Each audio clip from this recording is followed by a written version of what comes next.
a lot of time traveling, chat. We've done a lot of time traveling. A lot of time traveling. And we've made it to the World Cup in 21-26, chat. We have made it to the World Cup in 21-26. And let me tell you, it's been one hell of a ride. It's been one hell of a ride.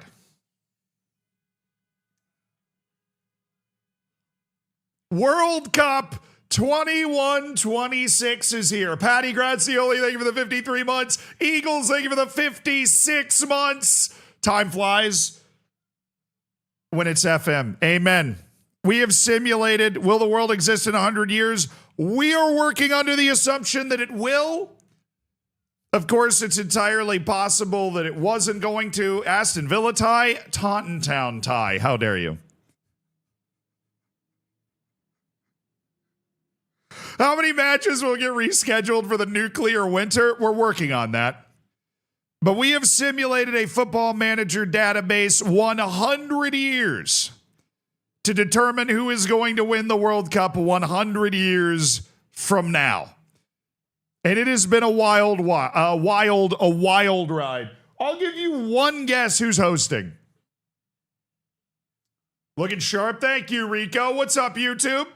Hello.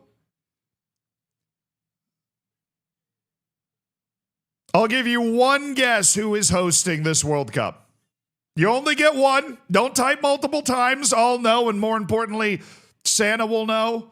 The CIA will know. If you type more than one potential answer, who is hosting the 21-26 World Cup?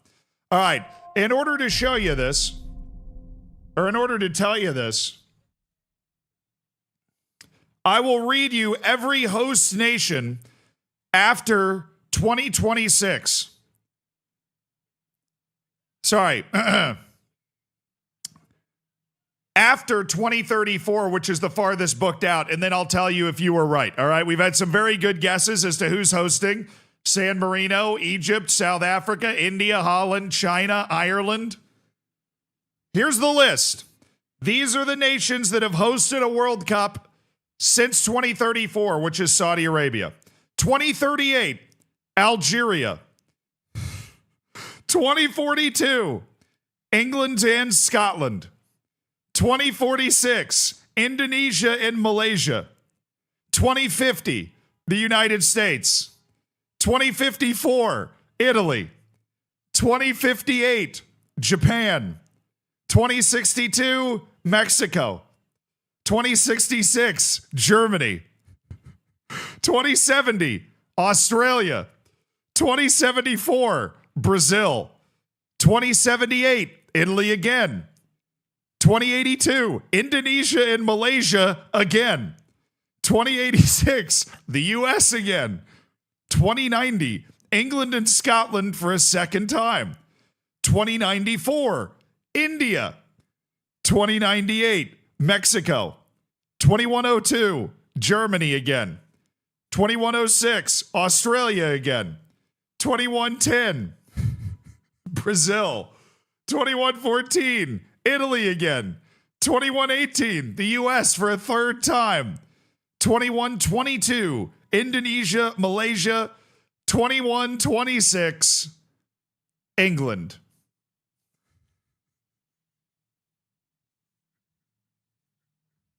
England is hosting the 21-26 World Cup after all that, dude. Yeah, it just says England. So no England, Scotland this time. DCH, thank you for the 8 months. England is the host after all that.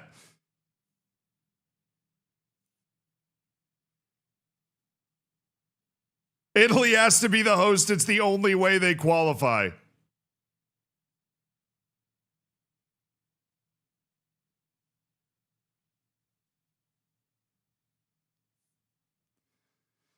It's 2026. It's 21-26. Scotland has fallen. We've lost Scotland, boys. Scotland's gone down. We've lost Scotland. It's just England now.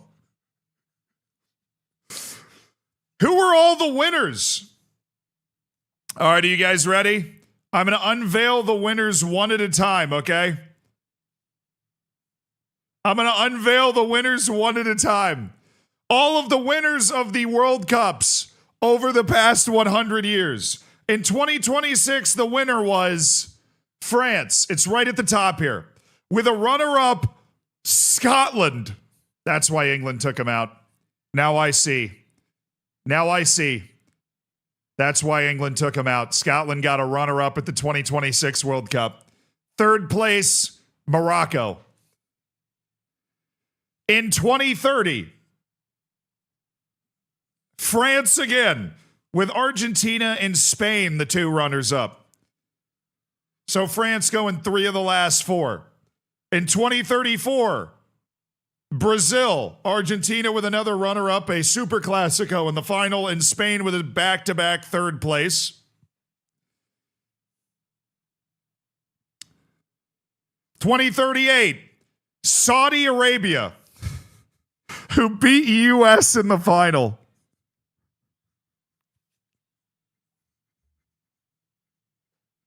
The Saudis got one, baby! USA Saudi Arabia is just an outrageous final. Fate of worlds hangs in the balance on that one. Portugal with a third place. Ronaldo still on that team, by the way. 2042, Spain gets one, beating Turkey in the final with Brazil a third place. Some semblance of normalcy by 2042. 2046, France is back. England finally gets into the top 3 in Indonesia, Malaysia's first World Cup. Germany is the runner-up. They have returned.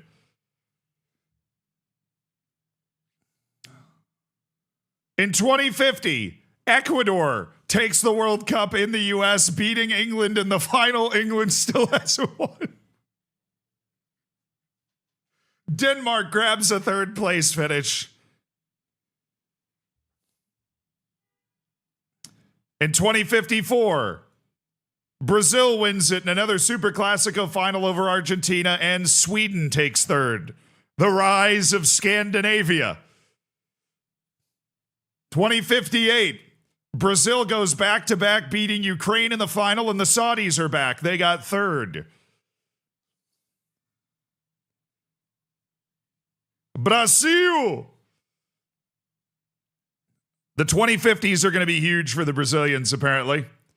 2062, Spain gets its second in the future, beating Paraguay in the final. The Netherlands makes its first appearance with a third place finish.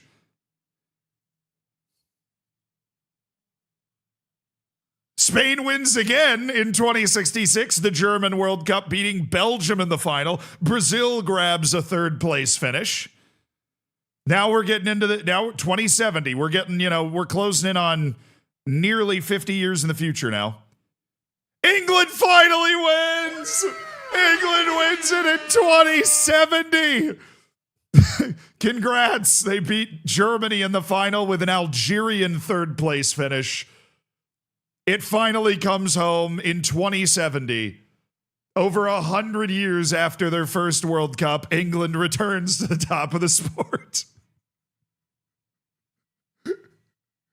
Over 100 years, dude.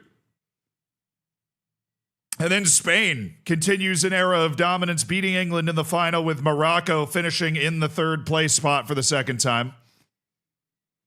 Algeria wins it! Algeria grabs a World Cup in 2078 over the Netherlands in the final, who still don't have one, by the way, and Belgium in the third place game. Hello, we like the World Cup. Algeria takes 2078. The first African winners of the World Cup are Algeria. 2082, Brazil grabs its 9th, beating Romania in the final, with Israel grabbing a third place finish that was promised to them 3,000 years ago. Easy. Spain wins in 2086 to make it 5 wins for Spain in this stretch, dude. Ecuador with a runner-up finish after their... That's the first time we've seen Mexico. Yeah, the U.S. got a runners-up medal. What did Mexico get? A third place in 2086? Unbelievable. Unbelievable. Spain wins its 5th future World Cup with Ecuador runner-up and Mexico in 3rd. 2090, Italy grabs the win. Italy has finally won a World Cup in the future, beating Morocco in the final, and England battles to a 3rd place finish at a home World Cup. Italy has reached the top of the football world in 2090.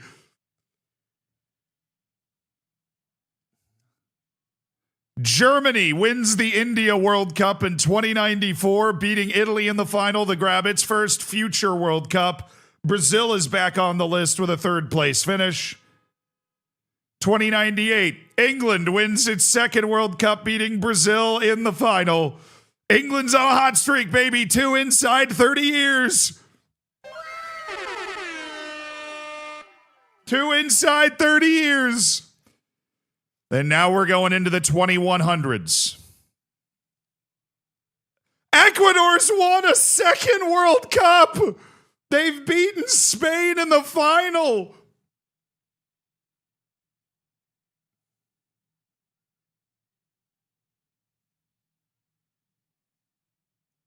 Ecuador has won a 2nd World Cup. The Netherlands is still not won, but Ecuador is cooking. Spain has won it. Dude, Ecuador nearly had back-to-back World Cups. The final of the World Cup was the same 2 times in a row, Ecuador and Spain. And it flips to give Spain another World Cup win. Belgium finishes 3rd.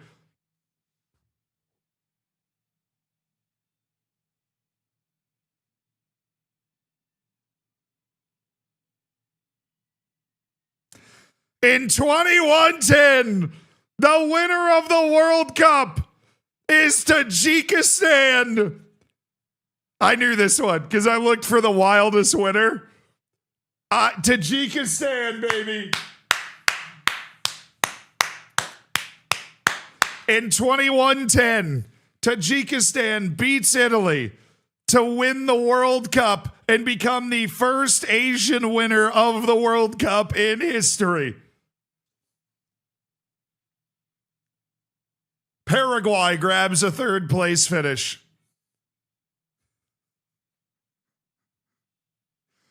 I mean, who are we to say what's realistic in the game by 2110, dude? This is nearly 100 years in the future.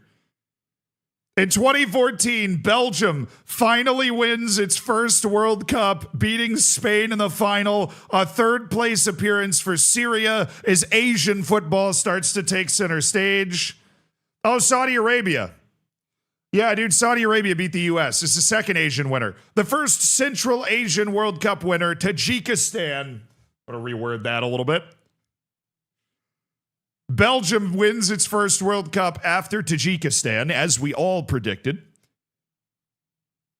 England wins a 4th World Cup in its history in 2118, beating the Netherlands in the final. Dutch pain continues. And then the last World Cup before the one we are going to watch today was won by England, who have now won back-to-back World Cups, beating Romania in the final. The 2nd championship game Romania has made, with South Korea grabbing a 3rd place finish. So England, all of a sudden, right, of course, as we get to a point where we're going to watch it, has won it back-to-back and is now hosting. Let's check out the groups, chat. In Group A at World Cup 21-26, we have Angola, England, New Zealand, and Serbia. Who's got the best chance outside of England to advance out of this group, chat? I want to hear from you. Is it Angola? Is it New Zealand? Is it Serbia? 100 years in the future, who's got this one in the bag? Who's got this one in the bag? In Group B, seeing a lot of Angola love, We've got France, Qatar, Tanzania, and Uruguay have qualified for the 21-26 World Cup. France, Qatar, Tanzania, and Uruguay. Gotta believe in Tanzania. Who's getting out of this group chat? Group B at the 21-26 World Cup. What do we got, my dog? What do we got? Do, do, do, do, do, do, do, do, do. In Group C, we have Chile, Honduras, Ukraine, and Uzbekistan. Be wary of the stands. They've got hands.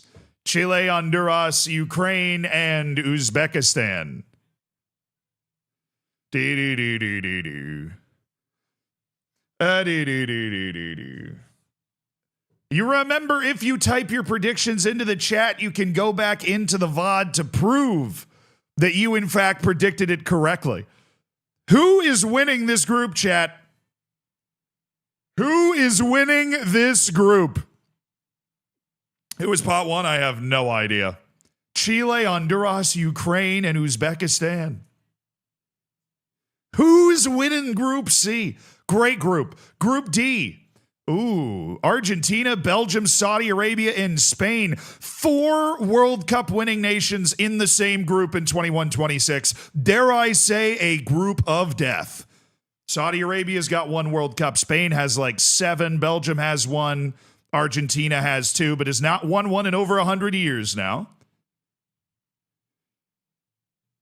Very spicy group. Group D. D stands for death.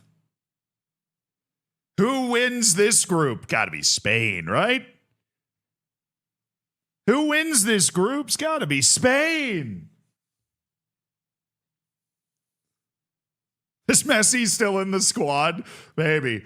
£5 donation. Thank you, Jack. I appreciate it. Tajikistan wins the World Cup before Scotland and England pick up 3 more World Cups. I'm immigrating to Mars. Hopefully it has a colony by 21-26. Very fair. Ryder, thank you so much for the 2 months. And Malia till we die. Amen. Bowers, thank you for the 2 months of the Prime. My king, what's up, dude? Henri, thank you for the 64 months. That's insane, bro. That's over 5 years. We like the World Cup. Amen, we do. DCH, thank you for the 8 months. Reese, thank you for the 65 months. Eagles, thank you for the tier 3. It was a tier 3? I didn't even notice it was a tier 3. You get all that. Anki Amal, basically. Group E. In Group E, we have Ecuador, Jamaica, Romania, and Tunisia. Of course, Ecuador has won 2 World Cups in this run. They've got to be pot 1 in the favorite here. Jamaica, Romania, and Tunisia. Romania, World Cup finalists from 4 years ago. World Cup finalists from 4 years ago, chat.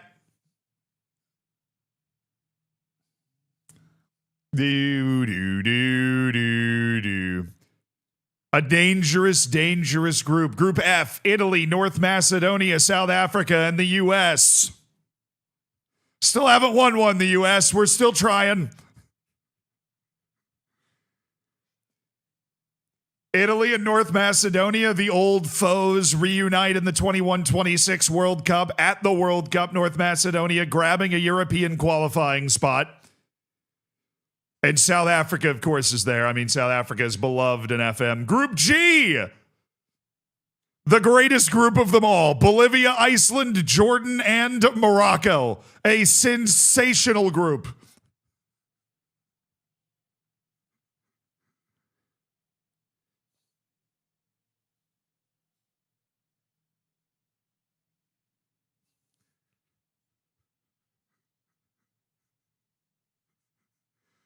Bolivia, Iceland, Jordan, and Morocco in World Cup 2026. Group G.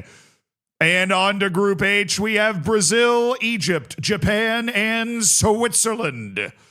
Oh, yeah. United City, thanks for raiding in, dude. Hope you had a good stream. We're setting the table for the 21-26 World Cup.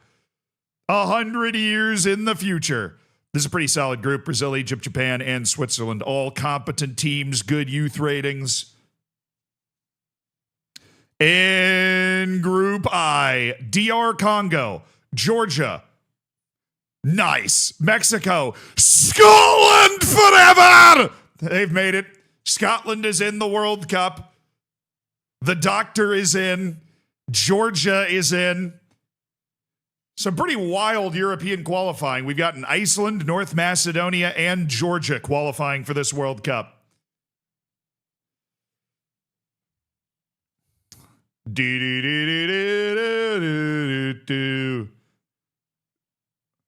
Lucas, if you picked this World Cup 100% right, that would be one of the most impressive things I've ever seen. Lucas is typing out straight predictions in the YouTube chat for every group. Group J, Guatemala!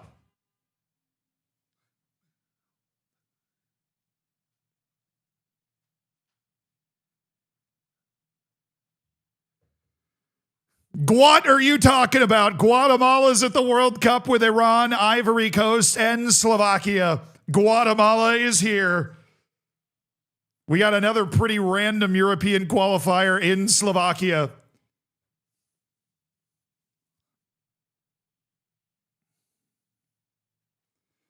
Guatemala's in. Only 2 groups left, chat. Group K, the Dominican Republic, Portugal, Senegal, and South Korea. The Dominican Republic. Vamos a la playa. Baseball. Who needs baseball?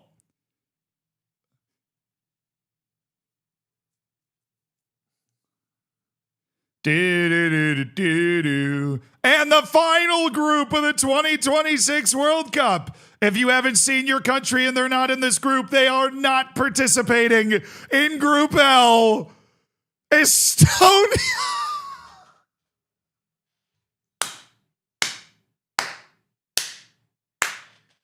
Estonia, Iraq, Mali, and Paraguay.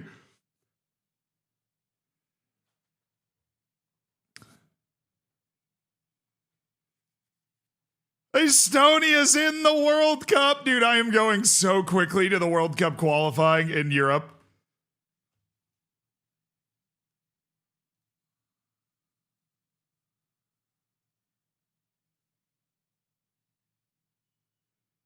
All right, all groups. Iceland, Belarus finished over Czechia. Gibraltar got 7 points, dude. Finished well ahead of Montenegro. Romania with the... Dude, what happened to Austria? Finished behind Northern Ireland. Diabolical. Ukraine and Denmark finishing over Hungary, Latvia, and San Marino. Estonia wins the easiest group I've ever seen. Estonia won their group over Slovakia, Armenia, Bulgaria, and Andorra. North Macedonia and Croatia are the 2 teams. North Macedonia won their group, easy. Italy and Georgia got through in Group F. Wales and Finland got sent to the shops. Spain obviously got through. Norway was just blasted by this group. I guess their ranking wasn't good enough for the draw. Kazakhstan made the playoff! Oh, they didn't get through the playoff. Poland got 1 point, dog. The stands have risen, chat. The stands have risen. Kosovo got to the playoff as well, finishing ahead of Sweden and Turkey in their group. Unbelievable. Scotland. Dude, Scotland's the team that knocked out Germany.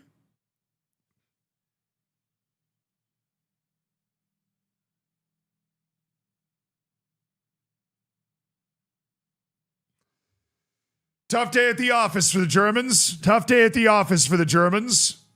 Got bodied by Scotland in European qualifying.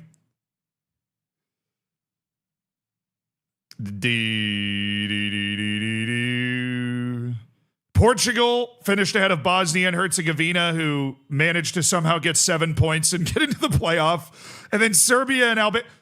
The Dutch didn't make it. Oh, the Dutch tied Cyprus in points. What are we doing? They lost at Cyprus. The Netherlands didn't even make the playoff. They lost both matches to Serbia, at Cyprus, and at Albania.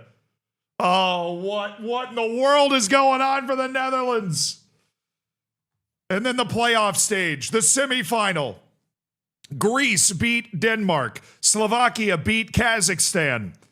Bosnia and Herzegovina beat Kosovo. Georgia beat Belarus. Germany beat Albania. And Belgium beat Croatia. That is a tough draw. I mean, based off what I know 100 years in the past. And then in the final, Belgium beat Bosnia and Herzegovina in extra time. Slovakia is the one. Slovakia knocks out Germany 2-0 in the playoff final. Slovakia takes the World Cup spot. It was Scotland and Slovakia that finished the job. It was Scotland and Slovakia, chat, that finished the job. And then Georgia beat Greece in extra time to grab the last World Cup spot. I know what you're thinking. World Cup qualifying South American section.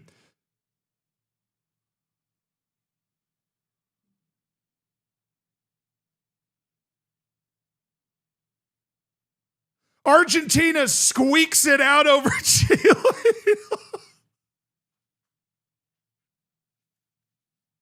Colombia dead last.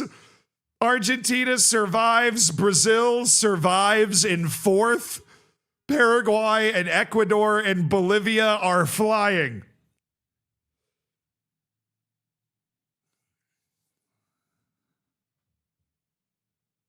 Okay. Did not see that one coming. World Cup qualifying search continues. World Cup qualifying Africa. All groups. Egypt finished first over Algeria, who headed to the second place playoff. Togo, Burundi, Eswatini, Liberia out. Ethiopia. I mean, they didn't make the second place playoff, but that's a good effort from them. Finished ahead of Guinea-Bissau, Equatorial Guinea, and Cape Verde. Tanzania!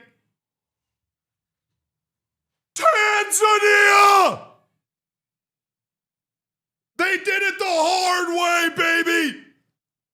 They did it the hard way! No easy ticket! No easy ticket!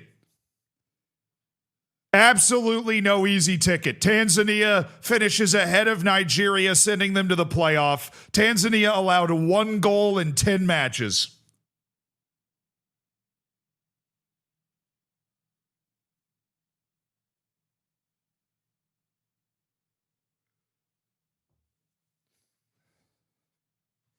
Haram ball, Tanzania style. Morocco knocked out Ghana. But Ghana knocked themselves out. They only won 5 of 10 matches, and Morocco finished comfortably ahead of them. Mozambique, Zimbabwe showed a little fight, so did Sierra Leone. South Africa finished ahead of Tunisia, who went into the playoff system. Malawi was alive. They had 17 points. Ivory Coast finished ahead of Burkina Faso, Mauritania, and Benin to take a qualifying spot. Mali smoked Guinea like a brisket. Uganda threw up 4. Dude, the Seychelles had 10. For anybody that knows anything about African qualifying, the Seychelles dropping 10 points is actually one of the craziest things imaginable. That's like one of the craziest things I've seen. They are so bad. DR Congo, dude, what a terribly brutal group. That's why Cameroon missed. They lost on goal difference to DR Congo. Republic of Congo also in this group. Gabon's fallen off. And then Angola won a group over Zambia. Dude, Angola's the only... Those people picking Angola to finish first in their group might be onto something. Angola's the only team in African qualifying that won every match.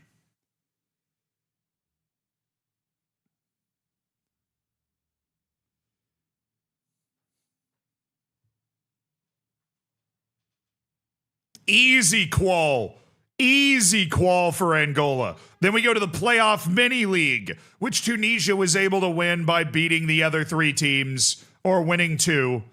Algeria, Nigeria, and Cameroon were all ejected from World Cup qualifying as Tunisia grabbed the last spot through the second place qualifying group.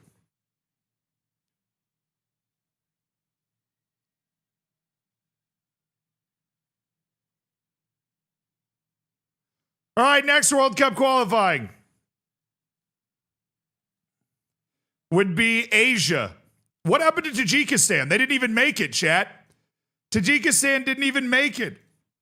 Okay, give me to the first group stage round. I'm assuming Tajikistan got through this round okay. We just, if there's any surprises, then we'll... I'm assuming Tajikistan... Vietnam, yeah! Yeah, they got through this round okay. Oh, only by 3 points.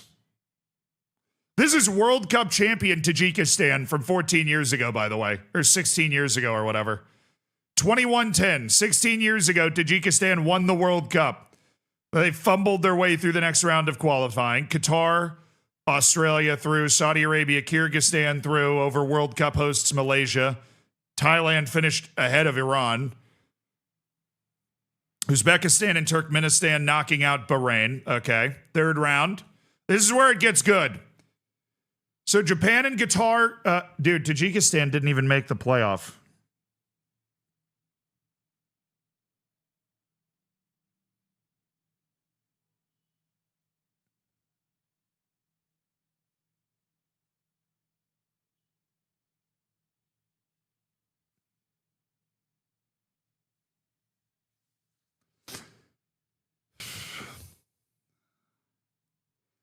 Neither did Australia. Iraq and Uzbekistan grabbed the automatic spot. South Korea had to go into the playoff. Saudi Arabia, who've won a World Cup, were the last team into the playoff in this group, ahead of Tajikistan and China, who somehow is in the exact same spot we left them in 100 years ago. Kuwait headed to the playoff. Iraq and Uzbekistan through. South Korea, Kyrgyzstan to the playoff. Australia and Tajikistan eliminated. One golden generation. That's all Tajikistan gets, dude. Oh, Turkmenistan. Oh, you fuck. Dude, look at this group. 19, 14, 13, 13, 11, 11. What a group. Every team got more than 1 point per match. Iran and Jordan grabbed the automatic spots. Turkmenistan misses by a point. Syria misses by a point. Thailand misses automatic qualification by 3 points and is fully eliminated. All right, now to the playoff round. Saudi Arabia and South Korea grab the automatic spots. Syria and Kuwait go to the playoff spots. Kyrgyzstan and Turkmenistan, the stands in the mud, are eliminated in the playoff round. Saudi Arabia, South Korea go into the World Cup. The final playoff is won by Kuwait with a huge 4-1 second leg to knock out former World Cup third place team Syria, to send a really solid-looking Kuwaiti team all of a sudden through to the Intercontinental Playoff. And then we'll do a little North America. What happened to Canada?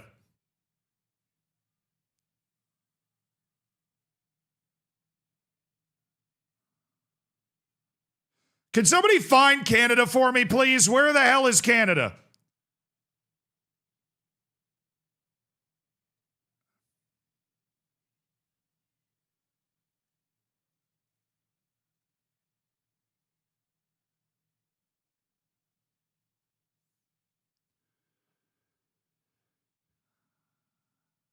Group E, last place. I was like, dude, did the U.S. actually take Canada over for a second? Like, I need... Sorry. Canada finished last.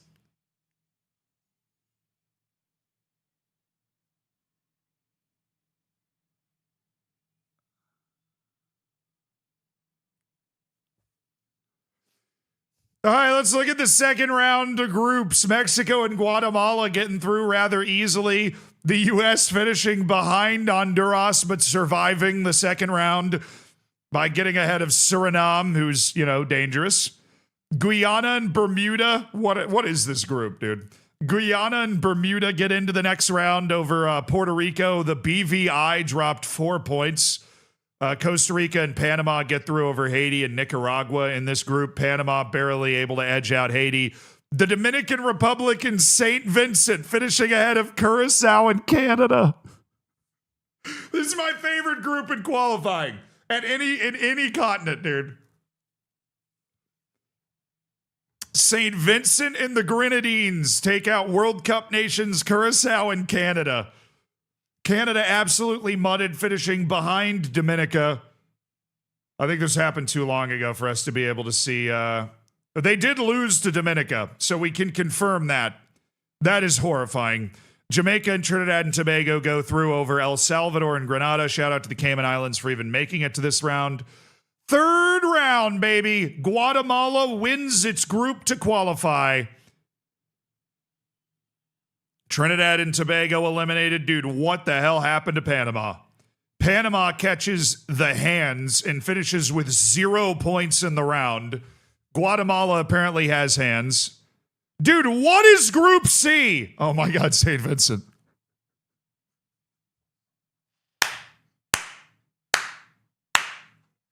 St. Vincent was sitting there like Sparta Prague at the Champions League draw going, are you serious right now? St. Vincent caught arguably the 3 best teams in CONCACAF. Meanwhile, Jamaica and the Dominican Republic cruised by Bermuda and Guyana to qualify for the World Cup. Costa Rica heads to the playoff with a better goal difference than Trinidad and Tobago. Poor St. Vincent and the Grenadines. They make it to the final round and get absolutely demolished. And then, you know, I got to check out Oceania while we're at it, chat. We got to go look at Oceania. How'd it go? Solomon Islands in the final. New Zealand did drop a match. They lost one to Vanuatu, but managed to win the group to go to the qualifying final to play the Solomon Islands, who they managed to beat 6-0 on aggregate. I'm assuming the Solomon Islands forfeited both of those. All right, World Cup playoff, where the final... let me see if I just type World Cup.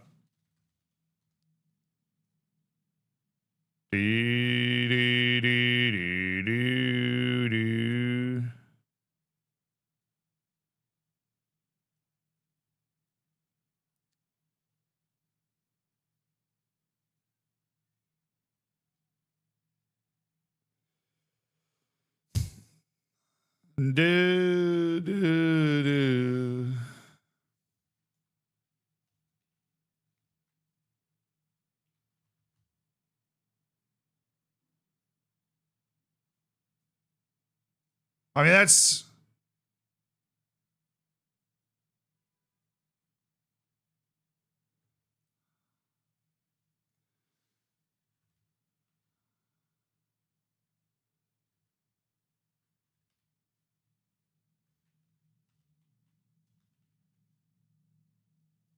I have no idea. Let me go to the World Cup and then just like... Can I find like associated tournaments? So who do I know was there? True. I just go to Costa Rica. I know they were there.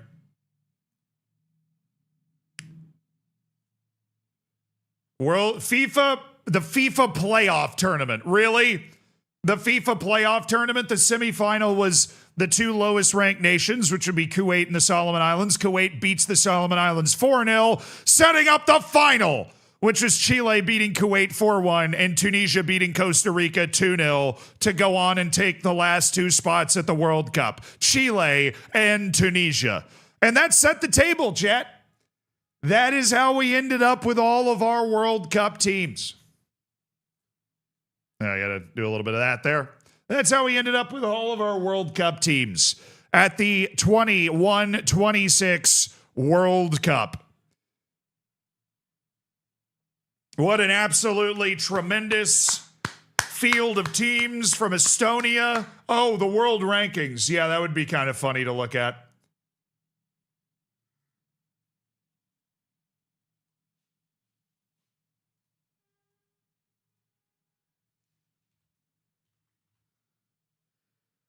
Bespoke.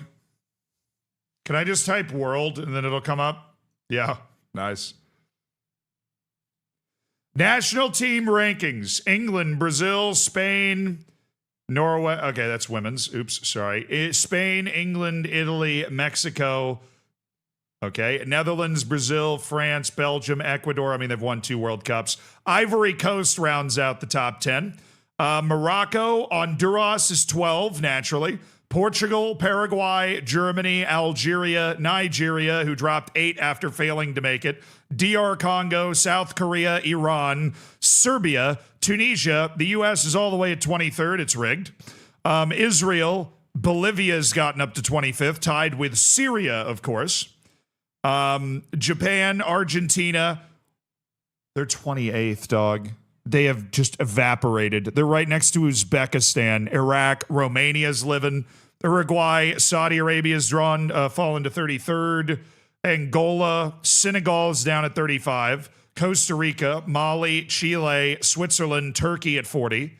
North Korea, Jamaica, Slovakia, the UAE, Ireland, Czechia, Scotland has risen 13 to get up to 47, tied with Ukraine. Guatemala is top 50, and Qatar. Last place is Guam.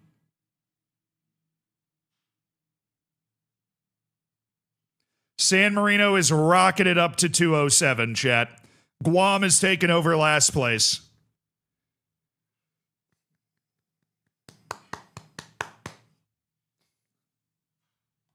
Where the hell is Denmark? I don't know. Ghana's down at 54.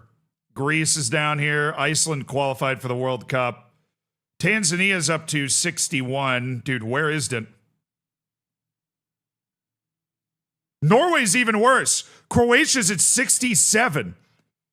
Cameroon's at 68.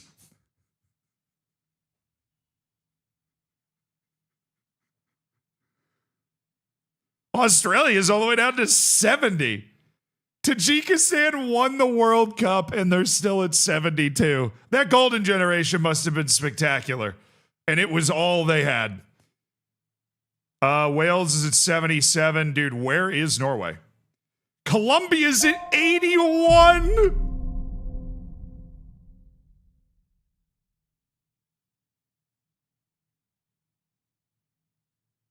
Sweden's at 82. Norway's at 83.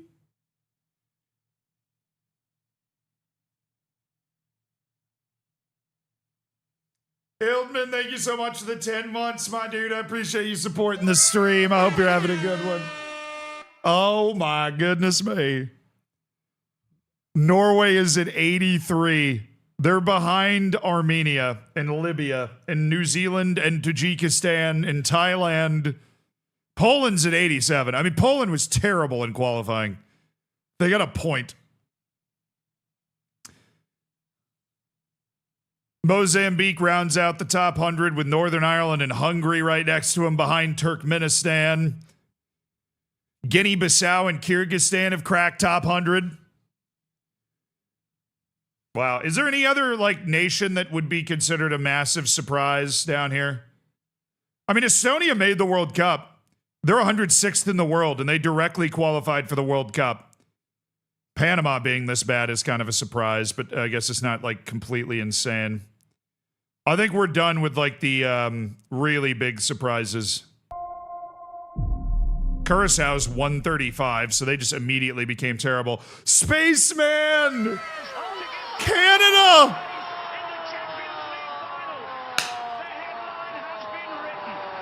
They're 145th. Canada just forgot how to play, dude. They lost the gold medal in hockey and they were like, we're not playing any other sports anymore. We cannot let that happen. Canada checks in just behind Antigua and Barbuda in the world rankings. Wow. Spaceman, thank you so much for the 5 gifted subs. Thank you for making 5 people's days. Little fist bump. Enjoy the bacon. Enjoy the emotes. Hell yeah, brother. Hell yeah. Canada barely above Luxembourg. Well, it's all part of the experience.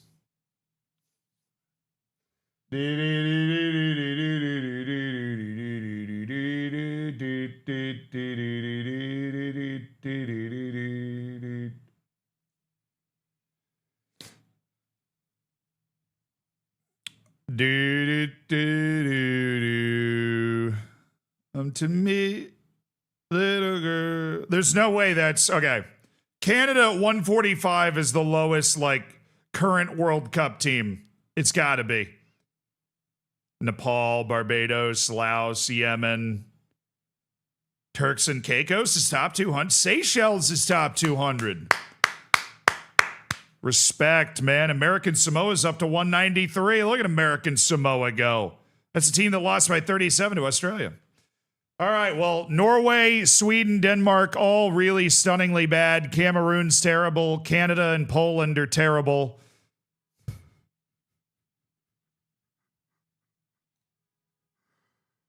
Can you look at my resub message? Yes, Guillermo Neves. Thank you for the 3 months, by the way. 1 week out in Paraguay looking for Wonder Kids out there. What did I miss in the Malia save? Ah, you were looking for Wonder Kids. I understand. Yeah. Well, Malia save, we got through the first half of the season, thought we were going to be relegated. Now we're fighting our way back up to the middle of the table. We had a pretty aggressive January window where we made a lot of signings, so we'll see how those guys gel, Guillermo. Thank you for reminding me to do that, by the way. I'd miss that. Quantal, thank you for the 40 months. Odd worldwide reputation clubs.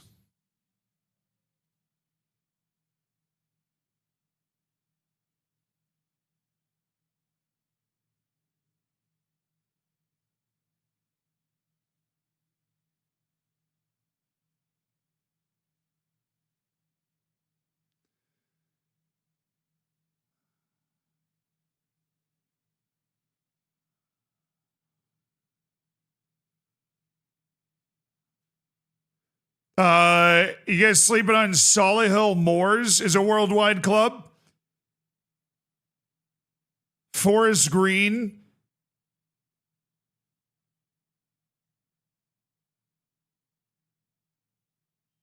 Did all the old firms die? Potentially. Brighton's still here. Of course, Brighton. KSI popped off. Okay, KSI popped off. Atletico Madrid's still here. Brighton and Atletico Madrid immovable. Bournemouth. Villarreal is still up. Inter is still doing okay, but they're continental. Man City's in the championship. I just got to find Real Madrid.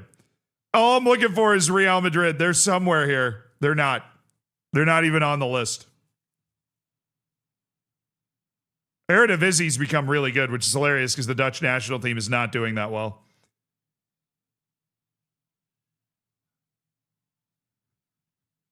Every FM save is always Sheffield United.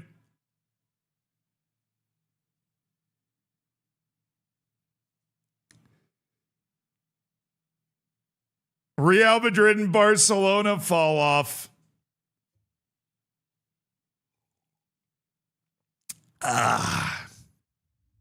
All right, Chad, it's time to head into the World Cup. It's time to head into the watching of the World Cup. And for those that do not know how we do this, if it is your first time joining us for a live sports watch-along, welcome. I'm your host, Zealand. We'll be going into matches with Clive Livingsworth as the commentator, our special commentator we've got for us. The first matches kick off tomorrow. It'll be England against Serbia and New Zealand against Angola. But what we're waiting for, chat, what we're waiting for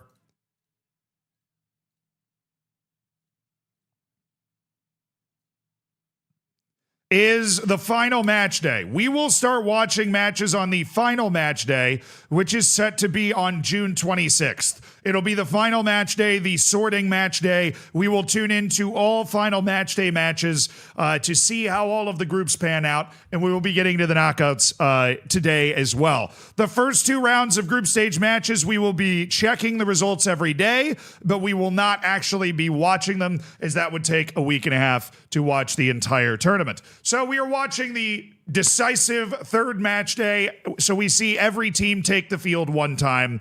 And then we will be watching every knockout match at the 21-26 World Cup. Now, the 21-26 World Cup is brought to you by F1 on Apple TV. We have an official sponsor for this.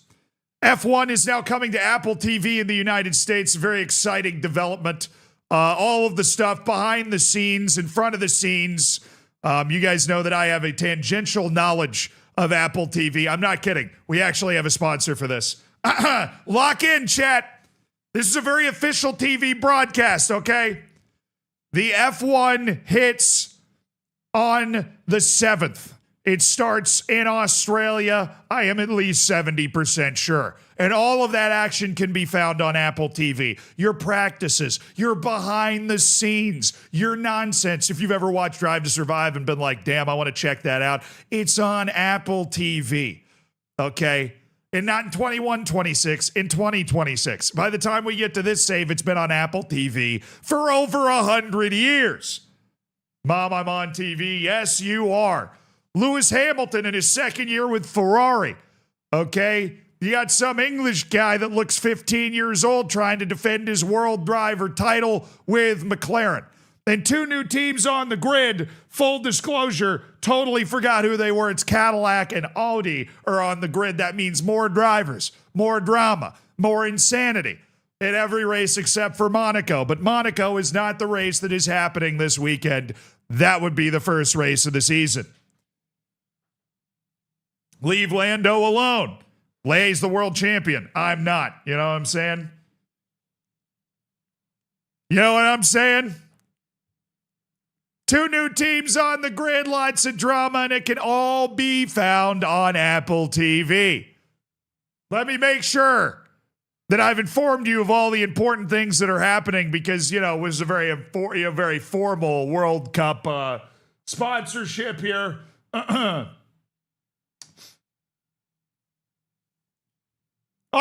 I told you that you can watch this on any device? You can watch the Cars Go Vroom on any device because Apple TV, I know this because of the MLS stuff that I watch on Apple TV.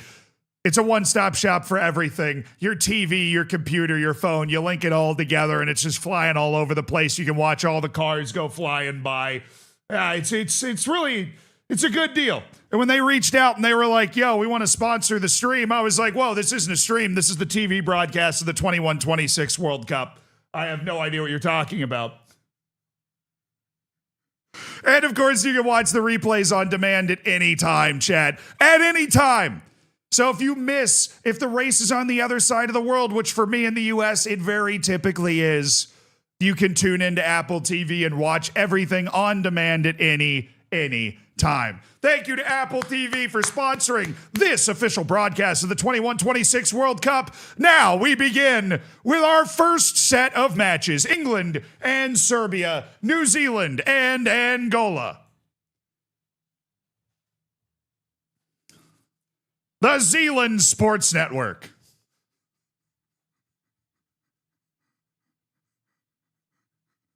England, Serbia, New Zealand, Angola.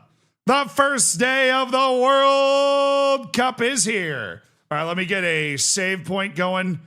World Cup sim start date. And then we are going to have an everyday auto save through the entire thing.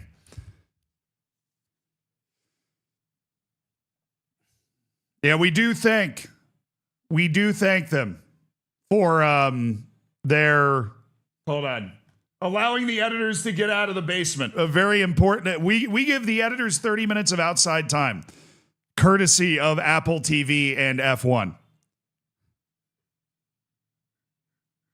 Courtesy of Apple TV and F1.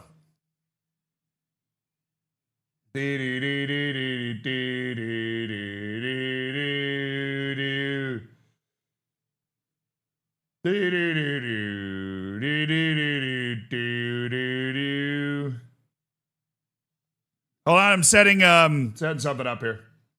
Give me just a second. This is a little behind the scenes on the Zealand Sports Network.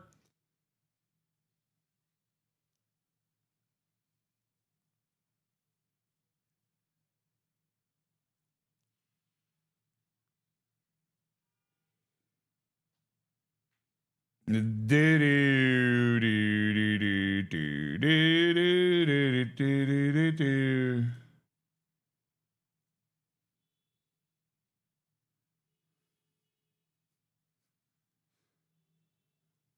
right, chat. Here we go.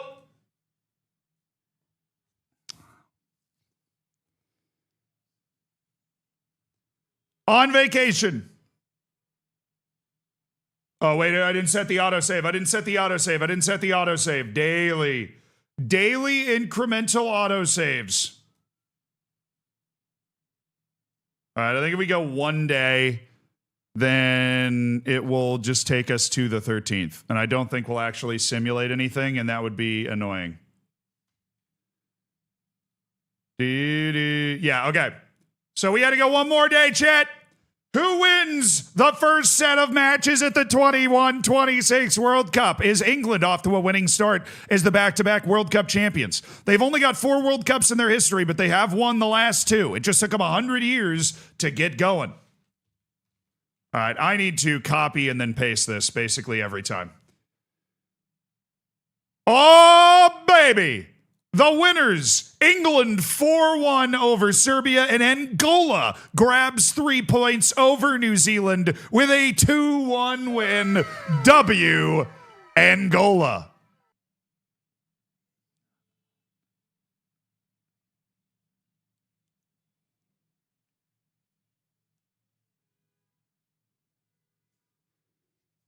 If anybody that picked Angola was right. If you picked New Zealand, you're probably in the mud, and Serbia certainly didn't show up today. Now we kick off Group B with France against Uruguay and Spain against a apparently terrible Argentina who's dropped to nearly 30th in the world. Well behind a lot of these people. Yeah. There is no command, Thargoff. I appreciate the effort.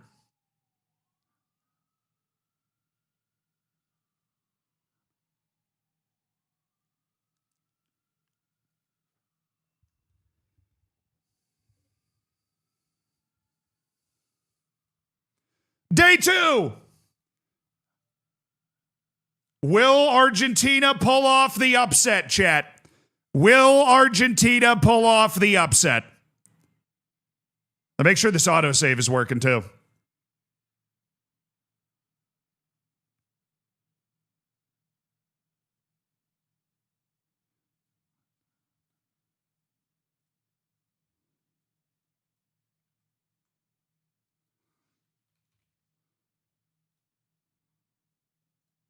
The winners.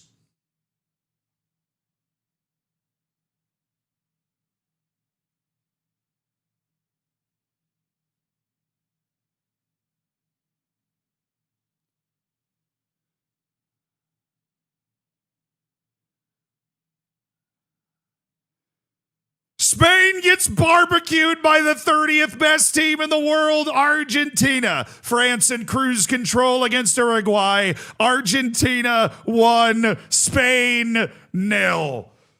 Argentina not good, but they did pull off the victory, chat. All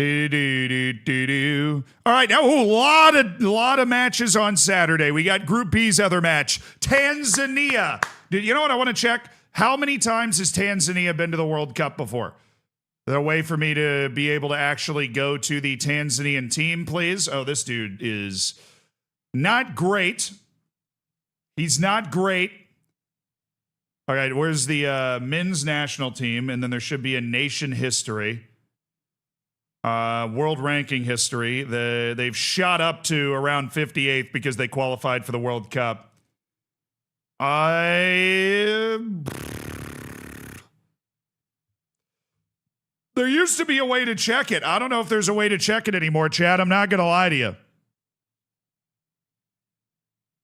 There used to be a way to check it.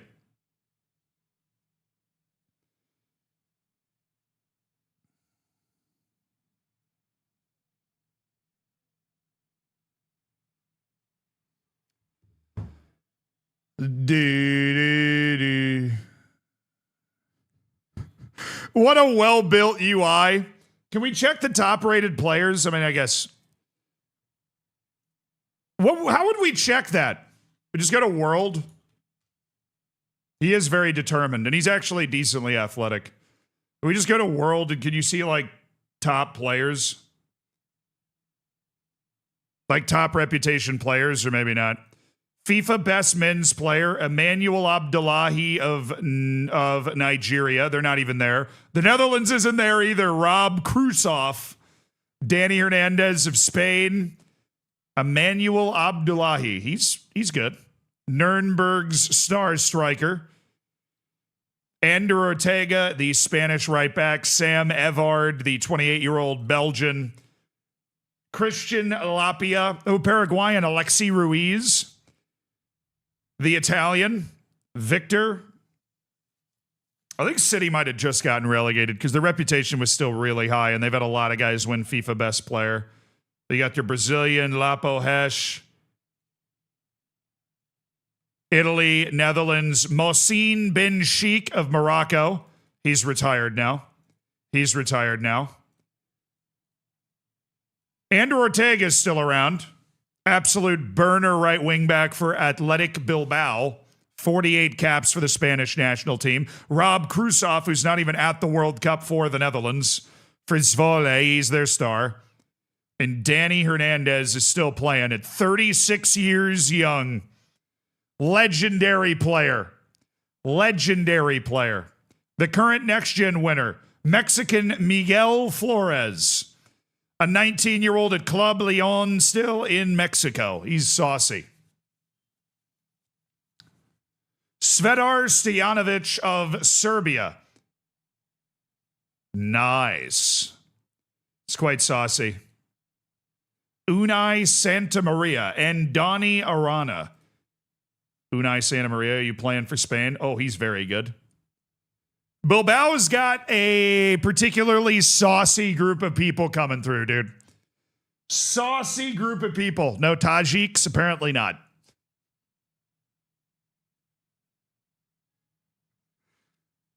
Is this live? Yes, Bose. This is actually 100% live, brother. We are actually live. I realize on YouTube it can be a little confusing sometimes. We are actually live. All right. We've got a big day of matches Saturday, June 15th, now that the World Cup is well and truly kicked off. Qatar and Tanzania. We've got Chile and Ukraine. We've got Uzbekistan and Honduras. We've got Saudi Arabia and Belgium. Holy hell, chat. Some absolutely insane matches.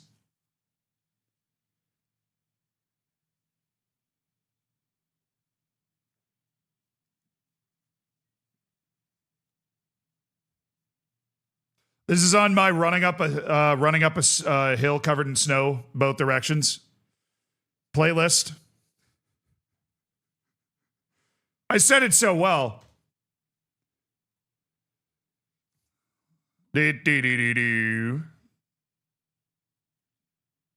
Tanzania! They didn't lose.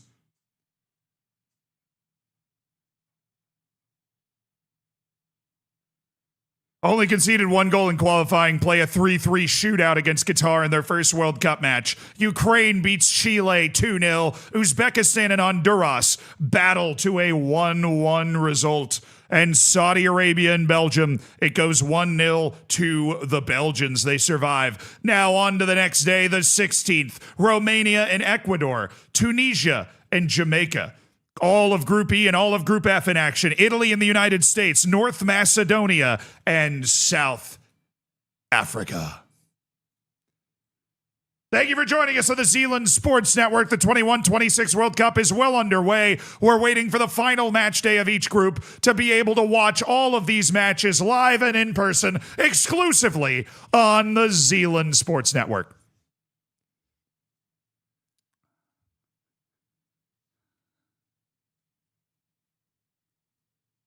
The winners on June 16th. Italy beats the United States 2-0. In a tragic turn of events, South Africa beats North Macedonia 3-1. Jamaica and Tunisia level at 1 goal apiece. And Romania and Ecuador. Romania, the runners-up at the World Cup 4 years ago. They're a very dangerous team. Ecuador, the two-time world champions here in 2020 and 21-26. A 0-0. And a very tight Group E is developing, while South Africa and Italy have pole position in Group F. In Group G, Bolivia and Morocco, Jordan and Iceland, one of the favorite groups of the neutrals, the viewers. And then in Group H, Brazil and Japan, Switzerland and Egypt are going up against each other.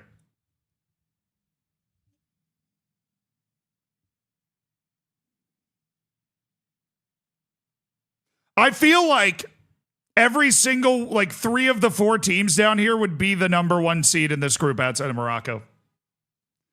Not my problem. Let's make sure the saves are working. They are. Beautiful. Bespoke. Onward! Onward! Why does FM hate Germany? Couldn't tell you. I have the real national team in there. Germany did win one. Germany did win one.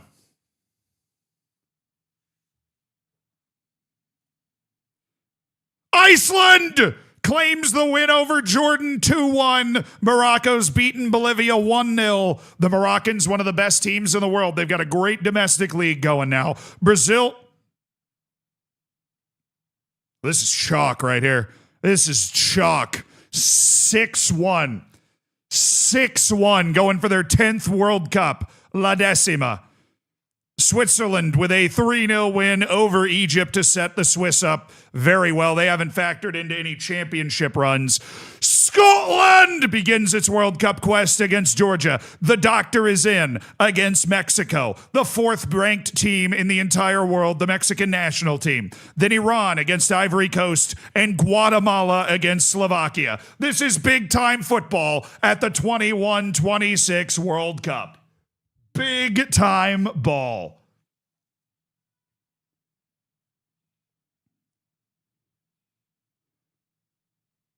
Guatemala versus Slovakia it's the type of content you can only get at the World Cup 100 years from now. Scotland wins!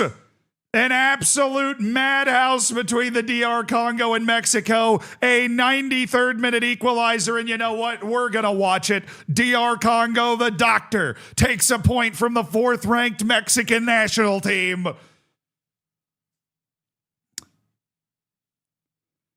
And we do have the ability to go in and watch it. The DR Congo, having conceded in the 86th minute.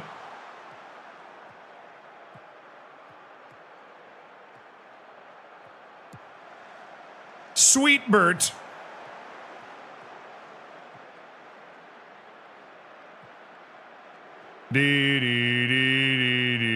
Oh, it was a big time interception. A big time ball to Yemba. Oh. The doctor. The DR Congo kits rule. They do. They 100% do. Oh, sick. I've got the crowd noise underneath the game now. We'll go ahead and mute that. Scotland with the 1-0 win over Georgia. Ivory Coast beats Iran with a 2-0. So Ivory Coast, they're 10th in the world right now. They're looking okay. And Slovakia survives Guatemala 1-0. Mexico, no, they're not in 4th. Georgia's in 4th. That's my least favorite state anyways.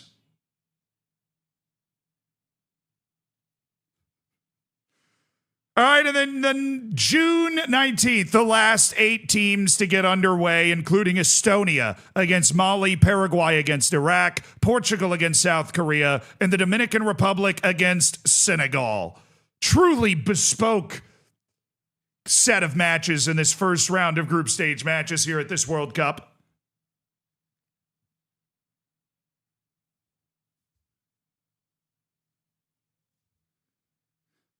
Perfume that you wear, it's not the ribbons in your hair. I don't mind you coming here and wasting all my time. Oh Portugal. Oh, South Korea, flash in the hands. Flash in the hands. South Korea let out of the gate by Shinji Su, the baller. 3-1. Dominican Republic drew Senegal, by the way. The Dominican Republic drew Senegal, by the way. Mali beats Estonia 3-1. Paraguay beats Iraq 3-1. Estonia managed to battle its way to a World Cup unbelievably, but they are going to have a hard time getting out of their group. Paraguay has shown some real quality. Mali looks like a solid team as well with a confident early win. Can the Dominican Republic do the unthinkable? We'll find out. In Group B and Group A, it's time for the second round of matches. England against Angola, Serbia against New Zealand. Huge opportunity for Serbia and New Zealand, losers of their opening match, to get back into it. England and Angola both won their opening match, which leads to this showdown. Then it's France against Qatar, who drew Tanzania in the last round. Tanzania's got a huge opportunity against Uruguay today. If Tanzania can get a good result, that would put Tanzania in a great qualifying position. Can Tanzania do it, chat? Match day 2 in Group A and Group B at the 21-26 World Cup on the Zealand Sports Network.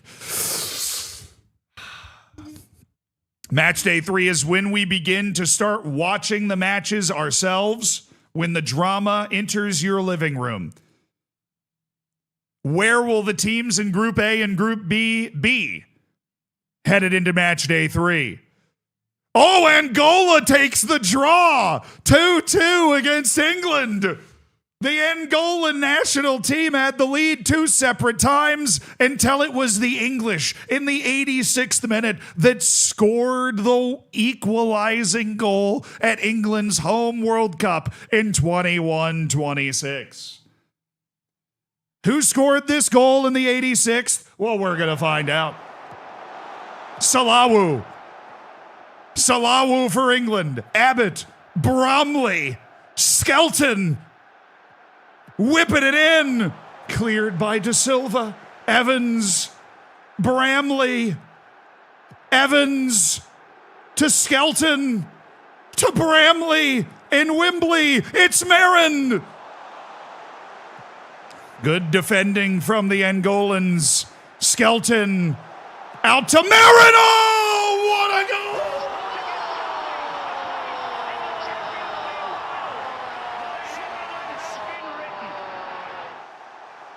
What a goal for England! Sensational from Igor Marin. He's not even good. What a goal by Igor Marin.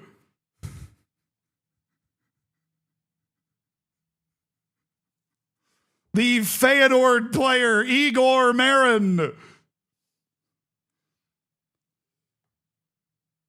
All right, the other results, Serbia and New Zealand with a 1-1 draw. Evenly played, that now puts both of those teams on 1 point, desperate for a result going into their final match. France has dispatched Qatar 3-0. France is looking like a buzzsaw. Tanzania draws Uruguay. The Uruguayans were down twice in this match. Tanzania only had 6 shots, but won the possession battle. Ever crucially, they won the possession battle. A 63rd minute equalizer for the Uruguayans. So Tanzania sits in second with 2 points going into their match against France. Surely not. Surely not.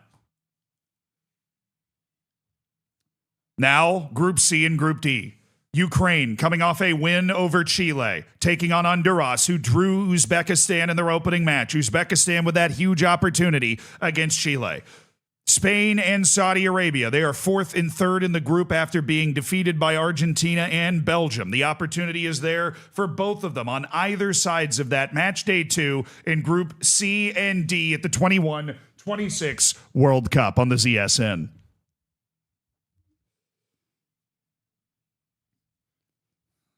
All he was worth. The World Cup match day 2. Chile! Huge win for Chile. They've beaten Uzbekistan 2-1 with a pair of goals and a pair of minutes. They were outshot. They were out XG'd. They were kind of outchanced. But Chile has found a win in England over Uzbekistan, one of the two playoff teams. Honduras and Ukraine with the draw. Spain is in trouble. Saudi Arabia has held Spain to a 0-0 draw. The six-time world champions or seven-time world champions by 21-26, Spain are up against it. Against the 2046 World Cup champions, Saudi Arabia. This, the group of death, Group D, has Belgium beating Argentina 1-0. Belgium is cruising, the one-time world champions by 21-26. They've got 6 points with a matchup against Saudi Arabia, I believe, coming in their final match. Or no, a matchup against Spain. Spain plays Belgium. Oh my goodness. Spain might be out.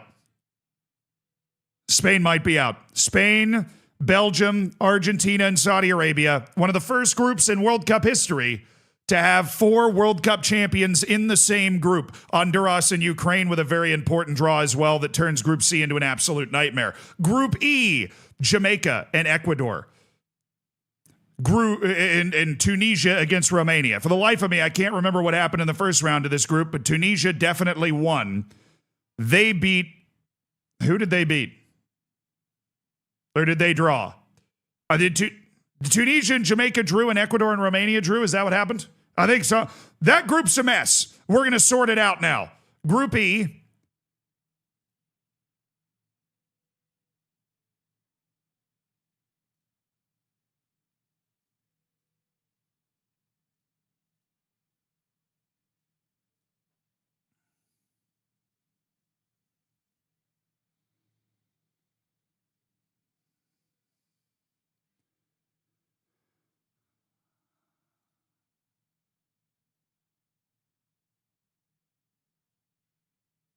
Oh, it just has France in the final because France is automatically qualified at first, so it just slots them into the UI, and because they're the only team there, it moves them all the way through.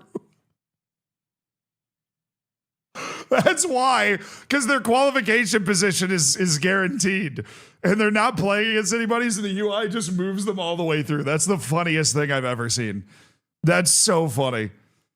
Yeah, this group is all draws right now, chat. Tunisia, Jamaica, Ecuador, and Romania. Complete nightmare group here. While South Africa and Italy are chilling right now, up 3 points on North Macedonia and the United States. Let's go take a look. Oh, right. We were already taking a look. The U.S. plays South Africa. Italy plays North Macedonia. This gives Italy and South Africa a chance to go 6 points clear of the other two teams in their group. An opportunity to turn that into maybe a rather boring group. But of course, third place teams do go through, so that's not over until the fat lady sings. Do we get a pair of draws in this wild group that we were looking at? Does the drama continue? No! Ecuador grabs a goal and grabs a win. The United States has beaten South Africa 1-0 to reintroduce itself into the equation. And Italy... North Macedonia rivalry still ongoing in 2126. Italy still can't beat North Macedonia.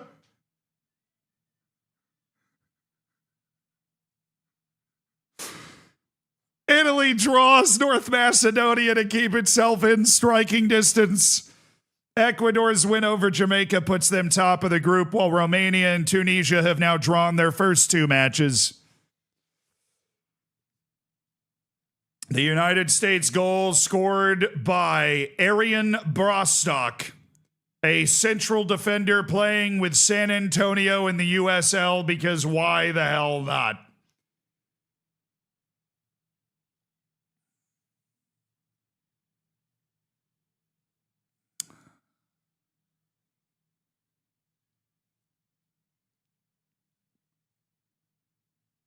All right, We are closing in on us actually watching matches, chat. Iceland and Morocco, Bolivia and Jordan. Iceland currently first in this group, coming off an important victory. Now then you have Group H, that's Brazil, Switzerland, both coming off wins. Egypt and Japan got blown out in their opening matches. They've got an opportunity to try to turn things around as we advance one more day in the 21-26 World Cup. The U.S. has not won any World Cups in the last 100 years. We made the final and lost to Saudi Arabia to give them their only World Cup championship.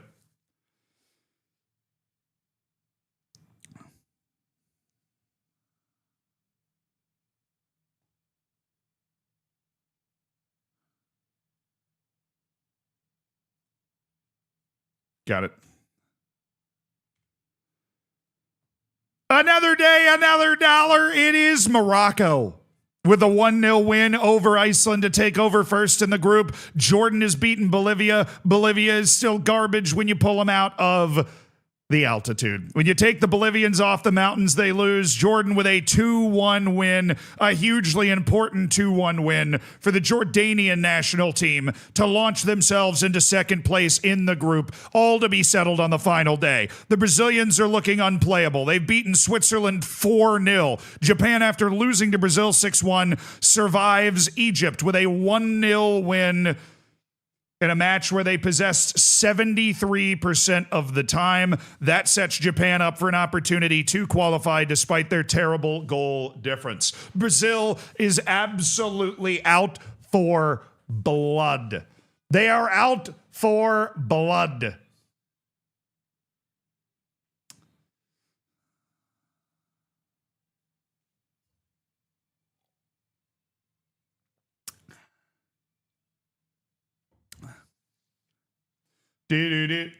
Ah, yes. I do have a snack. Thank goodness. I've got peanut butter crackers.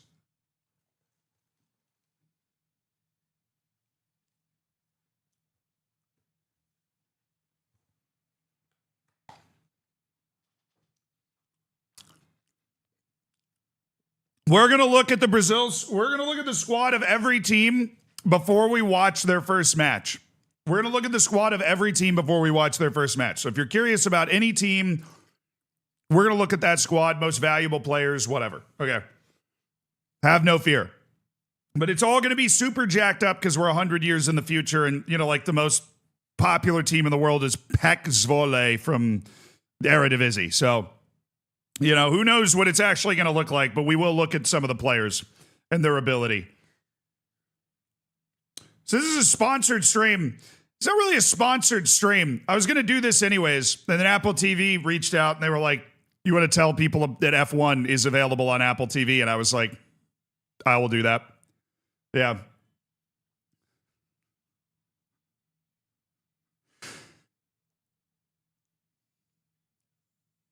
I'll do that. Sounds good. I know a lot of you guys love F1 anyways, so. Big F1 fan? I've been to one. I saw a practice in Monaco. I happened to be like in France when Monaco was going on, and I looked up tickets for actually going, like a qualifying or something, and they were ridiculously expensive. So I went to the practice. I went to the practice. Fenton, thank you for the 48 months, dude. Congrats on the 4 years. You have like 3 races in the States? I know. I've never been. But I went to a practice at Monaco. That was really cool. I watched Drive to Survive after that, and I was like, okay, I get it.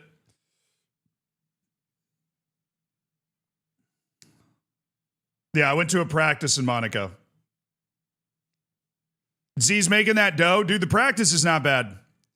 The practice is not bad. I mean, dude, the ticket for the to go to the qualifying was like $5,000. So in that sense, like it was the first practice. Well, I went to the first practice at Monaco. It was not that bad. All the other stuff was crazy expensive, and I don't really gamble, so I didn't like go to the casinos or anything.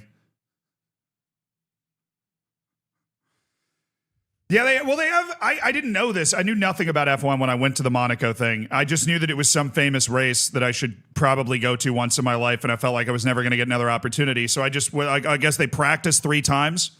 There's 3 practices. So I went to the first practice.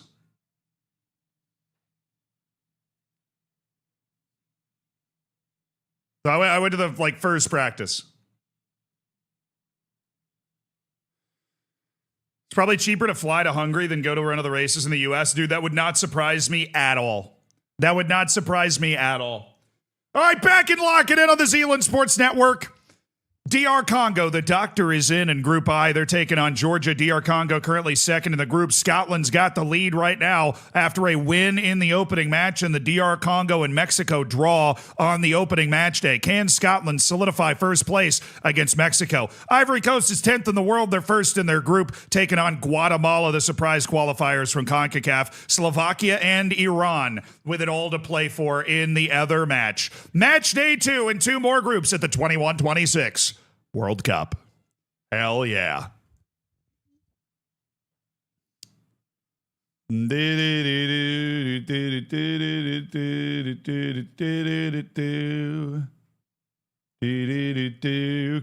Skipper, thank you for the 2 months, man. Got hit with an ad break and forgot my sub ran out. Dude, that's how it works. Welcome back. That's how it works. Welcome back to the ad-free life, my man. Oh, DR Congo 1-0 over Georgia. The doctor is in. DR Congo has got it in Mexico with a 67th minute winner to beat Scotland, and this group has turned into a right old mess. Scotland's on 3 points. Mexico's on 4. DR Congo's on 4, and Georgia, I think, is on 0. So tough day for Georgia. They still have, I believe, maybe an opportunity to finish third, but I'm not entirely sure. They might already be out. Huge win for Slovakia, 4-1 over Iran, who's not looking that good right now. Then Ivory Coast struggling to put away the Guatemalans, who nearly matched Ivory Coast for shots. It was an 87th minute goal for Ivory Coast. Slovakia is unleashing the Holy Fury right now. They're unleashing the Holy Fury.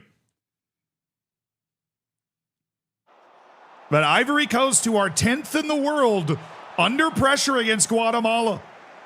The Ivorians needing whatever this play was in the bright sunshine in England to go for the win. Like in the Guatemala shirts.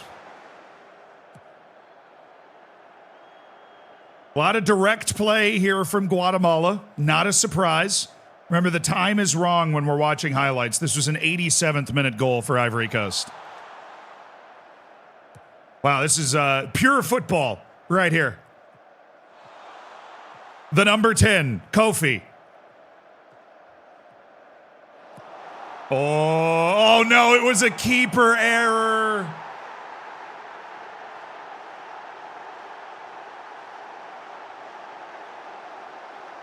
Heartbreak for the Guatemalans. They're not used to this stage. Absolute heartbreak for the Guatemalans.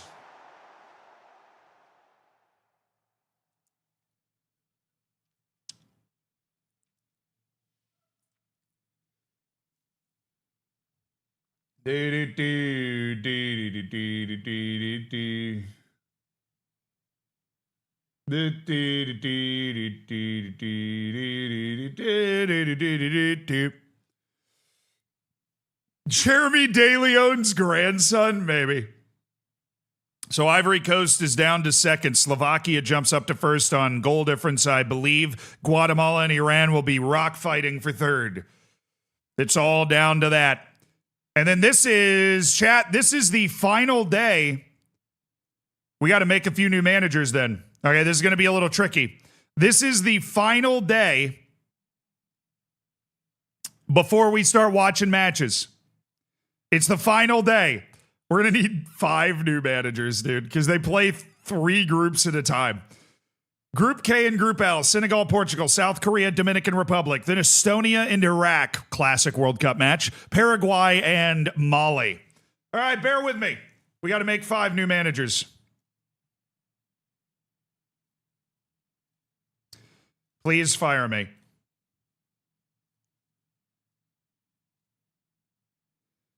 All right, we're going to have to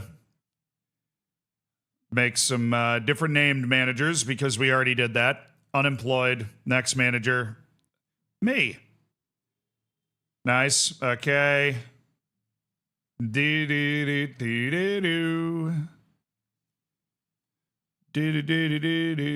Fred Flintstone, you're in. You're in. Daz, thank you for the prime. Enjoy your lack of ads, your bacon, your emotes. I appreciate you, brother. Oh, let me grab some peanut butter crackers for the road while we set up our viewing stuff.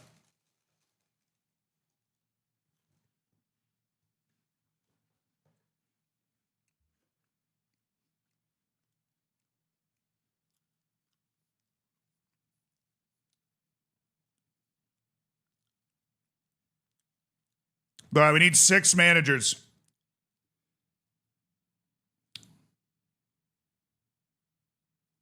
We have 5. Let's do another Zealand.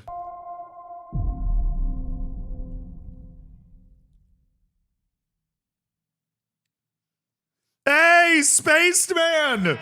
Thank you for the 10 gifted subs, bro! The Zealand Sports Network appreciates all contributions. Thank you for giving 10 people the ad-free experience on the Zealand Sports Network. Porkins, Ben, Rind, Amundo, Zeph, Calf, Stop, Timid, Cat, and Rustic. Enjoy the bacon, enjoy the emotes, enjoy your lack of ads. Much love from everybody to you, Spaceman, for making 10 people's days. Absolutely insane. Z-Vlog at the Hungary Grand Prix. Dude, I would do a video from an F1 race. I absolutely would do a video from an F1 race. That sounds like something I can get down with, you know. Hey, Rymo! Thank you for the giving 5 people the ad-free experience of the Zealand Sports Network. Hell yeah, brother. Miguel, Trix, Beefnan, Axel, and Tipsy. Enjoy the bacon, enjoy the emotes, and enjoy your lack of ads. Welcome to an Elite Online Gaming. Hell yeah, brother. All right, we have all of our guys. Let's make sure we can do this. This is going to be tricky. No, it shouldn't be tricky. I'm just making sure we can do this. So, not attending that match. We are attending Angola versus Serbia. With the first, please fire me. Second, please fire me, is headed to the World Cup to attend England versus New Zealand. First Zealand, as he will be referred to henceforth, will be attending Tanzania against France. Fred Flintstone will be attending Uruguay, Qatar. Hannibal Barca will be attending Honduras and Chile. And Second Zealand, as he will henceforth be known, will be attending Ukraine, Uzbekistan, that lucky duck. All right, let's get a save. Let's get a viewing save ready, and let's take a look at the final results from the previous match day.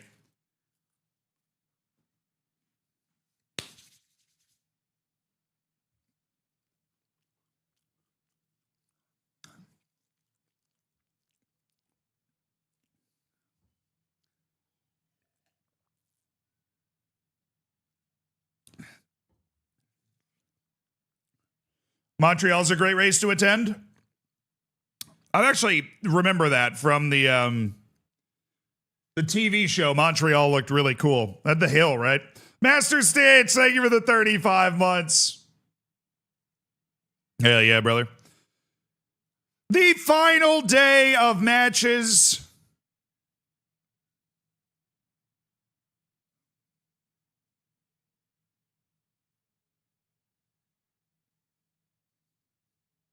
I'm going to have to vacation one day with everybody. Let's see how that goes.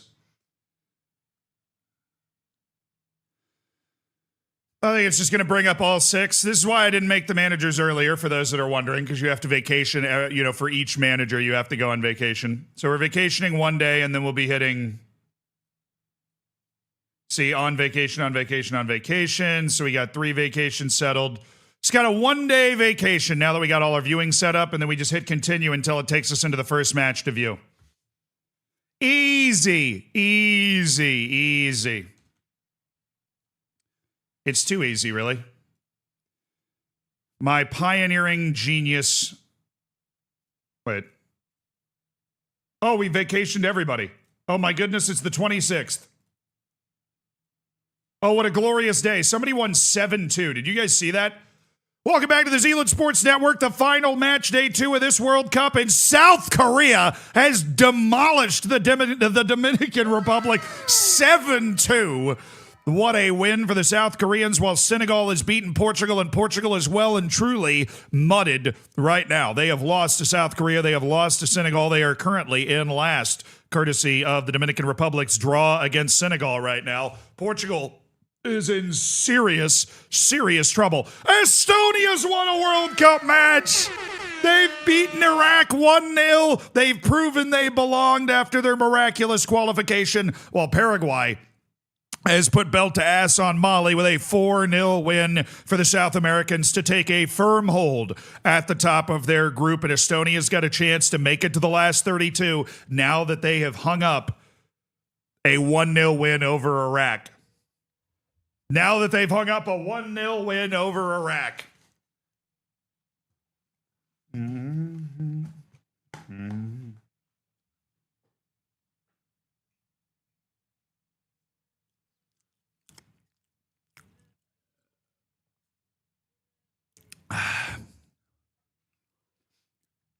Suit said Estonia's largest breakthrough since Skype. All right. The first matches we should be seeing are Angola against Serbia and England against New Zealand out of Group A at the World Cup. It says France is there because it's a glitch, because France's position in their group is already guaranteed after 2 matches. We already discovered that for anybody that happened to see that for the first time. England is on 4 points. They have managed a win over Serbia, and they have drawn with Angola. Angola's on 4 points. They have managed a win over New Zealand, and they have drawn England, obviously, with the 2-2. Serbia against Angola. New Zealand against England. Remember, the third place does go through. So 2, 4, 6, 8, 10, 12, 16, 20, 24, 28, 32, 30, wait, what am I'm counting wrong. 2, 4, 6, 8, 10, 12, 14, 16, 18, 20, 22, 24. There are 8 third place teams that go through out of 12 groups. So you're just trying to put up a good number in third, which means if New Zealand or Serbia win, 4 points is almost certainly enough in third place to go through. 2 might be enough with a -1 goal difference. We will see how all of the groups fall. But this is an early game. It's going to be difficult. Oops. All right, let's get a move on here to the match. To our first match that we get to watch, finally. Oh, who is it? I think it's the Angola game, right? It's going to be Angola for sure.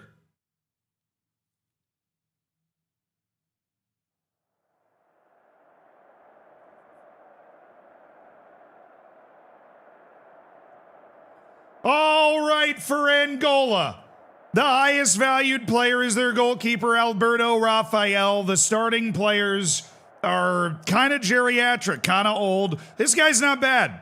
Salomão Pinto plays for Auckland FC. He's 35, got some solid finishing. Osvaldo Ngele, this guy's got some good pace, some good creativity. Domingos Canguila, incredibly explosive player. They got some good athletes up there with Canguila. Fernando Pedro plays for the Central Coast Mariners in Australia. He's got some great touch. Defensively, They've got the retiring 33-year-old Joaquim Almeida from Lokomotiv Moscow. He sucks. The goalkeeper, Alberto Rafael, though, he is legit. Plays for the supercharged team in Angola, I think, actually. Carlos Brandao, he's got some good pace as well. A very pacey team, right? But looking out for Canguila, he's got some really good pace. And their goalkeeper, Alberto Rafael, is a very good goalkeeper. Just 22 years of age. He's got a lot of game. All right, on the other side, we've got the Serbian national team. The Serbs have some supercharged value, guys. Milan Djordjevic of Manchester City. Absolute superstar defensive midfielder for the Serbs. You think he's got to factor in to anything that's happening here. Darko Djordjevic of Sevilla, a very talented right wing back as well. He's mostly an athlete with a great mentality. Mirko Milinkovic plays for Hollischer. I think that's a German team. I don't even know. This guy's got 100 caps. All right, good size. Out of this team, that's probably not a surprise. Predrag Janic, who plays for Red Star. He's a superstar for Red Star. He's got great passing off the wing, Janic. But remember, the superstar is Milan Djordjevic. Now, I'm worried the goalkeeper might not be a strong point for them. It isn't. Sasha Jovanovic is not a very good keeper. So the goalkeeping advantage actually goes to Angola. Very interesting. Now we have Milos Markovic and Milan Milanovic. Markovic is an unbelievably unathletic but well-rounded player who's rounding out his career with Red Star. Radniki Nizhny appears to be a good team. They've got a couple of guys in the Serbian national team here. This guy's not particularly good, though. So the Serbian team's not overwhelming, that's for sure. Angola and Serbia at the World Cup, and I hand things over to my co-announcer, Clive Livingsworth.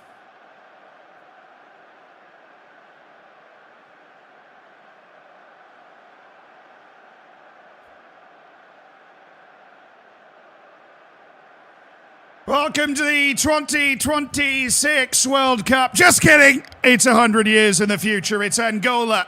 They've got a driver's seat position of 4 points against Serbia. Djordjevic trying to get his team into the World Cup knockouts. It is Angola and England up at the top of the group after their stirring 2-2 draw. And of course, Angola, one of the best goalkeepers in this entire tournament. It's a tremendous occasion. The World Cup final round of group stage matches begins now. As the managers have their traditional handshake, one skibbity cap TikTok haircut to another. And we're underway. Angola in the red, Serbia in the blues. Djordjevic, he's got to inspire something for this Serbian national team. He's got to inspire something for this Serbian national team. They need to deliver. Serbia and Angola in the 4-2-4 formations right now. And the longer this goes goalless, the better for Angola. A top 2 position guarantees knockout football for the Angolan national team. They qualified with 10 wins from 10. They were spectacular in African qualifying. They did not have the hardest of groups, but they won every match. And claimed again by Rafael, this incredibly promising and talented young goalkeeper. He's dropped it long, looking for Pedro. Djordjevic wins it. On towards Markovic. Now it's Djordjevic. Janic. Milanovic. And he's left it high. Nothing to trouble Rafael.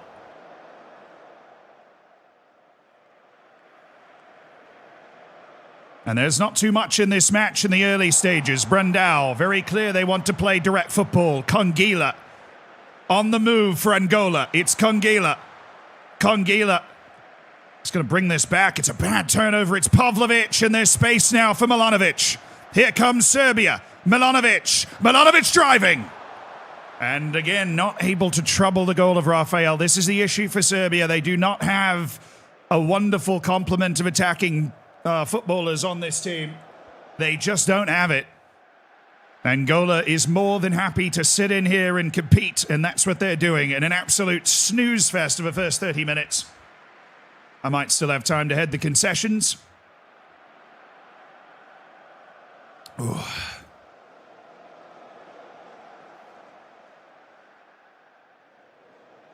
And after 40 minutes, there's just been 2 highlights for Serbia, and neither of them was particularly stirring. I have to imagine This is goal achieved for Angola as they reach halftime at 0-0 with a grand total of 0.31 XG combined. Absolutely. Whatever the opposite of scintillating is in the dictionary. But Serbia, despite having, the most valuable players in this contest, a couple of players that play at that real world-class level, they've not really been able to take this to Angola. Angola showing why they are such a tough team to beat. They are playing an incredibly composed bit of football through 60 minutes. There is just nothing in this. Serbia needs to show some urgency now. We need something from Serbia, because if they draw this, they're on 2 points, and there is a very good chance they are out with a -2 goal difference and just 2 points. Serbia needs something. They've created a good fair bit more XG in this match, but it's not coming for Serbia right now. Angola is holding its own. This is beautiful Haram ball, led by their star goalkeeper, Rafael. Angola looking to stay unbeaten in this entire World Cup process. 10 wins from 10 in qualifying. A win and a draw so far, including the draw with England. And they are looking to draw a second European opponent here in this World Cup group stage. This is disappointing from the Serbs. Angola's got them all figured out here. It's Angola who's going to take a 2-highlighter all the way into stoppage time. The Angolan national team, with this result, will guarantee a top 2 finish and a trip to the knockouts of the World Cup. You only hate Haram ball if it doesn't work. And Angola finishes with 5 points and stifles Serbia, completely shuts them down. I was worried that was... Oh, it takes us right into the other match. Angola holds for the 0-0 draw, and that leaves us with England and New Zealand. Surely New Zealand is up against it a bit too much today. England first in the group after a win against Serbia and a draw against Angola. The best English footballers, Shaquille O'Neal McNally. Absolutely sensational name for Shaquille O'Neal McNally. He is a scintillating footballer as well, Shaquille O'Neal McNally. He's got great physical capabilities at the fullback position. He's got a name of a king. Igor Marin, of course. We've already addressed Igor Marin. He scored earlier in this tournament. Not a great player, but he apparently really shows up when it matters. Tiernan Uzonka. He's not a tremendous footballer.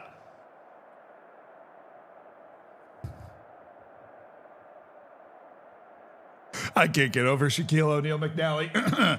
Tiernan Uzonka, the starting forward, but there's been some issue over this stretch of time for this English national team about getting players that can play at that world-class level at the striker position for England. Ruben Hall, he is a stirring winger, really talented, and one of the keys to this attack, along with Chris Skelton, who's going to rely on that physical ability.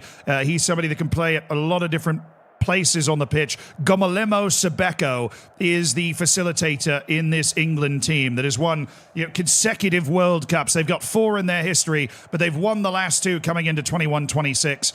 And then there's Jack Williams, currently a free agent, and much speculation about what team he's going to end up on after this World Cup, but he said he didn't want to sign anything before this. And then the legend Tobias Evans, the 36-year-old who's retiring after this World Cup, trying to get one more go, one more golden star above that lion, next to Dean Coulter, who's checking in, big, towering central defender. That is a big, slow, physical England defense, and that is...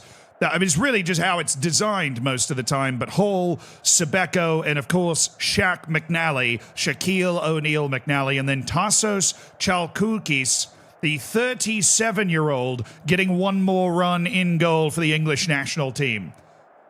Tassos Chalkoukis, or whatever.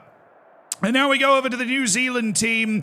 This is a team that is obviously not going to be offering the same type of quality, but Fazli Ismail Khairul Nizam is somebody that is at least going to be able to pick up the ball and try to make something happen. The goalkeeper, Matthew Kumar, is actually a solid keeper all around. Not something overly special. Luke Marshall in the middle of defense, going to be helping out. The striker is Bailey Smith. He's a really sensational player. He's got to carry things for New Zealand. The striker advantage is actually with New Zealand and Bailey Smith. Bailey has got to make all of the difference for this team today. It's got to be Bailey Smith.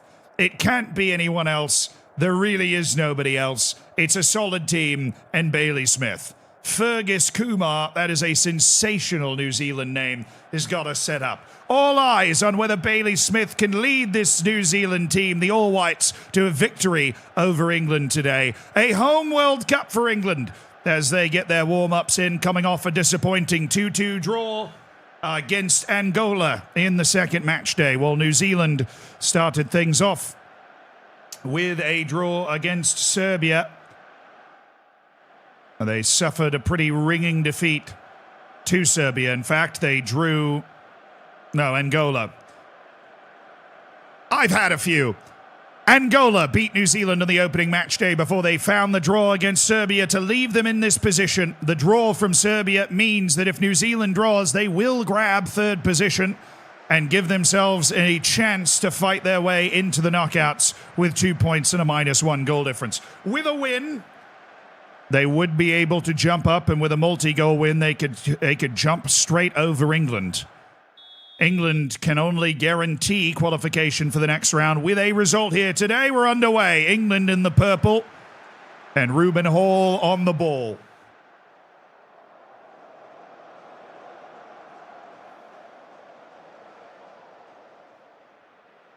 Chad hasn't moved on from Shaquille O'Neal McNally. This is Shaquille O'Neal McNally, the star fullback for the English national team, an absolute dynamo.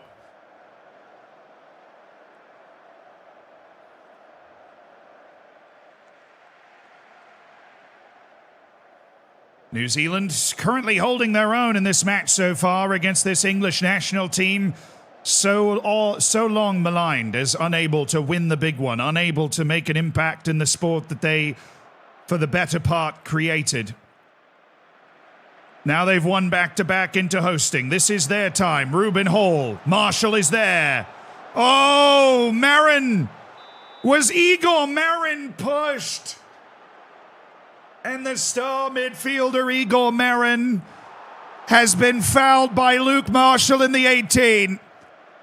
And it will be a penalty to be taken by Jason Williams.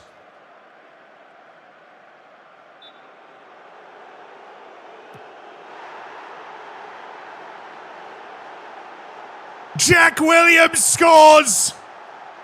Wait. Okay. What's going on, chat? Somebody said because it's sponsored content, he can't say the real thing. There's absolutely nothing I'm not allowed to say right now. The tournament isn't even, like, part of the sponsored content. What are you... The right back's last name. McNally. What about it?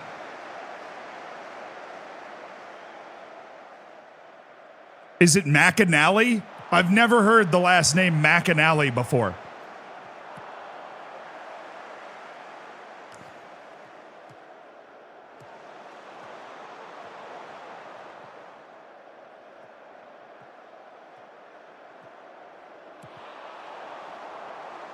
There's no way it's pronounced McAnally. There's no way. It's McAnally.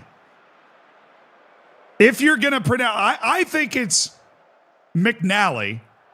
You guys think it's McAnally. There's no way it's McAnally.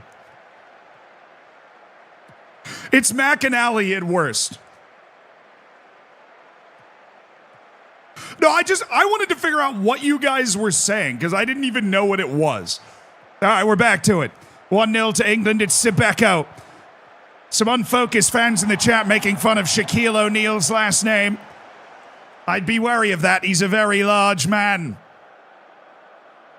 which is pretty dangerous for his last name in to begin with. Kumar got the ball off towards Bilderbeck. It's settled down by England, who are looking for a rather comfortable cruise through to the knockouts in first position.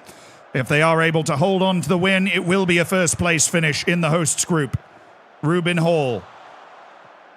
Up to Sebeko. Back to Ruben Hall. Vialou is there. Now on towards Igor Marin, save by Kumar.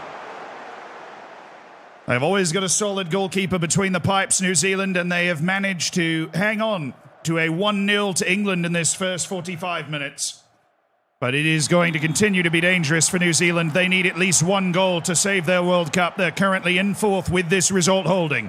The corner taken, headed away, Rawson, Sebeko, it's deflected! And it's Gomalemo Sebeko. England doubles its lead, and first place in this group beckons. The Kiwis, Oceania's sole representatives, look to be bowing out. Gomalemo Sebeko, the number 10, who's wearing number 12.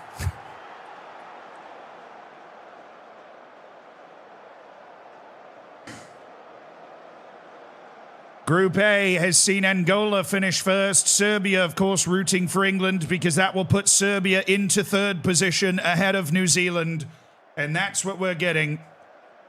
Jack Williams' penalty in Gomalemo Sebeko's volley to take England into first position. And that looks like it might just be Group A settled then. They do have Bailey Smith, New Zealand. They've got one hell of a goal-scoring striker. But he has not been able to find the ball today. He's not been able to find the chances today. DA, thank you for the 8 months. Bad dad joke here. No, you're right, that was a bad dad joke. Congratulations. Something bad dad joke here.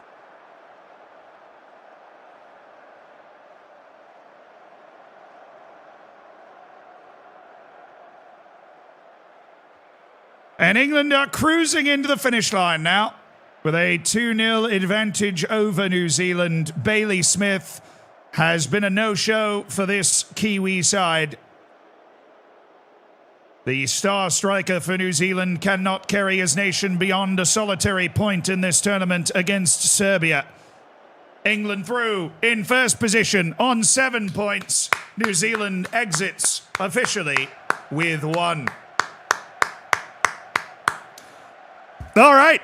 First 2 matches in the books, and it's time to head to Group B, where Clive Livingsworth, I believe, is going to be covering the action.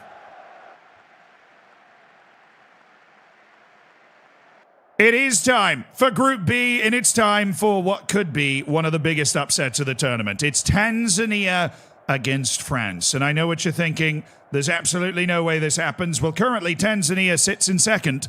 They've got 2 points, drawing Qatar and Uruguay, who have both lost to France. France is already guaranteed first position. There will be some rotation, you would imagine, from this French national team today. They are not playing Prince Jackson, who is their star player. He is one heck of a player as well. They are, however, leaving Mohamed Toumi in the team, their number 1 central defender. Then Matisse Lafitte, the star winger, is going to be out on the field, as well as Maxime Linares, who is the striker, the 29-year-old, the 5'9", 29-year-old. Other players of note, Yamin Thibault. Thibault is not really that accomplished either. Jacques Charistol, the right back, who's a man full of pace and not much else. But their deficiency really is in the midfield, where they have Ozir Ribeiro and Ander Perez, who are both passable at best. They've struggled to produce those quality midfielders they had maybe 100 years ago, and maybe that gives a window to Tanzania, who are in this tournament and looking for more. Derek Mgunda, who's managed to lead this team. He's not a half-bad forward, Derek Mgunda. Haji Othman, he is bad. Andrew Dennis, he's also bad. Nasser Felix, not very good. Rashid Omar, in fact, quite terrible. But they've got a solid team. That's what you can't overlook. They've got solid players at every position. Mauricio Arme, he's totally passable. Rashid Suleiman, totally passable defender, but he is definitely a little short. Mohamed Adoumani. Plastics really caught up with the kids in the future.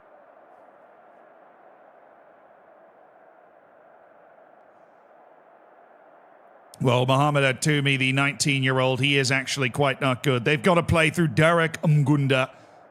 And everybody else is, a complimentary player of sorts. Shabani Sweetbert.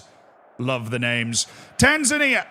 They're in an unusual position, Tanzania. They have 2 points at the World Cup.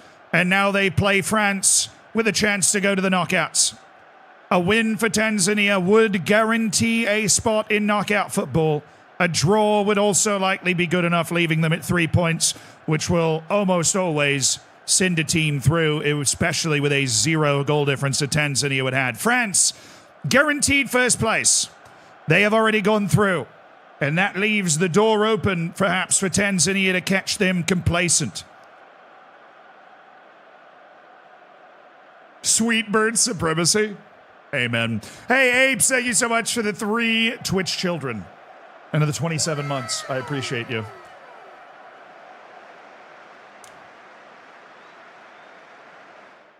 This is the moment in 2026 for Tanzania against France. The French have steamrolled their first 2 opponents and they have rotated for this match. And maybe that gives Tanzania a window to pull something really famous. If Tanzania wins, there is no hope for the other 2 teams in this group to finish anywhere other but third. Third place can get you through. Oh, it's Lafitte! And it's an early goal for France! Matisse Lafitte!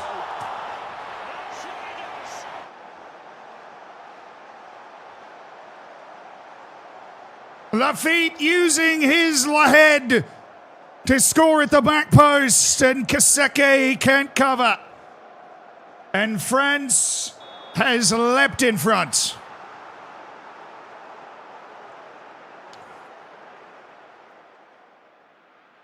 A 1-0 lead for France, thanks to Lafitte. Bayard with the assist, and Tanzania has to keep this reasonable. Right now, they would be ahead of Serbia in a third-place position. If they lose by multiple goals, that could be in jeopardy. They have more goals for than Serbia. So if they lose by 2 goals, Tanzania would stay ahead of Serbia in the third-place standings should it come to it. Adoumani. Adoumani's lost it to Lafitte. Lafitte charging in to Thibaut. Ribeiro blocked away. Scrambling play from Tanzania, who've drawn the 2 teams in this group, Uruguay and Qatar, to put themselves into this second position. That is a hard-won 2 points against 2 seasoned World Cup teams.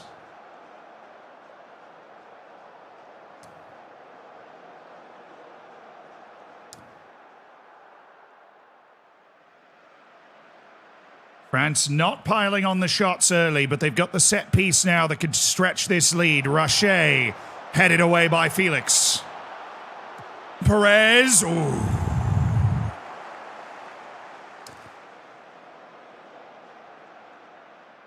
This French team,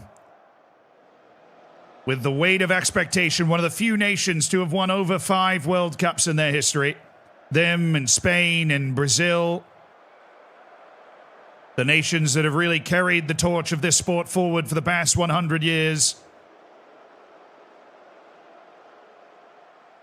But it is only a 1-0 lead over this Tanzanian side that is stubbornly staying alive, much to the consternation of Serbia, who is currently still behind Tanzania in third-place standings. This is a well-fought result for Tanzania that very well might be what makes the difference for them. Linares. He's made a move now to try and stretch things out for France. Linares, oh my goodness, and Atumani gets there at the last. Thibaut. Ribeiro is there. Back towards Thibaut. Thibaut on to Perez! Oh! There was no saving that one. Otman gets it away, and he's found Mgunda. the captain Mgunda.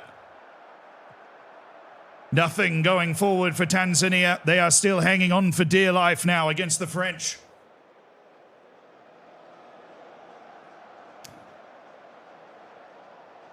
France playing for nothing but pride. They've already cinched up first place in this group. Tanzania obviously also playing for pride, but playing for an exceedingly rare trip to the World Cup knockouts for this nation that eliminated Nigeria in African qualifying. Ribeiro, Sweetbert is there. Strong foot from Sweetbert. Perez settled down in possession now for the French. They've got them backed in. Linares, Perez, Rache, searching. He's got Simonset! Was he offside? It looked like he might be. Patrick Simonset. And that offside would keep Tanzania in a healthy position in this third place table. It's been a solid showing from this Tanzanian defense. They have frustrated France. And Simonset is judged offside by our laser-accurate 21-26 offside technology. It was closer than you'd think. And very well taken by Patrick Simonset. Tanzania keeping the ball, 61% of the possession to Tanzania in this match. You can see how they've managed to see away Nigeria in the African qualifying. They've done sensationally well. Is there an equalizing goal here for Tanzania that would do huge wonders to put them in that third place position? France seems to be coasting to an inevitable win right now. But Tanzania is in need of a moment. A singular moment that's going to open things up for them.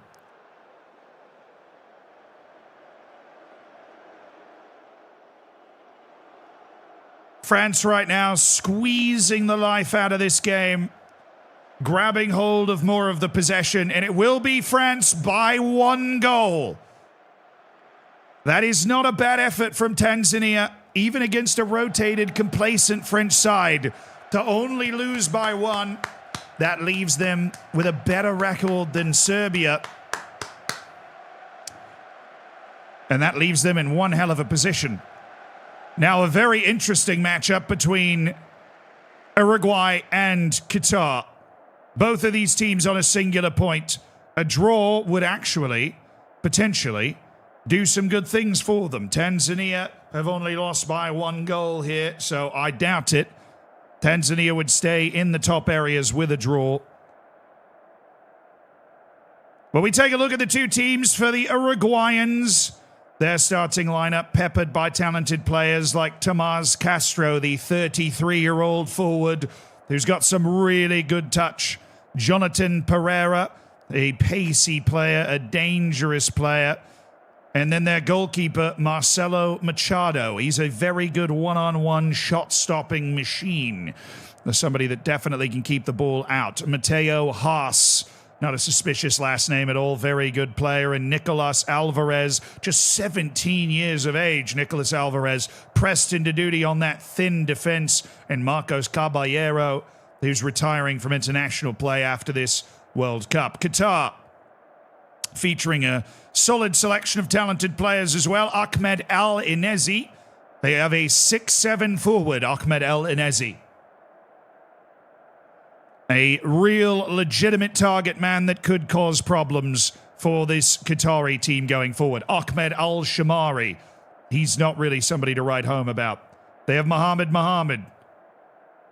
They have Saud Adam. Mohamed Yusuf. Al-Mohanadi. These are great names coming all the way through this team, but they play a direct style of football, and they are able to defend with players like Stephen Moro, who've got really solid feel for the game. One of those adopted Qatari players, Fariz Mansour. It's a solid Qatari team. There's not many holes in this team, but they do not have lots of creativity to create plays going forward. And they are going to need that direct play to win out today against this Uruguayan side.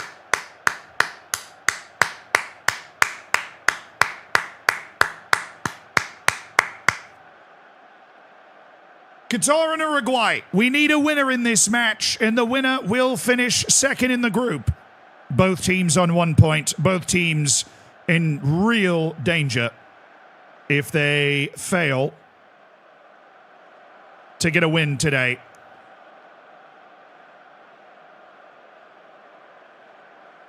Qatar is ahead of Uruguay on goal difference. A draw would leave Qatar with a slim chance of going through on that -3. It is a very slim chance indeed. We need a team to win. Qatar and Uruguay. And their big striker, Al-Nezi, gets us underway. Uruguay have not had their very good spell of play. They've managed to qualify rather uncomfortably to this World Cup. But they are not one of the teams that is seen as a real threat, a real danger, and it would be an achievement for them to get to the knockouts. While Asia has had 2 World Cup winners in the past 100 years and has had Qatar as a regular representative at this World Cup tournament.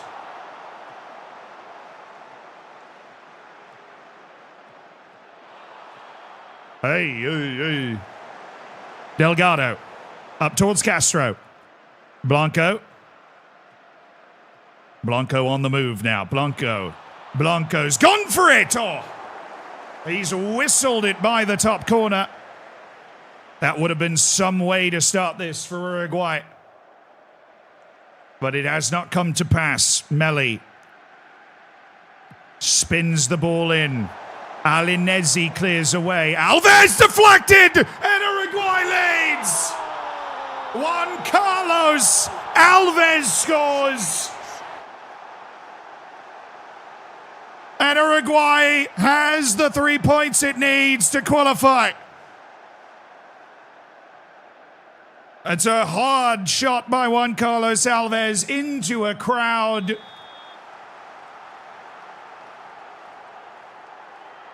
I don't know if there's a way for me to get the live table, unfortunately, on this. Oh, is it here? There it is. That's the wrong table.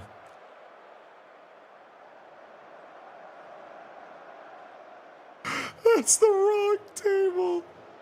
Do I have to switch it? I do. I have to manually switch it. It works. Al-Mahanadi. Qatar now in need of 2 goals, and where are they going to find them? They're trying to play off the big man, but they can't connect to him. Delgado. Melli. Uruguay on the move. Melli driving. Oh, it goes all the way through to Jonathan Pereira. And Uruguay is showing Qatar what for. Coming off their disappointing draw against Tanzania, Uruguay has opened a can on the Qataris. Melli with an excellent drive and an excellent cross, and Pereira's just waiting for it on the back post to poach that ball in. Sensationally done. And anybody that picked Qatar, anybody that bet on Qatar is absolutely in the mud now. Absolutely in the mud now. Oh, it didn't work, I don't think. Group B, please. That's not Group B. Never mind, it doesn't work. Blanco. Oh, the counter is on now for Uruguay. It's Blanco! He could have ended it. He could have ended it before the halftime whistle. But Qatar lives with a slim chance of 3 goals in the second half to save their souls. Technically, 2 goals would keep them alive, but they would be very unlikely to go through with 2 points and a -3 goal difference. Extremely unlikely, but they would be alive. Qatar, Pereira, Alves, Uruguay trying to bury this now. They've really run the midfield in this match. Delgado. Out towards Melli. Delgado on to Castro. Back to Delgado. He's got Melli. Great. Oh, brilliant!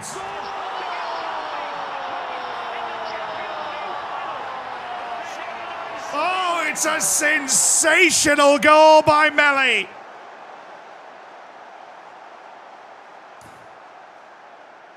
What a ball. Melli with a really wonderful over-the-shoulder take. That is just a tremendous bit of football from Uruguay, who are showing that there are levels here. Melli. Oh, he scored again!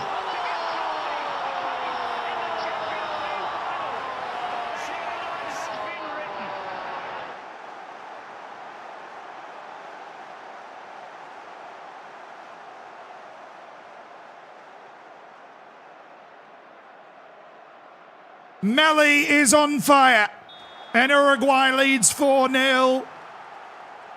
After that draw against Tanzania, it seems that Uruguay has woken up. They are laying the hammer when they needed to grab second position in this group. Tanzania will finish third, unless there's something truly miraculous from the Qataris here. Al-Sadi chips it towards Yusuf. It's fallen! Oh, what a save by Machado. He was offside anyways. But it's a wonderful save. He leapt up and held it. And it's been all Uruguay. A brace of goals for Melli in this second half after he assisted a goal in the first half. He's been completely unplayable and his day is done. As Uruguay can turn its attention to the round of 32. Al-Shamari. Al-Sadi, Al-Shamari. Qatar needs 4 goals to save its World Cup, and that is beyond unlikely. Al-Thani, Al-Anazi. Yusuf is going to go for it. Oh, that was on target. Machado uncomfortably punches it over the bar. And that's the best luck that Qatar has had in this entire match.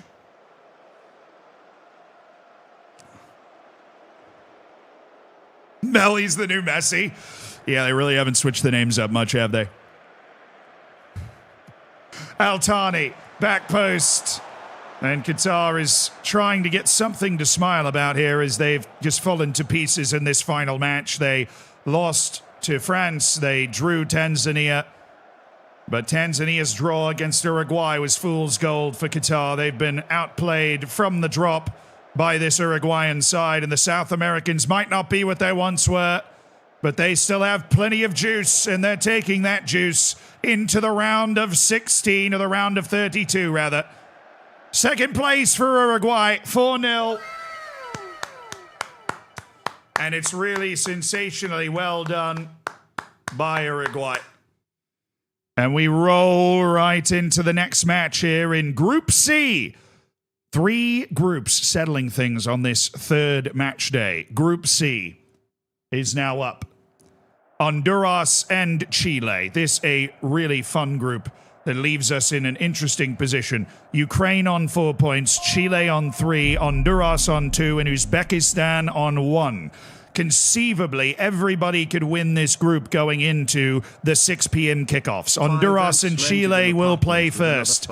A winner of this match will grab a spot in the top 2. It could even potentially be first, depending on what happens in the other match with Ukraine and Uzbekistan.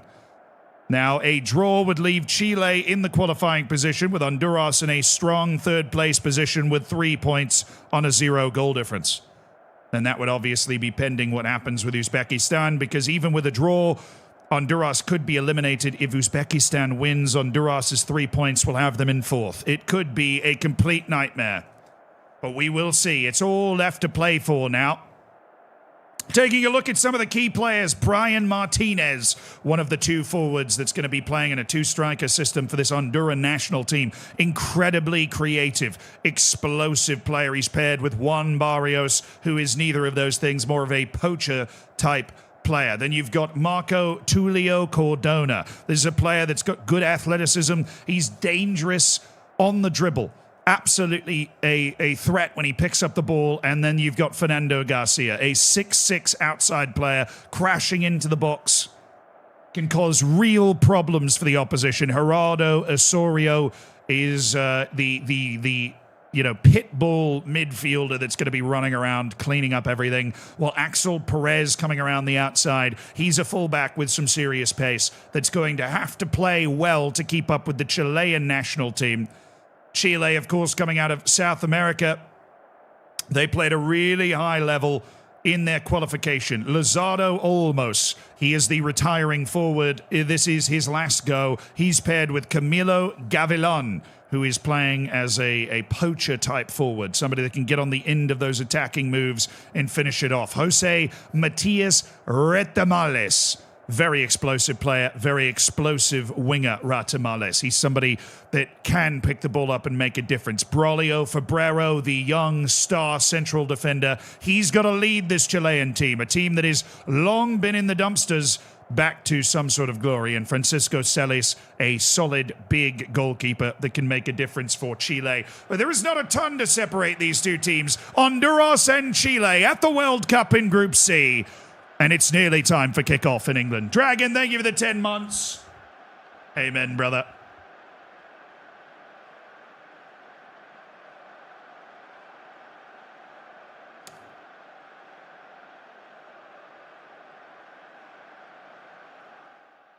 This is one of the more interesting groups that we have been treated to. Chile against Honduras. Chile's got themselves their win over Uzbekistan that's put them into second position. Honduras is drawn against Ukraine and Uzbekistan up to this point. There is so many different possibilities in this group, but we are underway. Almost the veteran. Back to the young starlet Febrero.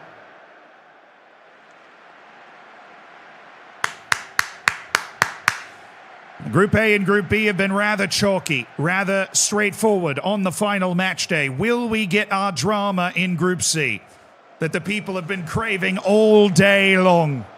Will we find our drama?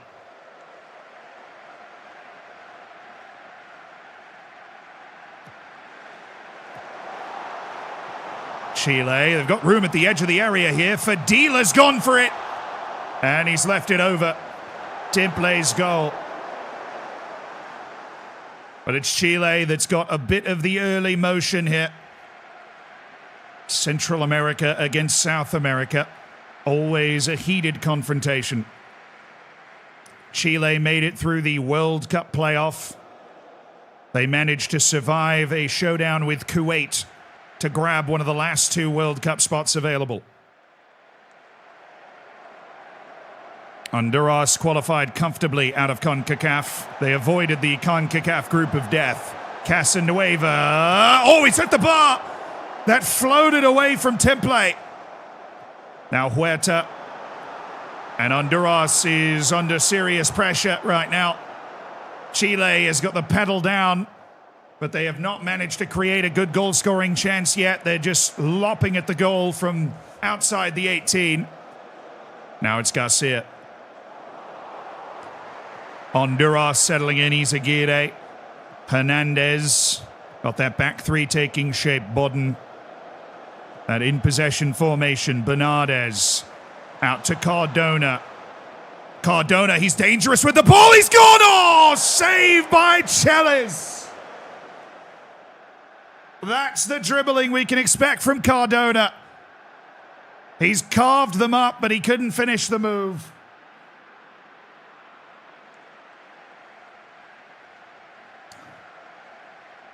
A flashy bit of goalkeeping from Celis to keep things level between Honduras and Chile. The second half is still goalless. So much hangs on this. A draw is good enough for Chile. You will see Chile start to waste time. A draw will guarantee, in all likelihood, pending goal difference swings, a second place finish, or at very least a trip to the knockouts. A 4-point third place team will absolutely be going through. Honduras with a draw is not safe. And we are into the final 30 minutes here, and there's been a pretty even exchange of tense chances between these two teams.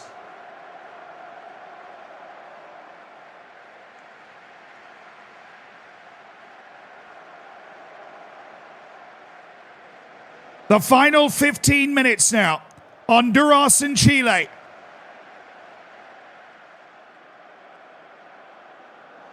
This is the most Central and South American match of all time. In the big matches, they almost never score and they just beat each other up instead. And that seems to be what we're treated to here today. Unless Iglesias, Chile trying to win the group hit, trying to guarantee a top 2 finish, unless it's Honduras going the other direction. Martinez on the overlap. He chips it to Bernardes. There's room here. He's got Flores. Garcia! It finds Wood. And Chile survives. Nearly an Honduras trip into the top 2. Marta has it settled down now. Back towards Varas. Iglesias. Varas, he's into... Oh, it's Oliver Persson!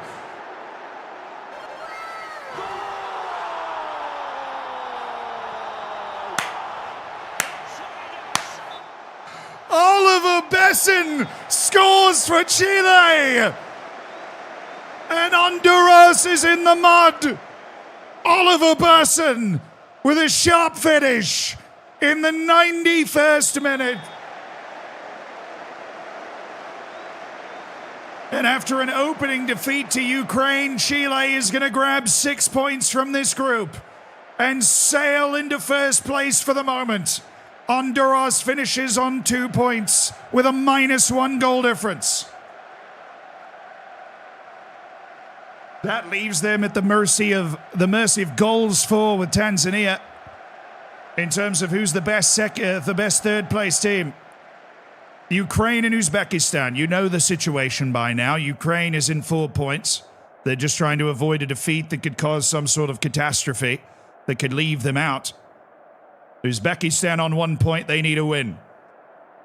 They managed to battle their way to a draw against Honduras, but they suffered a defeat by 1 goal at the hands of Chile. Their starting striker is Volodymyr Isokyanov.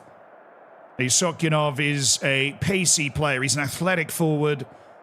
They do have a pretty good front 3 with Anton Ergashev and Sobir Mazayev, all presenting, explosive, pacey options. They can be difficult at times to keep them in front. And then there's Zashidbek Izmitov, who is a really tremendous midfielder with a knack for scoring from distance. He sets the tempo of this team. And then Baksradin Malikev, the 30-year-old central defender, is anchoring things for this Uzbek team that's trying to do what some would consider the unthinkable. Ibrahimov does struggle with his shot stopping from time to time. On the other side is the Ukrainian national team. For Ukraine, they've got the striker Alexei Kvasov, who is quite the impressive customer. He's quite comfortable with the ball around his feet as well for his size. And Andrei Sagaidak, a well-rounded winger at just 20 years of age. Ole Ruban, the other wing, he's more of a guy that's going to come in and try and score goals from that position.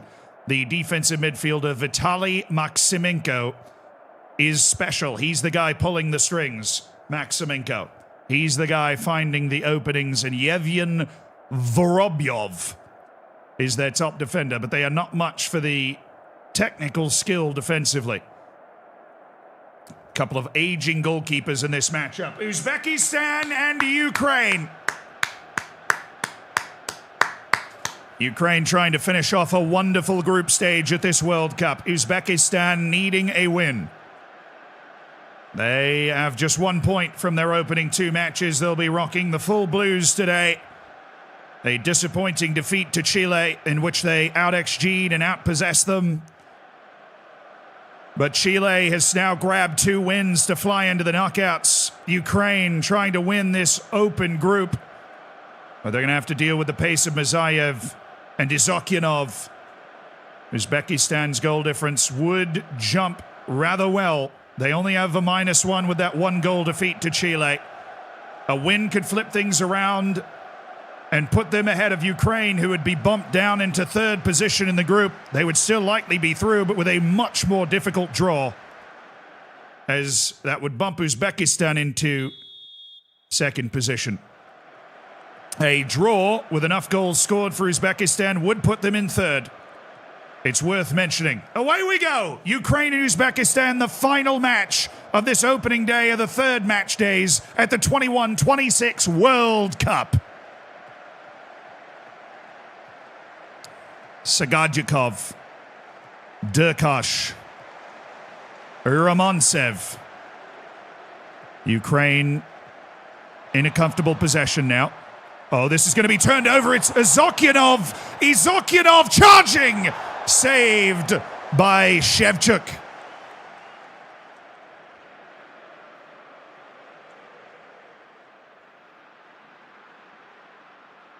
A proper save by Shevchuk.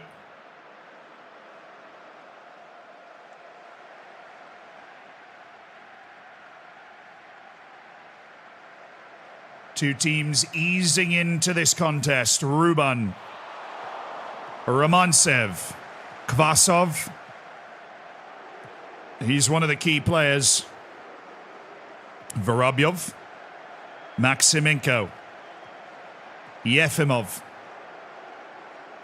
Maximenko, Kvasov. Oh my goodness!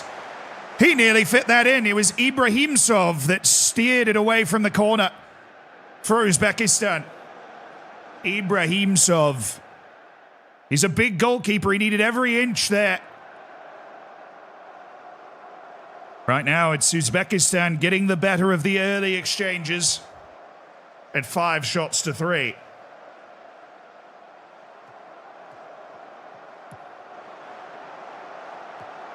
This ball's going to settle for Toshmatov, Kosimov, and they're going to bring this back to Malikov. Normatov, Mizayev, who can take his man on. He's trying to beat him for pace, and he has! He's got Izokyanov! Oh, how has Izokyanov missed that?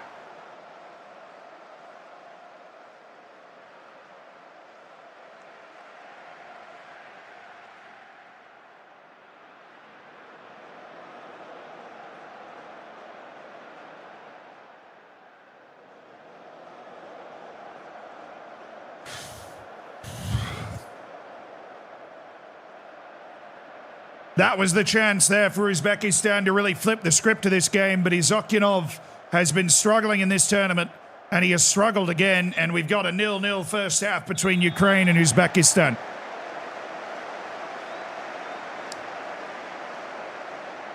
And it is all down to whether Uzbekistan can find a breakthrough. Ukraine is perfectly happy to stay at 5 points, it seems, and take second place behind Chile. A win would put Ukraine in first. Ruben. Oh, Kvasov, he's got some space to run here. This could be dangerous for Uzbekistan. Kvasov, oh my. He's decided to have a go from Belarus. And he's come up a little high. The star forward's not producing now for either of these teams.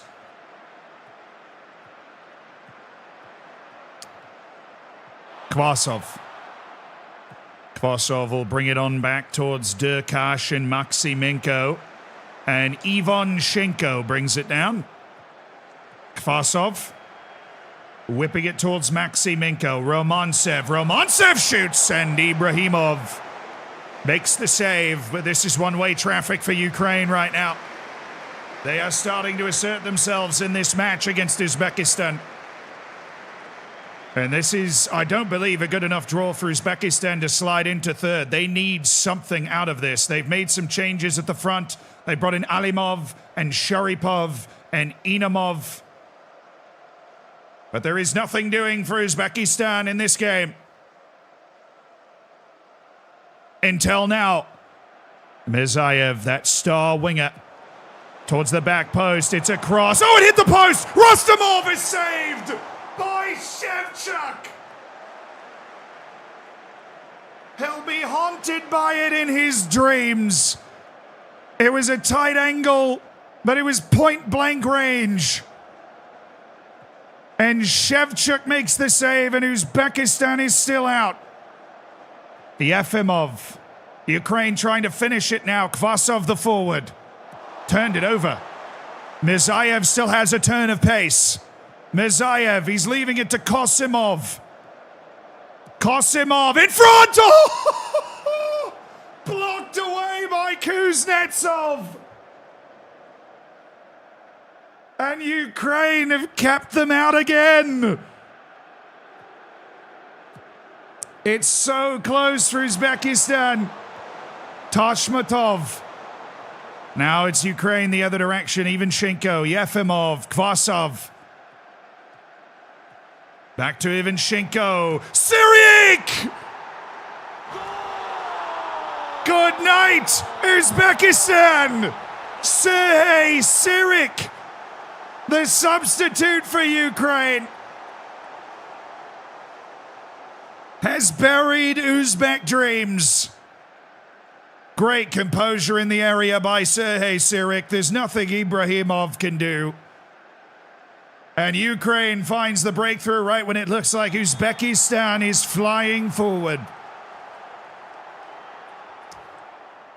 The stands are in the mud after the Tajikistan World Cup win of 2110 rather. It's not there now. Ukraine wins. They're first in the group on 7 points. Chile on 6 points.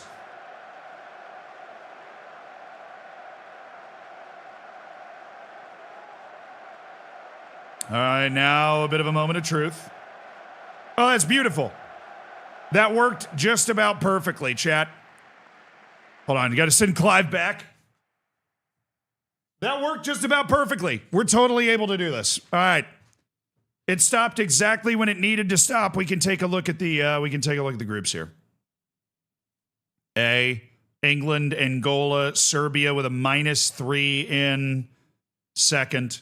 France, Uruguay, Tanzania with a -1 and 5 goals for. And then this group is Honduras with a -1 and 1 goal for. Tanzania is already ahead of 2 teams in third place right now. Honduras is ahead of Serbia because of the goal difference. But we've got Ukraine going Q1 and Chile going Q2, baby. Spaceman!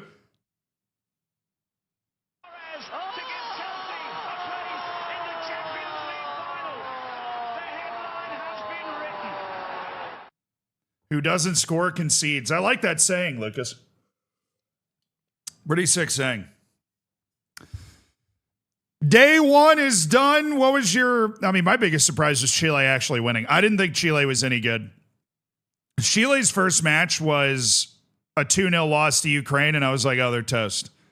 And then they literally just grabbed 2 1-goal wins to advance. I'm very disappointed in Uzbekistan. It seemed like they were way better than what we got.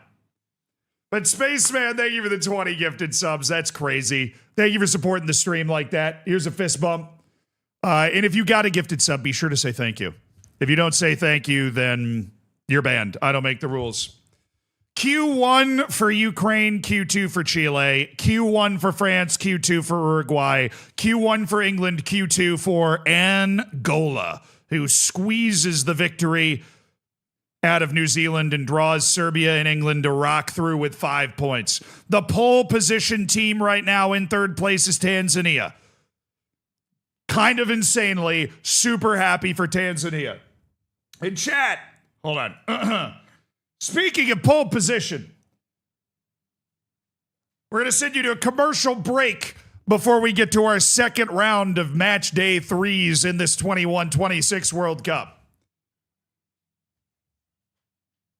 Did you know that F1 is exclusively on Apple TV in the United States? On every platform. It can be replayed at any time. Obviously, we've been talking about F1 the whole day because it's all around the stream. It's all the official and exclusive sponsor of the 21-26 World Cup here on the Zealand Sports Network. F1 is now at home on Apple TV here in the United States. And even if, the whole season's kicking off on the other side of the world for F1,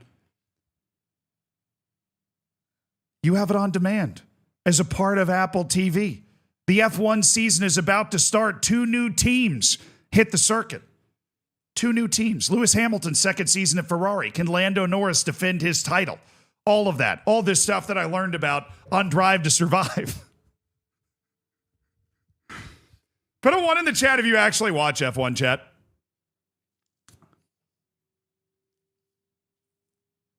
But yeah, sorry, I didn't even notice that. Put an F1 in the chat if you actually watch F1. No, I do too. Not much though. Honestly, I'm not even kidding. My biggest issue with watching F1 is usually it's on at a weird time and I don't know when I don't know what's going on and I don't like keep up with it enough to, if I turn on the TV and it's on, I'm like, sweet.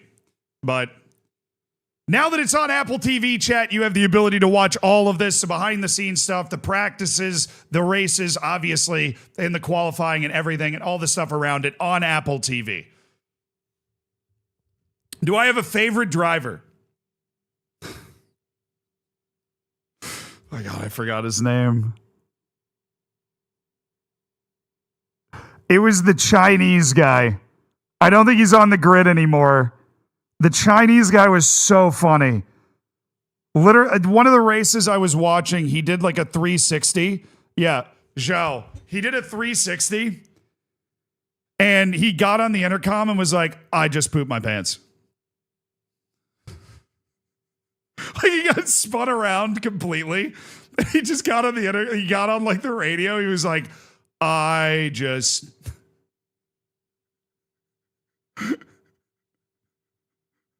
he was like, I just pooped my pants. And I was like, I love this guy. He drove like a maniac. He was probably my favorite. But hey, this is this is the commercial break of the Zealand Sports Network. Okay, pay attention. Apple TV, the official sponsor of the 21-26 World Cup, because Apple TV is now the exclusive home of F1. Get all your content there. The season starts this weekend. Be ready. All right, we're back for match day 2. Match day 2 is, I think, 3 more groups, chat. I think we have 3 more groups going down. I clicked on the wrong thing. What am I doing? Washed. We have Group D, Group E, and Group F. We start with Argentina, Saudi Arabia, and Belgium, Spain. We got to get it all set up for the right guys real quick. Whoop.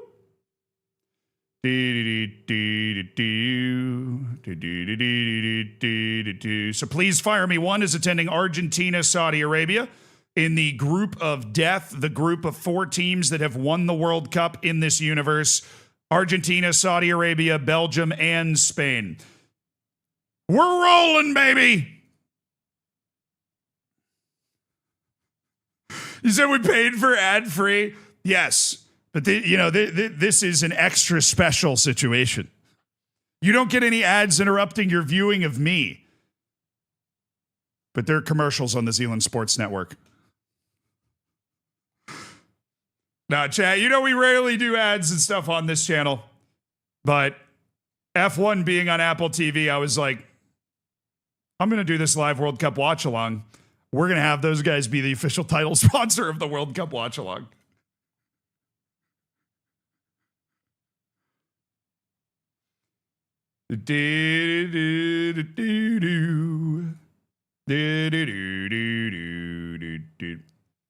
Oh, goodness. Hannibal Barca should be... Well, now I'm worried that I didn't do this right. Hold on. We're going to have to go double check this.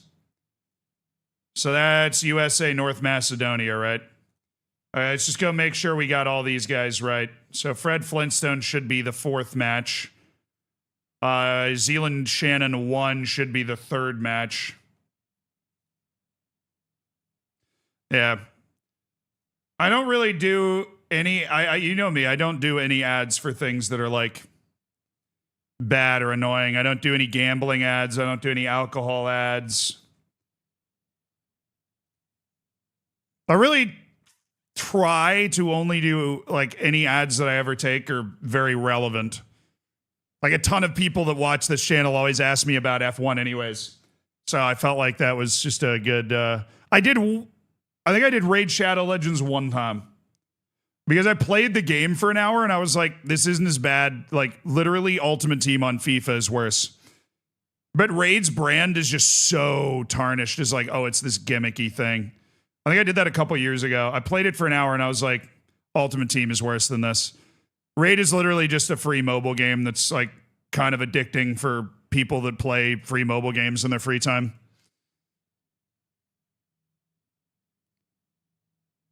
We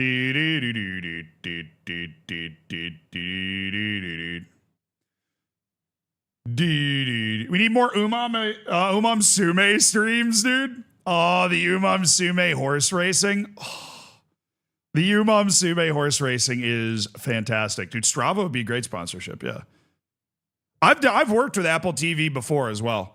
I worked with Apple TV around their MLS stuff too. They're very nice. They're very not gimmicky. Like I don't think that this ad is very like straightforward. It's like, hey, F1 is exclusively on Apple TV in the US. Like, check that out.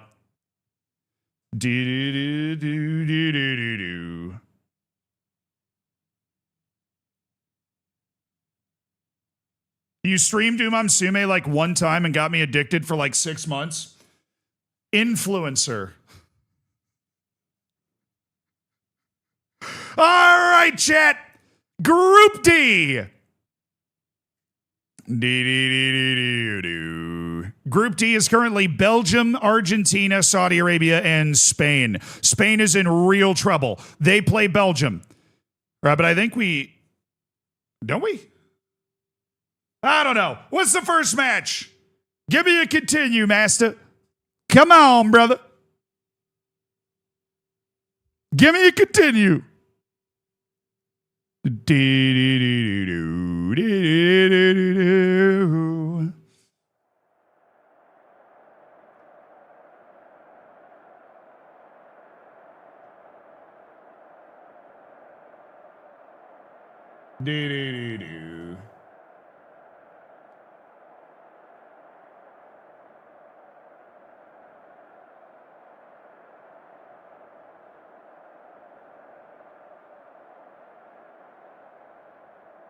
All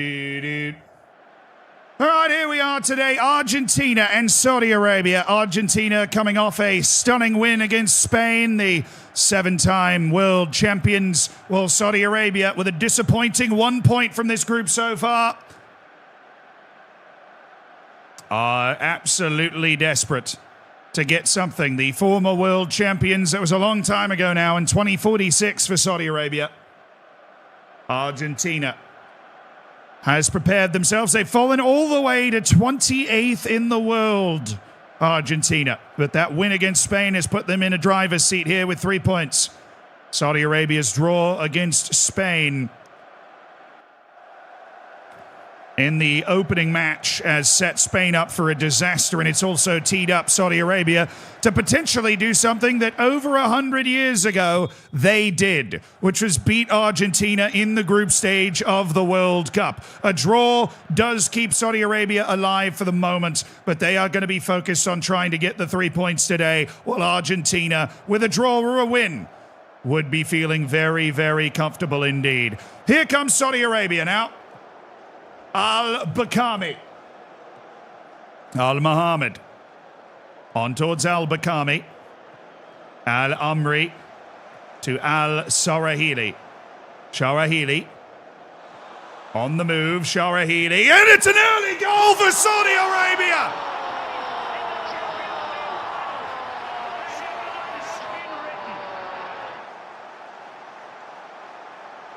Saudi Arabia inside 6 minutes from Sharahili to Al-Lahiani. I know I forgot to look at the squads, Chad. I am aware of that. There's really not a lot we can do about that now. All right, Clive. The goal scorer, Al-Lahiani, certainly a quality player, able to separate Al-Sarahili, more of a pacey customer. The players out there for Argentina, Diego Valdez, Pablo Sanabria, the man that's got a good turn of pace on that right wing. Sixto Franco, he's got good size, good change of direction. Sixto Franco, Leguizamon. Remember, this is an Argentine team that is now 28th in the world. They do have a 20 jumping reach defender in Facundo Abre. And they've got Delgado as well. It's a real quality player when he receives the ball, looking to make a pass. But it's Saudi Arabia that have got the lead right now. The surprising Argentine win over Spain might not matter too much right now. Saudi Arabia is in second position. Kodari, Al-Ruaili, Al-Shamari, Kodari. Kodari dances around his man. He's got a ball. Oh, it's a great ball to Al-Jazani! Saved by Torres.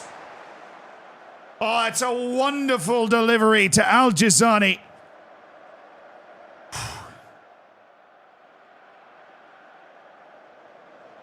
And the striker has come up empty-handed here. Saud Al-Jazani. And Saudi Arabia is carrying a 1-0 lead over...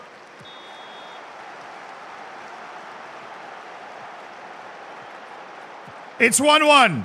Don't ask to see the goal. You can't. You're not allowed. Here is the own goal. It happened in the first 2 minutes of the second half, which is a glitched 2 minutes when you're watching a match. Hashtag bespoke. But we believe this is the replay of the goal. An equalizing goal for Argentina of huge impact. Oh, it's a disaster for Al-Bakami.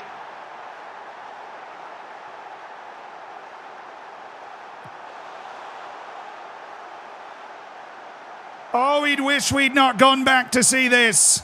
Leguizamon, Al-Bakami rolls it. The keeper has no idea it's going to sneak in at the far post. That is a terrible own goal for Saudi Arabia. An absolute disaster for Saudi Arabia. What is this? Sanabria.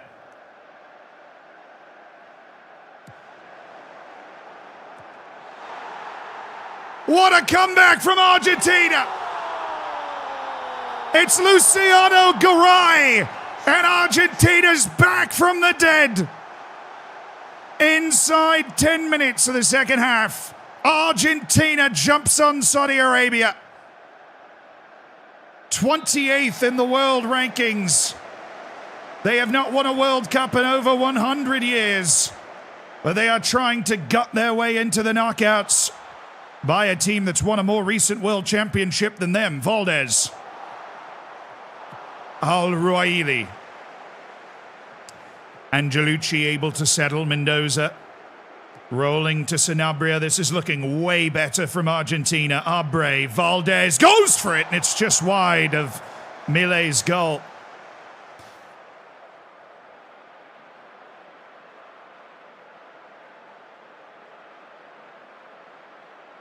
Saudi Arabia might have even the majority of this match looked the more impressive team, but Argentina has rolled back the years. And they've got a ton of pressure on Saudi Arabia now. They've got them all the way backed in. Sanabria able to escape a couple of defenders. Al-Shamari. Al-Lehiani is beaten to it. Quick shot, and it's just wide from Coronel. The pressure is unceasing from Argentina in this second half, and they have the lead on Saudi Arabia, a lead that would give them 6 points and a guaranteed ticket to the knockouts, and would make life very, very difficult for Spain, who could, at best, finish in third position. This result would very likely knock Saudi Arabia out of the tournament. In all likelihood, Saudi Arabia would be eliminated with just 1 point. They could finish third, but there's no way a 1 point team in third is going to do anything. The Saudis need a goal. Al-Dessari. Al-Said, it's taken away by Argentina. The big man, Abre, towards Gonzalez. Abre's got it back. Gonzalez is going to take it. A little space for Leguizamon, and it's 3!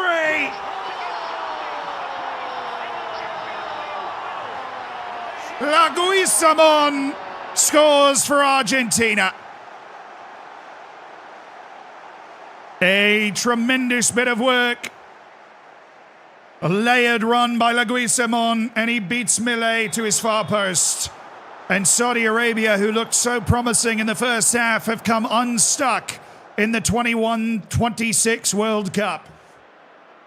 And Argentina, who oh my goodness, they nearly had a fourth. Milei digs it off the goal line. with a lightning reaction save to keep a very narrow chance alive for Saudi Arabia.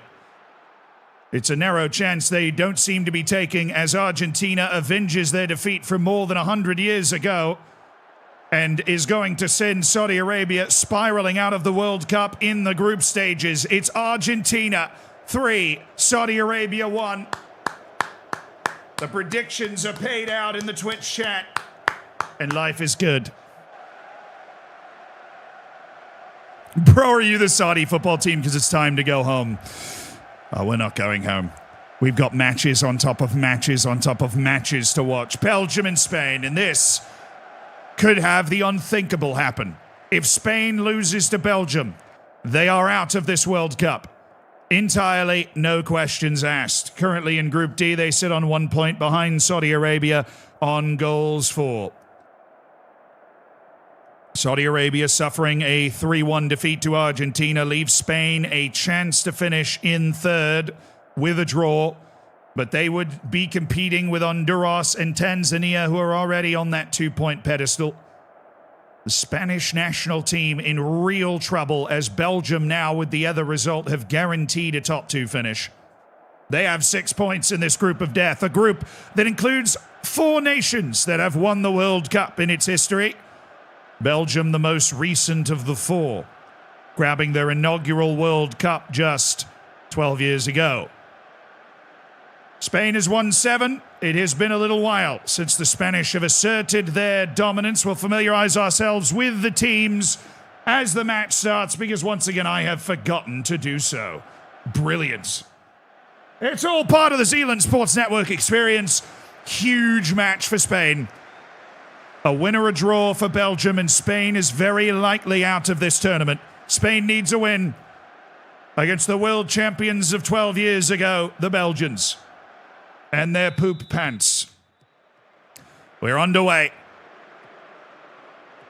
The Spanish national team, fueled for the most part by Jorge, the brilliantly talented forward that sets the tone for this team, and then Kiko on the right wing, and then Toro.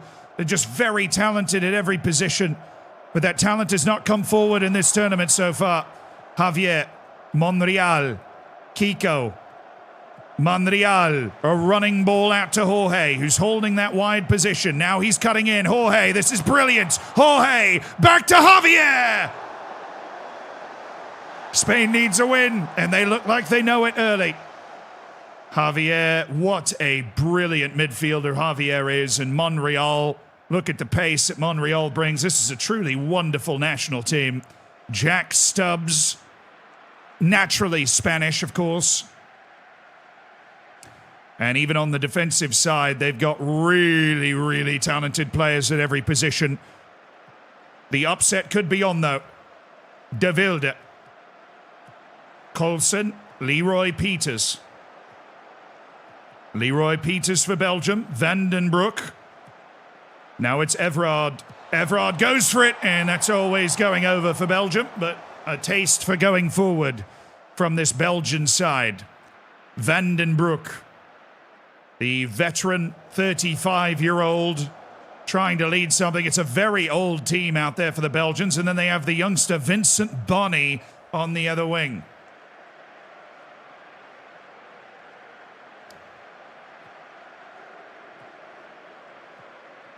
Deuce. And now Velez. Spain right now is out of the World Cup. Monreal. Monreal dancing forward. Jorge blocked away. Javier. That was ambitious. This brilliant Spanish team.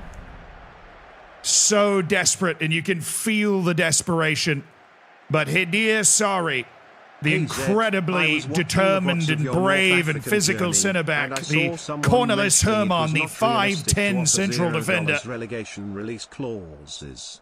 It is, Odense Bold Club did it with Sven Kuhler a few years back, though he refused to play in the second half of the season as he wanted to leave on a free. Odense did get relegated, but it is realistic. Good to know. Tafka, thank you so much for the sub. Van den Broek plays it in, it's De Bock. De Bock, back to Bonney!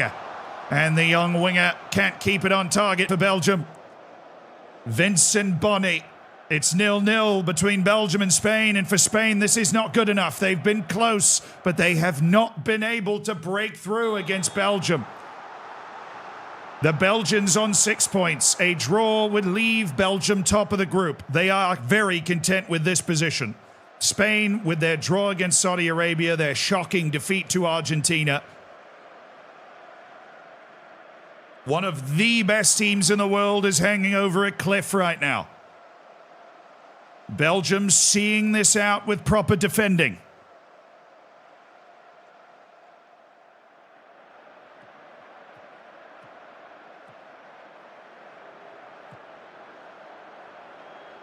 Spain need a goal. Stubbs spins it wide to Jorge. Jorge's on the move now. Jorge bringing it back to Monreal. Back to Javier. He can shoot from here. Oh, he's at the post. Hafidi was tracking it, but not well. And in the pouring rain here in England, Spain still cannot find their goal. Will they find it now? They would only move them up to third in the group, which would no doubt set up an incredible round of 32 match. Carmona. Rafael. Fidalgo. He's dragged down by Herman.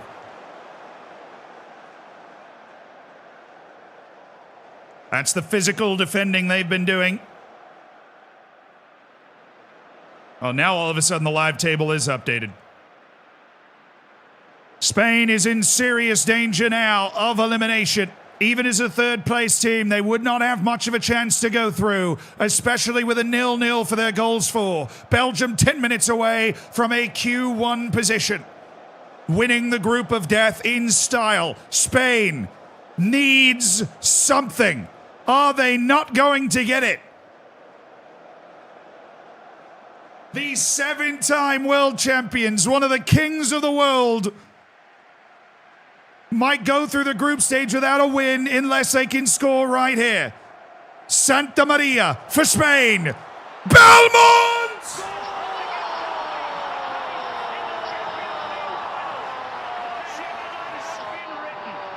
Spain scores at the death. It's Miguel Belmont for Spain.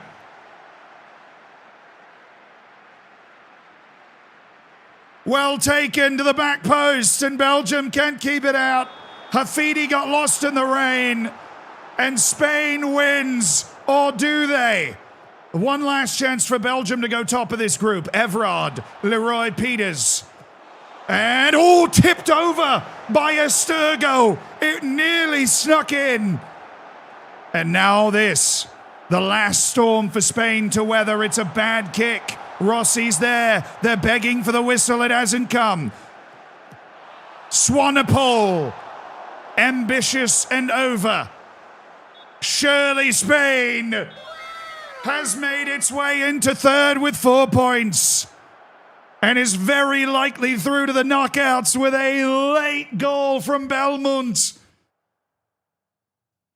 Absolutely incredible from Spain, and they survive and become a very dangerous team going into the knockout positions. Goodbye, J-Lab. Have a good one. Truly, truly wonderful. Now Ecuador and Tunisia, and one of the more interesting groups, one of the groups that doesn't have, a traditional power per se. The group D is over. Argentina takes first place in the group unbelievably. After they opened up with their defeat against Belgium, they went on and won the other 2 matches. Belgium in second and Spain into third with a very good argument for being in the knockouts as a third-place team. Saudi Arabia eliminated. Now Group E's got Ecuador, Tunisia, Romania, and Jamaica. Ecuador is top of the group with 4 points. They've beaten Jamaica. Jamaica's on 1 point. Tunisia and Romania are on 2. That's left us really all up in the air here, and Tunisia's got the bigger ask. They've got Ecuador, who have won the World Cup twice.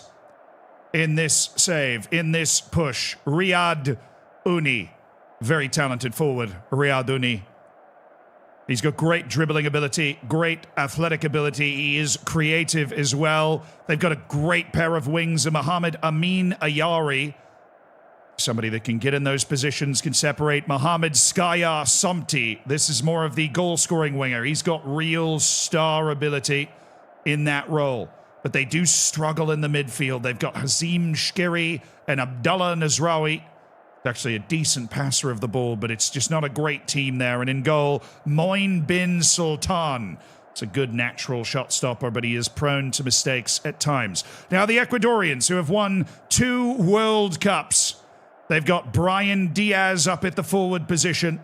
Somebody that is a real well-rounded star forward, Brian Diaz. Out on the wings, Wilmer Acosta, currently involved in a bit of transfer speculation. Juan Carlos Fernandez, the brilliant young midfielder. I mean, they have a couple of real stars out there with Brian Diaz, Juan Carlos Fernandez, and Fernando Chala, who's just a world-class kind of all-around fullback, and Luis Chila, who's a tremendous goalkeeper for Ecuador. Really tremendous. The Ecuadorians, the 2-time world champions, against the Tunisians.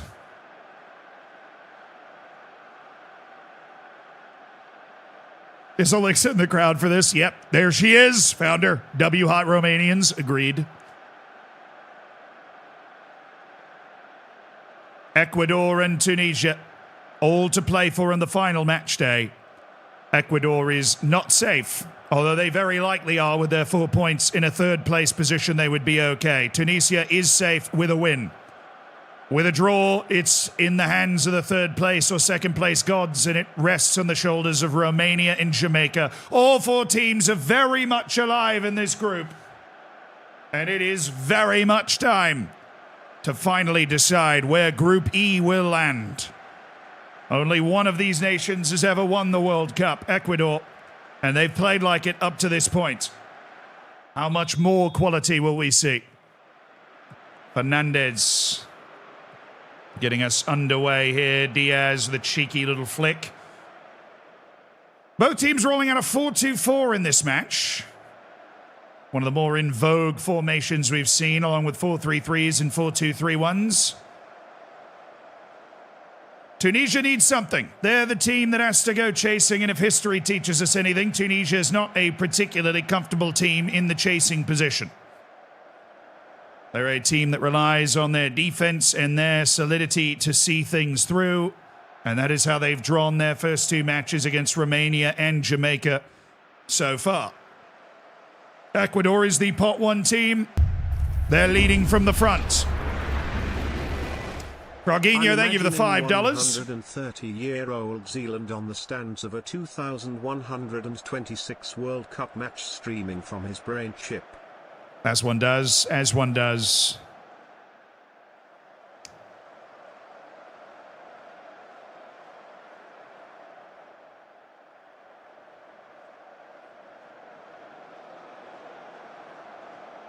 A throw in here for Tunisia, maybe presenting an opportunity to get those numbers forward. Fernandez looking for Leon. Chance now for Jerby. Oh, look at this move from Jerby Mendoza. Nervy clearance here for Ecuador. Ayari goes for it, and that is saved by Chila. I have to do better than that and probably shoot from way closer to score against Chila. Ayari is a goal getter, and now Uni. Does he dare test one of the best keepers in the world? He does! Chila's there, but not comfortably. Nazraoui, Graham, looking for Somti. Mendoza does very, very well defensively. Able to get rid of the ball and avoid the corner. But Tunisia is making Ecuador work for it, and Tunisia is creating some goal-scoring chances here in this first half. Always that tension in the final match day in a group stage in a big tournament setting like this. But Tunisia and Ecuador have one half of football to figure it out. A draw for Ecuador would likely put them in first position. It's not the worst thing for Ecuador to see out a 0-0. And it's not the worst thing for Tunisia either. It just depends on what Romania and Jamaica get up to in the other tie.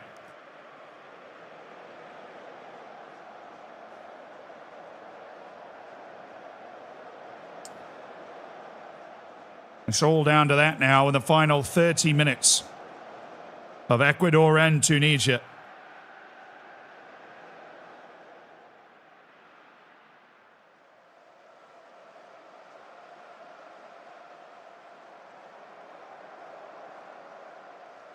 Not been too much to speak of in this match. In a group that has been full of draws, we might be headed towards another. There's only been one win in 4 matches played in Group E. And now it looks like there might just be one win in 5, unless we're left for some late drama like we saw in the Spain contest.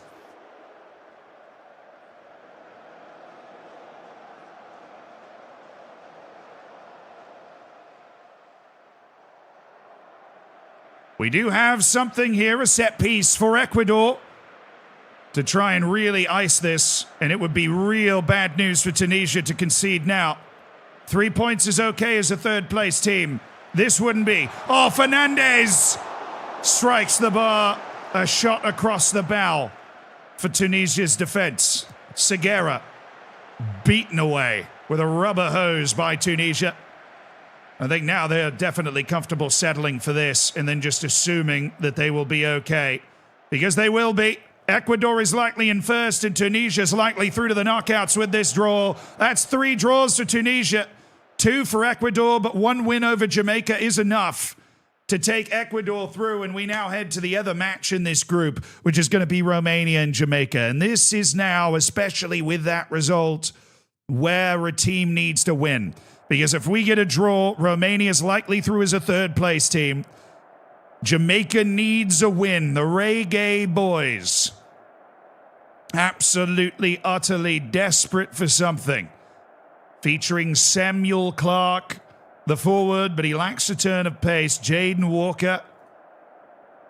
Lamar Letman, who's definitely one of the players that's offering a bit more quality for Jamaica now. Kamani Burrell. Conroy McLeish, absolutely tremendous name on this lad. Ozani McCoy, it's got quality. Calbert Bryan, the right wing back. And the defenders, the goalkeeper, Jamari Philibert is in his final World Cup. Emmett Reed in his final World Cup. This Jamaican team has long lacked the ability to punch at a super high level, and we seem to be treated to that. Once again with this Jamaica side. They can change the narrative, though, against Romania. We will see if they actually can. Mazea Dragu, one of the feature players for this Romanian side.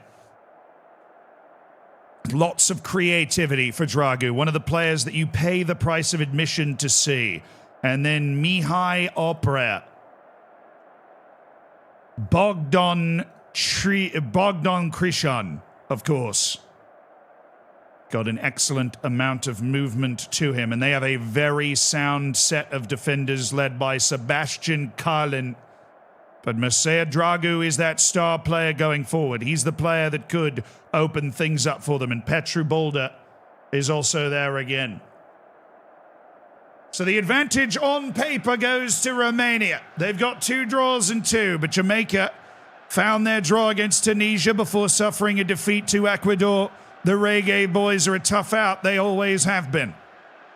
I doubt that will change against Romania here at this World Cup.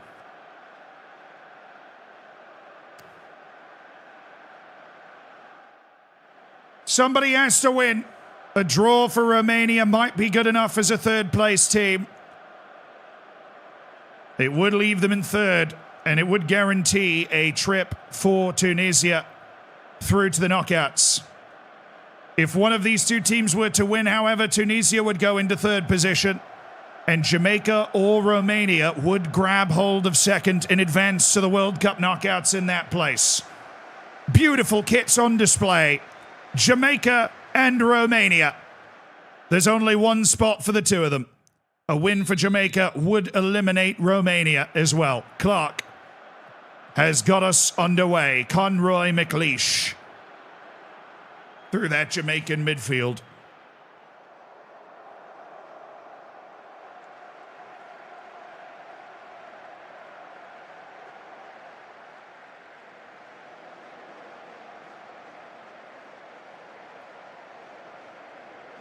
Promising early start for the Jamaicans.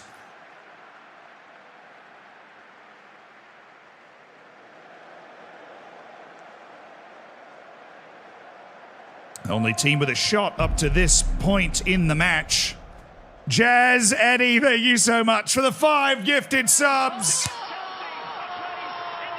Das, Niklish, Tom, Serv, Kern, and Borolad. Enjoy the bacon, enjoy the emotes. Brilliant.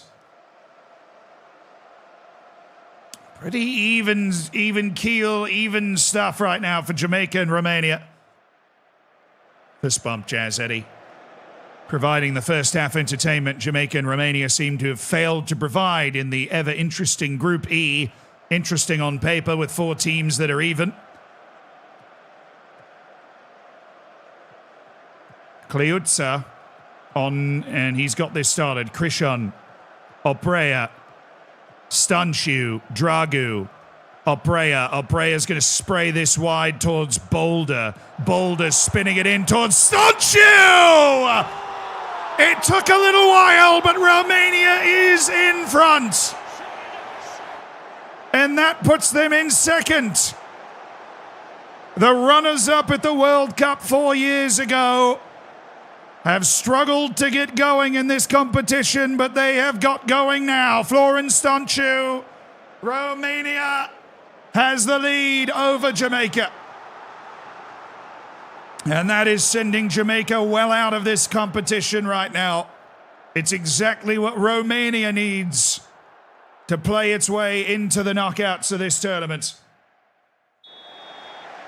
Doing fabulously well, W hot Romanians. Is it a bug that the formations between the two teams always match? It's a feature. You don't understand. In 21-26, there's a rule that you have to have the same formation as your opponent. It is known. Florin Stanciu, the man that's made the difference for Romania.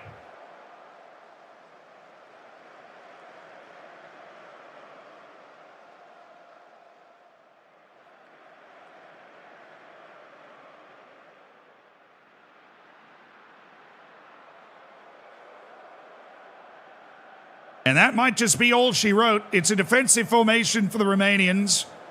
They're just going to try to hold this lead now that they got their goal from Florin Stanciu. And that goal puts Romania up on 5 points with Ecuador.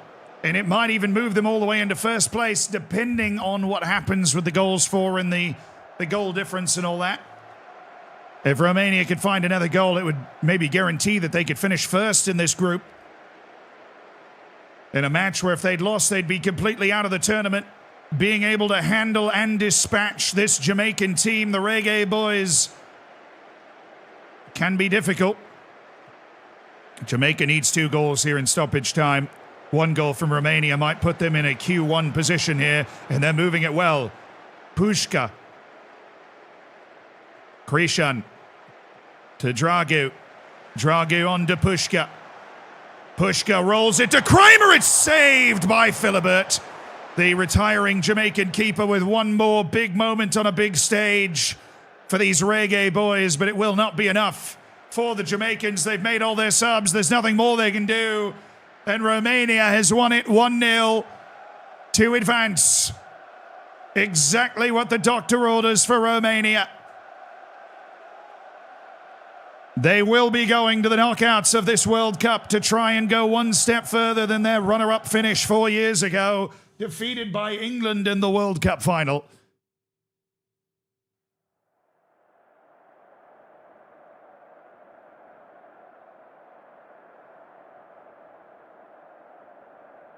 Now South Africa and Italy as we move into the 6th group of 12 that we will be partaking in today. Ecuador and Romania. It is Ecuador that hangs on to that top spot in the group with Romania in second. Tunisia needs 4 teams worse than it, which would be Serbia, Tanzania, Honduras, and they have just 3. Spain has officially qualified for the knockouts as a 3rd-place team. Tunisia is on the hot seat to try and do the same. They have 3 points to their name right now. In Group F, it's Italy on 4, South Africa on 3, the United States on 3, and North Macedonia, after their draw with Italy, is on 1 point with a hope and a dream.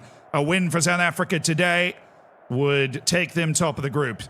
The Italians, of course, they have won the World Cup in the past 100 years, but they still, for whatever reason, cannot beat North Macedonia. Maurizio Zagaglione is the star forward for this Italian team. Zagaglione, a well-rounded centre-forward type player with a real knack for goal scoring. Paolo Bianco, an explosive winger on that left side, somebody that can really go out and carry the ball. Ettore Morris, this guy's getting the Lifetime Achievement Award being in the team right here. Massimo Gotti and Beniamino Gentili. Easy for you to say.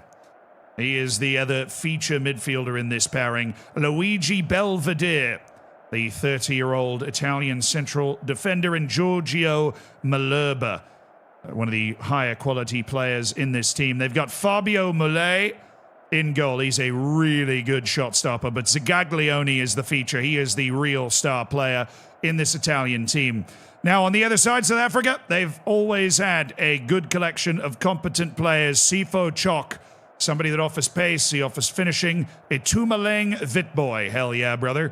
He's just 18 years of age in this first team. Now the teenager, Intokozo Burton, is out there, and he is certainly going to be up against a different level of competition today.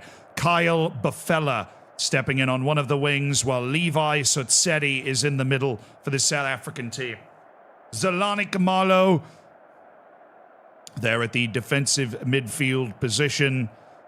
And the goalkeeper is Atinkosi Sima. He is certainly one of the better goalkeepers in this tournament. South Africa in a good position right now. They're on 3 points. They've got themselves a win, and 3 points is usually good, but they have not played Italy yet. They beat the United States, or they rather beat North Macedonia, and they suffered a defeat to the United States. That set them up in this position, South Africa.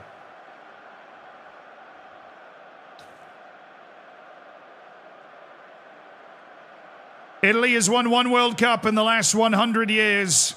They've had some fall from grace, and they've been uncomfortable in this group with the draw against North Macedonia. And there is a chance by the end of today that Italy finds itself in third place and in need of help. South Africa can clinch with a win. They would guarantee qualification. A draw and even a defeat leaves them alive. And the same for Italy. It all depends on what happens in the other groups and between the United States and North Macedonia. And Itumeleng Witboy losing the ball immediately. Italy and South Africa at the World Cup.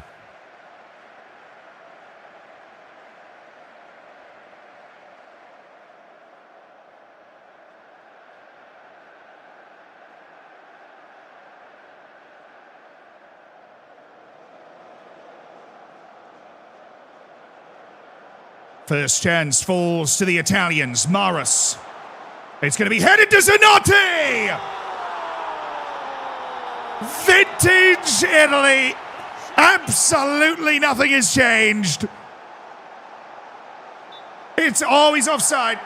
Well, I guess that hasn't changed either. It's an offside goal. It does not count. Thank you for the raid, Capo. We are watching the 21-26 World Cup after 100 years simulated.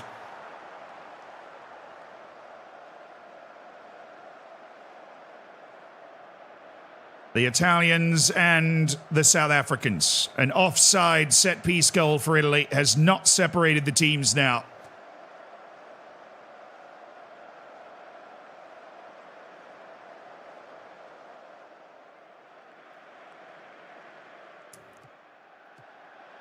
Zagaglione. Zagaglione again. Maris. Zagaglione. Gentili. Gatti. Zagaglione. Bianco. They have constructed this play well. Zagaglione with the 1-2. He's in, surely! Oh! Saved by Sima. Big save against the superstar forward Zagaglione. And Sima proving himself one of the better goalkeepers in the world at this moment. He got a foot to it, and Italy's ability to separate compromised for the moment.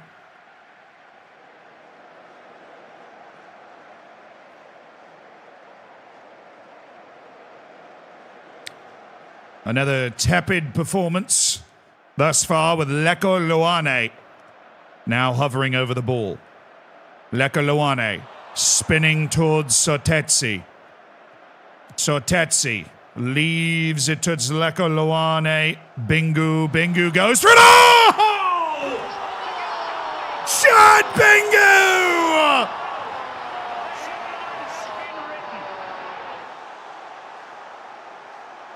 He's beaten one of the best goalkeepers in the world. And he's beaten him handily. Chad Bingu, 2 quick touches, no saving that. What a goal for Chad Bingu. And South Africa goes first in the group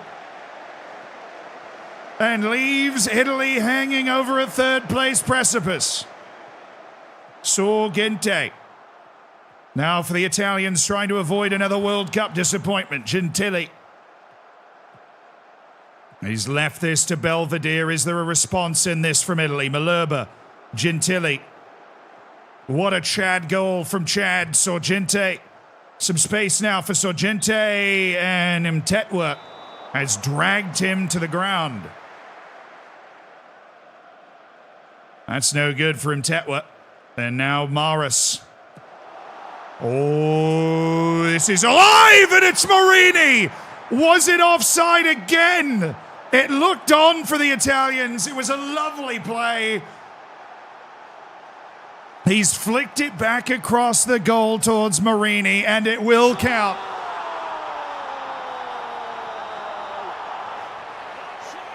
Gatti. It was Zanotti that headed it back towards Marini, and they've just carved South Africa with a beautiful Italian set-piece special to make it 1-1 into the second half.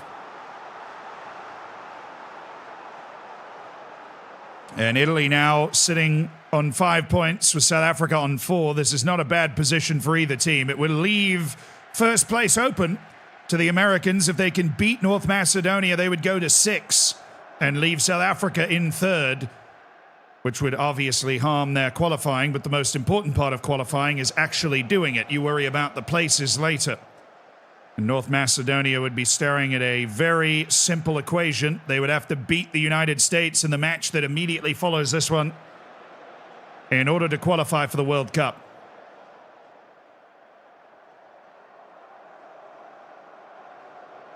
Morini with an excellent touch.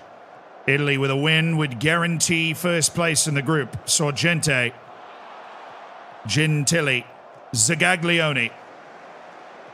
Oh, this is constructed well. Malerba's created separation, and Finocchi has scored for the Italians, who've come back to lead. They just carved up South Africa. Malerba to sharp delivery. Finocchi able to win his header. It's poor defending there, it must be said. But that is a wonderful goal by the Italians, who might be a sleeper pick to win this tournament. They've navigated a rather challenging group overall, and it looks like they might just navigate it with ease at the end. A first place finish guaranteed for Italy. With a win over South Africa, they went behind, but they scored just 2 minutes later.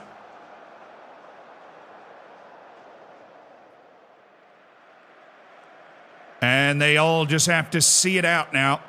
The only shot on target is the goal for South Africa. It's been a pretty round and convincing performance from Italy. And the win is in their back pocket now. All they have to do is not blow this, and that leaves South Africa in a bit of a dangerous position as a 3-point team. Usually good enough, their goal difference remaining largely unharmed by this result. Just a 1-goal defeat to Italy. But now the last match of this second day has come before us.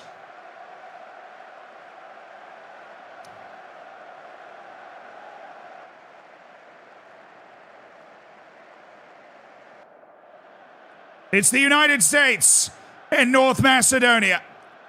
North Macedonia, who drew Italy and lost to South Africa. The United States,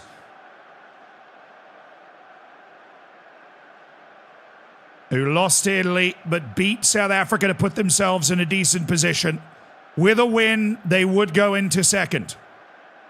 With a draw, they would go into second. It's only a win for North Macedonia that would knock out the Americans completely. And that would send North Macedonia through instead. Not only have they managed to make it to this World Cup, they are in a position of real jeopardy and danger. South Africa's goal difference of 0 means that a draw for the United States, or a defeat for the United States, was absolutely guarantee a 4th place finish. There is no funny business allowed there. North Macedonia and the US, and we will be doing squad checks as the match unfolds to familiarize ourselves with the players. Servin, Navarro, Bogdanski. Little inside-out play there.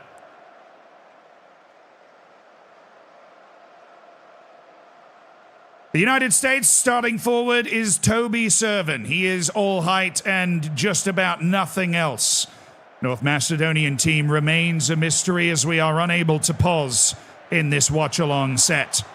Yusufi and Danov for North Macedonia, who looked dead in the water before they were the only team to not lose to Italy in this entire group. Manasiev! Oh!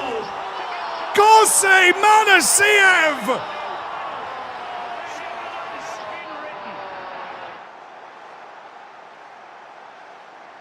What a brilliant goal by Gose Manasiev! He's done sensationally well. He's got it over the top of Anselin, who'd crept off his line. Manasiev, the star forward for Macedonia. It was Nikolov who got the assist, but the questions asked of the shorter goalkeeper Antonio Anselin. He's just 5'10". He's a great shot-stopping keeper, but he does not have the size. And it showed on that goal. Stoilovski, the right winger, is a guy that brings a lot of quality for North Macedonia as well. As things stand, the United States, despite having a victory, is in 4th. And North Macedonia would rocket up into 2nd. Servin. Navarro has it. Back to Servin, the big forward, the target man. Gonzalez, Conway, on towards Servin! Toby Servin equalizes! And the United States is not done yet!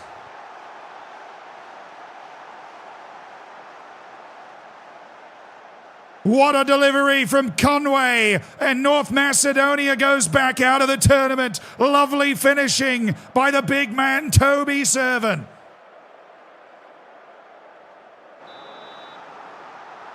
Beautiful piece of play, and the assist from Tanner Conway, the 33-year-old American.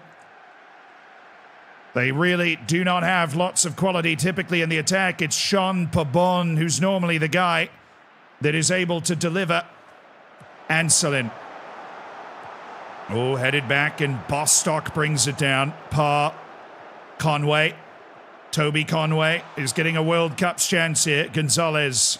King. On to Toby Conway. Gonzalez making a run. Oh, it's a bad play! And it's Toby Servin! Catastrophe!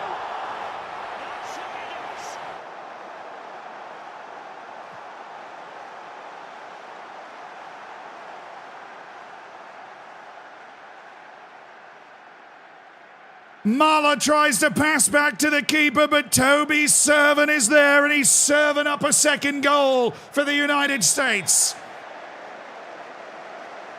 And the US now launches into 2nd position in the group.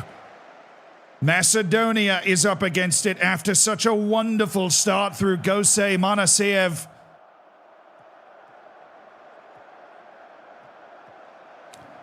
Stoyanovski. Visa.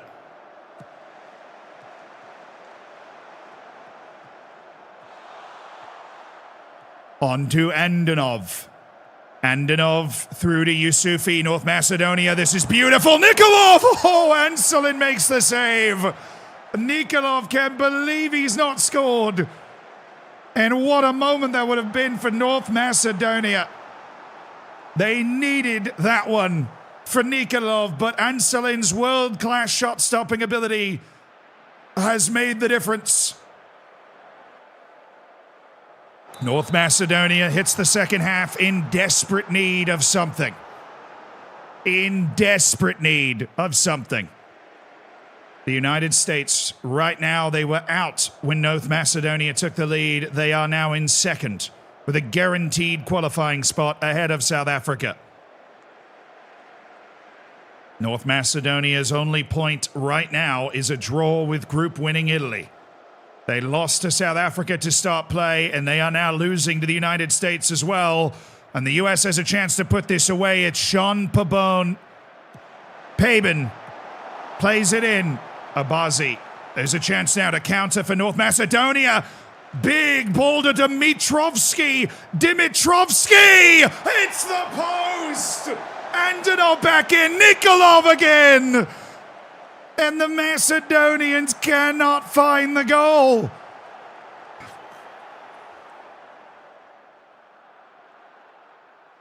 Oh, bro. Bro. The United States hanging on at the moment. North Macedonia needs 2 goals to flip the script. Barber. They could really ice it with a goal here. Parr. It's stolen away. This is going to sit up for Manasiev.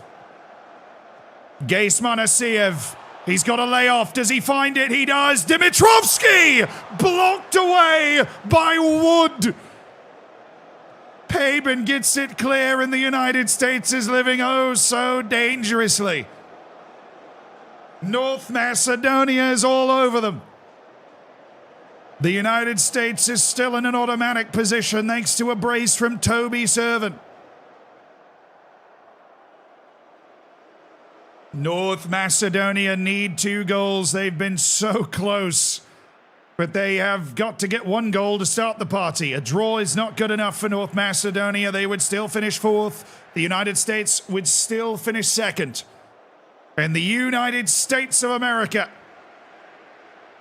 after an opening round defeat to the Italians,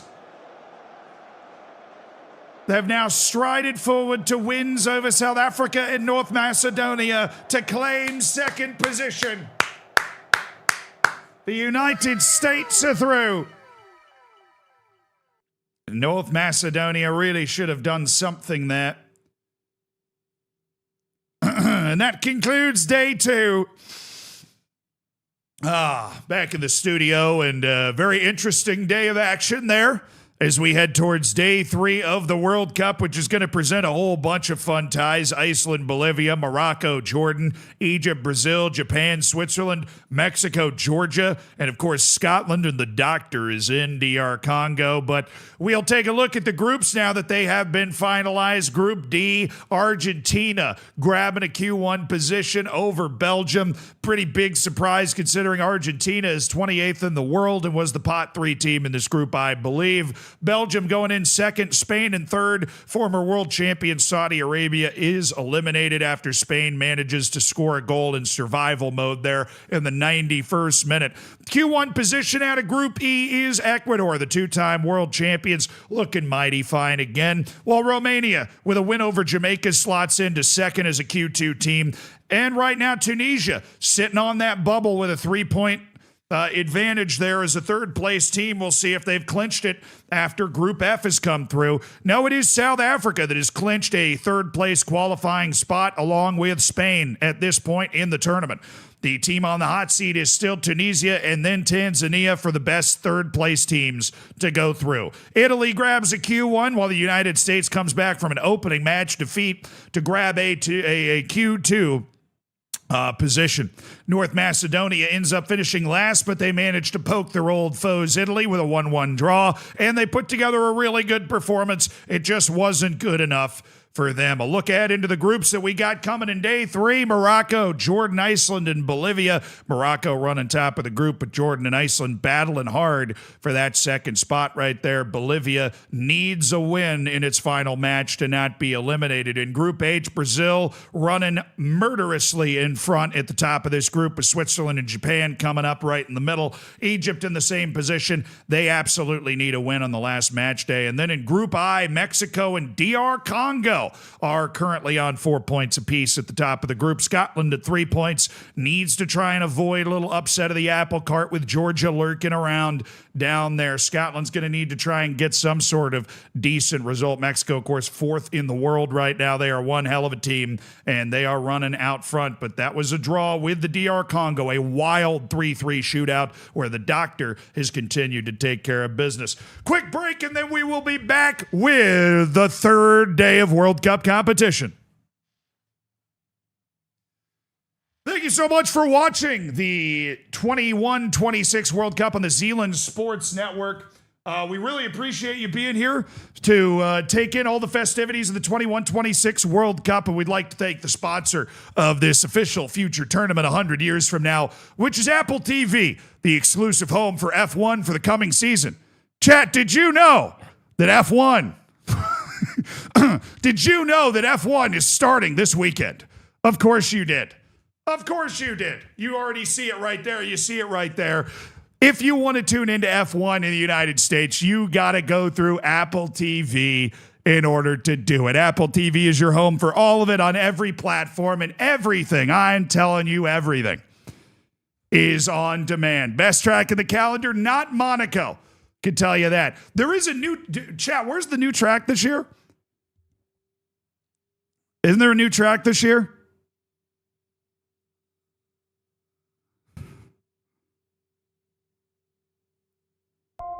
There is.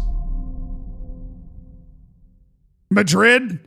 There's a new track in Madrid. This guy says it looks awful. You'll be able to find out if it's awful or not on Apple TV, the exclusive home of F1 here in the United States. Absolutely fantastic multi-platform access. You'll be able to check out all the drama because F1 is, like I said, starting this weekend. It is kicking off this weekend. First race of the season, and you have the opportunity to tune in on Apple TV to enjoy it. Chat, I would like, as part of this ad break here, who do you think is going to win the race? Personally, I'm going to go Verstappen. I feel like he's very angry, but I don't know if Red Bull's actually got a good team this year. I would love somebody that is actually really plugged into this stuff to tell me so that I get some inside information. Who's winning the first race of the season? George Russell with Mercedes. They have a good car this year?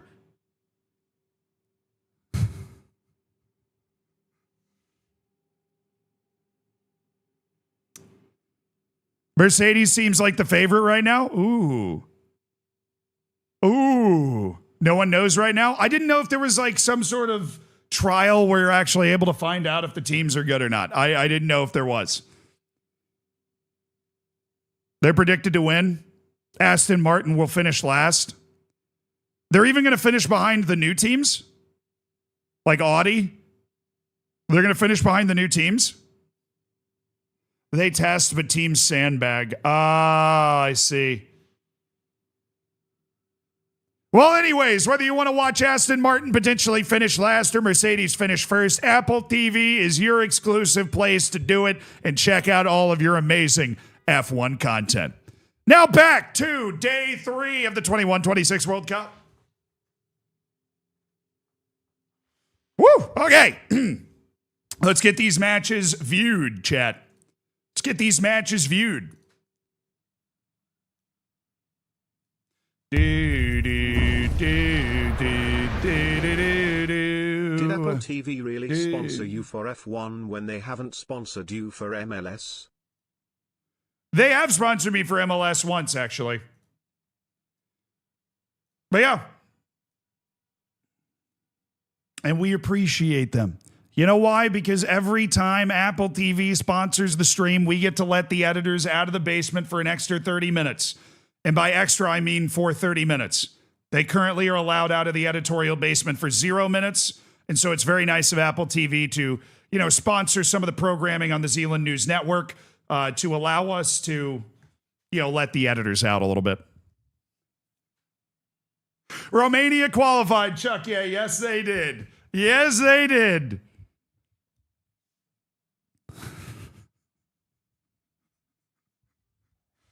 All right, chat, welcome back to day 3 of the 21-26 World Cup. We get some of the fan favorite teams on this day, starting with group, some letter in the alphabet I cannot remember, and that would be G. The real Gs, Iceland and Bolivia. Iceland with a real chance. They have beaten Jordan. They have failed to beat Morocco. They're on 3 points. They're right here in the table. They need something. Bolivia desperately needs a win, but unfortunately for them, this match will not be played on top of a mountain. Now, we do have the opportunity, as I've remembered, to check these teams before we go in. Obviously, plenty of bugs in FM26 in order, with all this stuff. But we're still allowed to simulate forward. And Aaron Ellie Fjälkesen is a particularly quality player, along with Skirnir Freyr Antorsen. Oh, he's one hell of a player, Skirnir Freyr Antorsen. He's got the real goal-scoring bug, doesn't he? And Roy Faze of Faze clan notoriety, and Olafur Thorsen, the central defender. Snorri Hallgrimsson, a veteran who's playing his final match. Yusuf Musa of the Icelandic team. It's giving some pace on that right fullback position. And Torir Gunnarsson, it's a decent shot stopper, but there are questions about his experience as a goalkeeper at this kind of level. This is not a regular appearance for Iceland. It is a rare opportunity for them to make it out. Now, Bolivia, on the other hand, they are obviously a team that is very happy to be in this position. Jose Parada, definitely one of the players to look out for. Parada's quite quality with the ball. Attacking midfielder Efrain Viegas is somebody that really offers a great amount of passing and athleticism. When he picks the ball up, he can certainly make something happen. And their right back, Fabio Iniguez, somebody that gives a serious amount of physicality and mental just dedication and tenacity to this cause. But Viegas and Parada are dangerous. Diego Maigua, not one of the better players out there, and that could be a weakness for Bolivia. Iceland and Bolivia. Bolivia has to win. If they do, they will jump in front of Iceland and eliminate those from the Great Northern Sea. Iceland with a winner-draw are feeling rather comfortable on 4 points, whether it is second or third. And with a win, there is an opportunity for them to challenge Morocco for first place. It's a narrow formation for Iceland. Then what do you know, it's the same for Bolivia. As, of course, part of the rules of this competition in 21-26 have to do with, well, making sure everybody's in the right place, you know what I'm saying? Same formation for both teams. Here we go. Here's the favorite. Iceland or Bolivia, the predictions up in the Twitch chat. Do you believe in miracles? Iceland, the Bolivians, who qualified rather comfortably. They qualified very well. Not a hot start for Iceland. The balance of power is shifted in South America. Bolivia, unimpeachable offensively.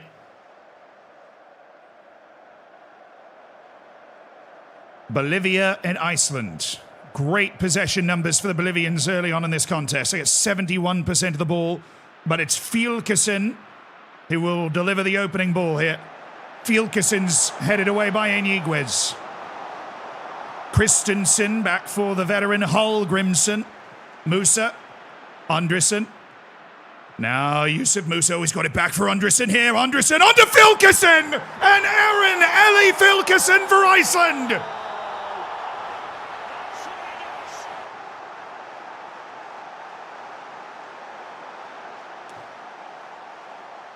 The World Cup knockouts are calling. Fjälkesen outmuscles his defender. And with the Hamsik hair, he scores the goal for this Icelandic national team.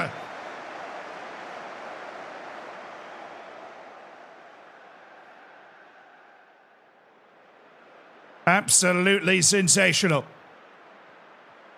Steensen looking for Antorsen. Maigua is there for Bolivia. A team that has been greater than the sum of their parts for this entire campaign, but if they fail to get a point here, they will be pointless.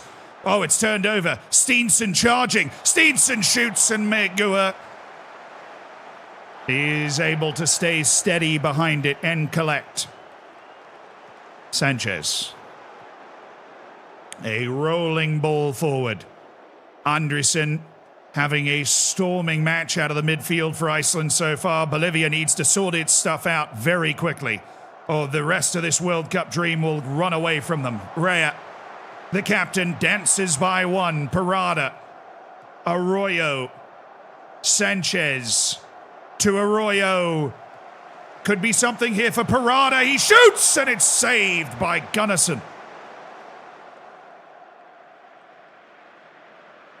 Not out of the woods yet, Iceland. Bolivia up for the corner. Viegas headed away comfortably. Steenson will shuffle it out, and they'll reset the defense. But Bolivia might not be done with this. Oh, Steenson. What an interception by Steenson. Iniguez able to recover in time. That was something from Steenson. Sanchez. Viegas. Rea out wide. He's got Parada. Parada to the end line. Look at this move by Parada. He's got it back! And he scoops it wide of the goal. 1-0 Iceland, and it stands. We do have a live table for this match as it's the first match of the day. Iceland slotting into second at the moment. That's an automatic qualification for them. Padilla. Arroyo. Viegas cuts this inside. Parada. They've had a lot of success up this side. Parada. Cardozo! Oh, he's put it in the shops. Really well worked by Bolivia, who are coming alive here. They just can't put the ball on the net.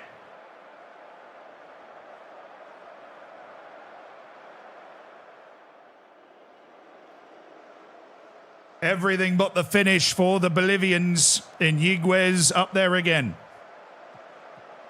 Cardoso, Viegas, Mesa. Can they get this turned around? He can! Oh! How has Bolivia not tied this? Iceland is surviving against Bolivia.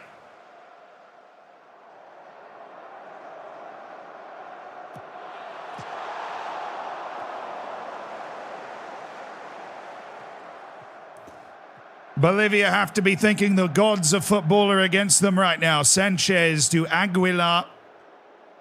And Bolivia is somehow going to enter halftime down 1-0 to Iceland. And they have had many a look at the goal here, none of which they have been able to convert. Iceland with a win has 6 points, and that will always get you through in this format. Megua. Just lops it up the field, and that's not going to do very much. Musa settles. Einthorsson, what a ball to Filkerson. Oh, what a play! But Filkerson bricks it. Chances abound for these two teams. The finishing has been woeful.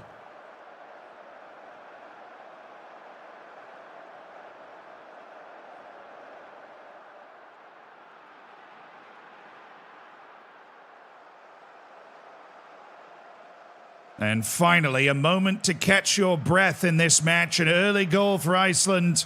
Andresen to Filkerson has them in front of Bolivia, who have really been asking the right kinds of questions, but all the answers have been no. Bolivia now has 25 minutes to save its soul. And it seems they might have fired off all the good bullets in the first half, as the match is now settled into a bit of a doldrum.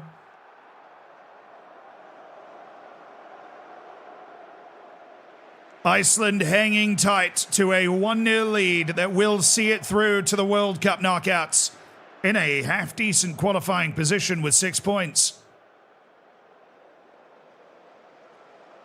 That would give them 2 very solid wins, but Bolivia, they've got to go now. This second half, there has not been the same kind of pressure applied by Bolivia. Oh, and Stephenson, Iceland could end this here.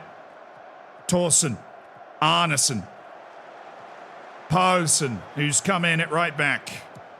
He whips it towards Filkerson. That's brilliant. So well taken by Aaron Filkerson. It's over. Iceland's going to the knockouts at this World Cup. And Bolivia done in at low altitude in England. Aaron Filkerson has his brace. 0 points for Bolivia. That's what's beckoning. They gave it the old college try in that first half, but Iceland stayed with it, and Iceland have calmly escorted them out of the tournament. And that extra goal will really help the goal difference as well. The altitude merchants indeed have been sent packing.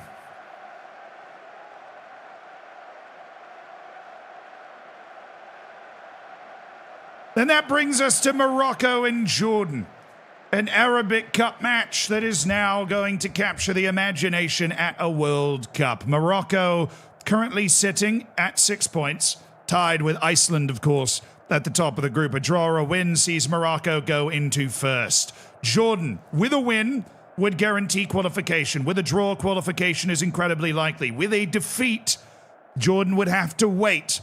As we know, Iceland's already got their 3 points in the bag. Now, Morocco, we expect to have some real quality players. Mehdi Driouj is an okay forward to get things started off. Tariq Bouscal, explosive and very impressive dribbler of the ball. Yunus Basalik, a physically and mentally dominant wingback. Very, very impressive. Badruddin Mansouri. They've got a very good defense all the way through with Jalal El Hamouti and Omar Baja. Omar Baja registering a jumping reach of 3 is pretty unbelievable as a starting central defender. But then Mouzine Azouzi, a world-class goalkeeper for Morocco at the back that helps keep things respectable. This Moroccan team certainly has more experience on this stage than the Jordanian one. For Jordan, Ahmed Elias Abdulaziz offers some pace on the outside, but this is a team that is going to be struggling to find the quality to break through against Morocco. Stefat, a decent deliverer of the ball in that number 10 role in the middle. He's somebody that can find a pass. Faisal Ibrahim Matalka hasn't necessarily grown. 1-1 in the Tottenham match. I hope Tottenham gets relegated just because I think it would be funny. That's Clive Livingsworth's take on that. Salahaddin Al-Hajj. And then in goal is Jaber Hassan, who is remarkably solid considering the level of this Jordanian team. Jordan, they've got a win over Bolivia. Can they turn that into qualification for the next round? With 3 points, they might have already done it. The team that is on the margin right now is Tunisia, who has 3 points and a 0 goal difference. Jordan trying to preserve what they might have. You do not want to be waiting into the final day as a third-place team and hoping. A win or a draw, and Jordan is guaranteed through. A defeat, and they will have to wait. They will be the team on the hot seat going into the final match day to potentially go through in third place. We know Iceland has defeated Bolivia to go up to 6 points. What will Morocco and Jordan have for us? The Jordanians in the white, the Moroccans in the red.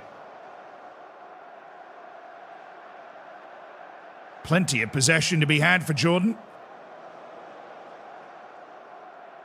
During a rather tremendous time, the Spurs have gotten a red card. Well, that's wonderful for them.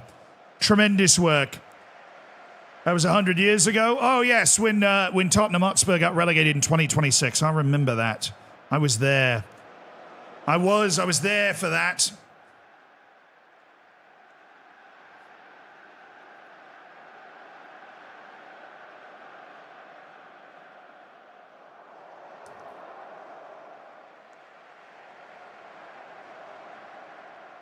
Not too much to play for in this match. Jordan just has to keep things where they are, and they will be fine. And Morocco, with a draw, would go first in the group, and Jordan would guarantee qualification. But maybe Jordan's looking for more than that. Al Semrin. Al Rawashde. Oh, this is bouncing free to Stefan! And Jordan leads! Well, how about this? The Jordanians. Stefan from Al Rawashde, who just throws it in there and it bounces perfectly to Stefan. And Azuzi doesn't see it coming until it's too late, and Jordan has the lead. We would have 3 teams on 6 points if this result held. First place would be anyone's guess at that point. Who would actually take Q1, Q2, and Q3? Alawi. It would be terrible news for, third place teams all around. Oh my goodness, it's a penalty. Al Semrin is toppled Hafidi. And it's taken Morocco mere seconds.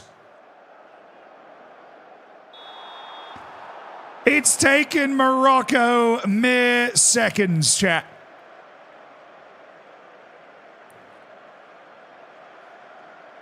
The goalkeeper is Hassan.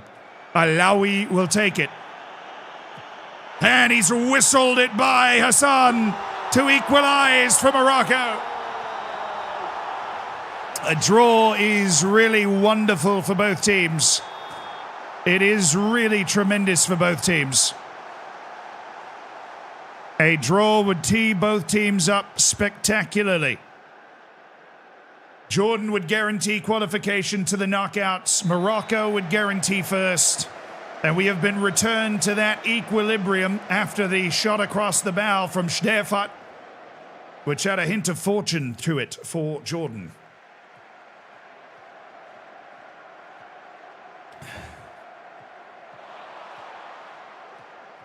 Morocco, though, they have the quality on Jordan. They just got to show it. Sadiki, Driyush, Mansouri, Bouskal.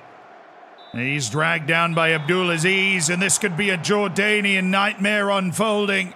He's on a yellow, and he's not staying there. Ahmad Elias Abdulaziz has been sent off in the first half for Jordan, and things have gone from great to bad to worse for the Jordanians. It's a second yellow card for Abdulaziz, and they play on with 10.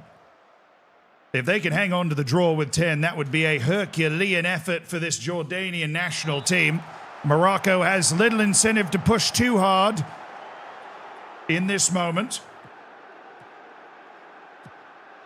Sadiki. Rawashde. As Jordan settle into possession, Hassan Mahmoud. Oh, it's a bad flat pass, and Bouskal jumps on it. Could be the chance for Morocco. Bouskal. Hassan holds. Right now, Jordan are still in a qualifying position as a third-place team with 4 points. They would go ahead of Tunisia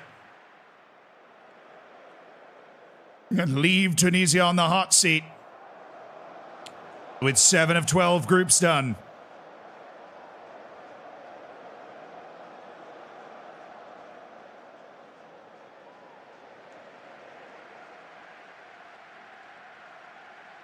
These two teams theoretically should be happy in this position.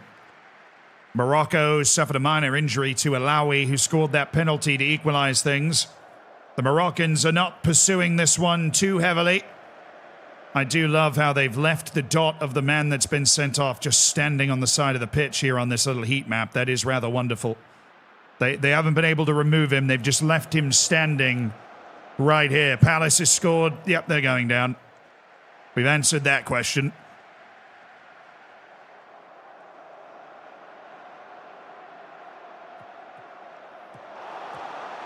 Jordan defending passionately. Al Shamrane. Jordan's done really wonderful work to try and guarantee qualification with a draw here. They've been down a man since the 40th minute.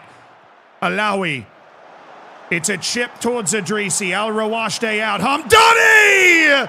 They finally got it! It's not a big goal for Morocco. It is a big goal for Jordan and for Tunisia. This goal sends Tunisia to the knockouts and puts Jordan on the third place bubble. Hassan nearly got there, but Hamdani's finished. And with 5 groups to play, Jordan would be on the hot seat in third place. They battled so hard down a man, but Morocco has wandered into a second goal from Hamdani. And they have taken 9 points in first place. Very impressive from Morocco into the round of 16 or the round of 32, whatever it is. There's so many teams here, I have no idea. The round of 32.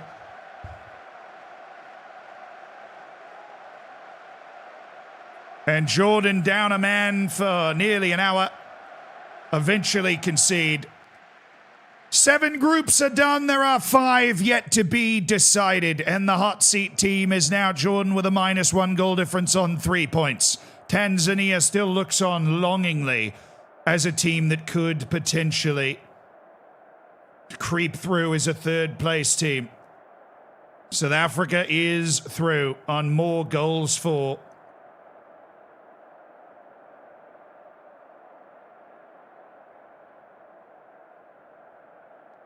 Jordan with a -1 goal difference on 3 points in trouble. So now in this group, we've got 2 teams, Egypt and Brazil, headed in very different directions. Brazil has murdered the first 2 teams they've played, Switzerland and Japan. They now play Egypt, who needs a win to advance in any capacity. The real big match is going to be Switzerland and Japan, the other match in this group. But it is a great chance to get an early look at this Brazilian team, who have really shown up rather spectacularly so far in Group H. Celio Lag Pires, this is a brilliant forward. Cirio Lag Pires, he is something special, playing as the sole forward on this team. Silva's got lots of quality with the ball. Clayton Verao, he's quite good as well. Alexandra Linares, there is quality all through this team. They are on 9 world championships coming into this tournament. And the veteran Silvio Luis retiring internationally after this tournament. Joaquinho is also retiring at the end of this tournament. Quite the player. Andre Luis, who brings the size, and Mingalvio. Oh, good mover as well. Uder is the goalkeeper. He's one of the best keepers in the world at 35. This Brazilian national team is not to be messed with. They are lethal. They are incredibly dangerous. Egypt came into this tournament with higher expectations. Now they have to beat Brazil in order to advance. Mohamed Allah, certainly a great pacey player. He's a really dangerous player on the counter-attack and might be able to do a few things for this Egyptian team. Uma Musa, Egypt, they've got holes in their team. They're not maybe what they were even earlier in this save. Karim Yahya, they've got a quality central defender, and Ahmed Mohamed's got plenty of pace around the outside. A solid keeper in Mazin Suleiman. But they really need Mohamed Allah to lead the break here, because they are lacking in certain areas, Egypt. They do not have a complete national team at the moment, and they're in danger of dropping 0 points. It'd be a stunner, but Egypt needs to beat Brazil today or they are out. The Pharaohs against the 9-time world champion Brazilians, looking for a 10th. And they may well be on their way.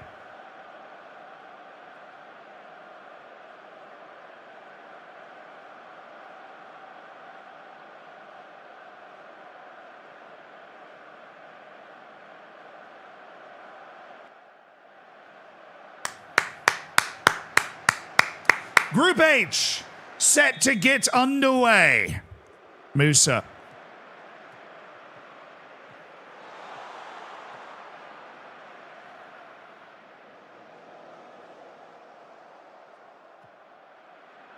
Amer. Oh my goodness, they pulled up here. Brazil out of position. Amer is driving, and the veteran Silvio Luis able to make the difference. Silva. Linares, this should be a stroll for Brazil. They've been so good. Leg Pires. Gonna have to do better than that to beat Suleiman, who had that one covered. The longer Egypt can hang around, the more they'll believe they can nip one goal just to go and win this. A lot of the eyes on the other match in this group, but that could change if Egypt can find a way to create that one magic moment. Suleiman's going to need a really big game. Gamal, Mokhtar. It's the middle third of this Egyptian team, the connection to that attack that is the problem. Log Pires! Oh, and it might have started. Brazil's got their goal.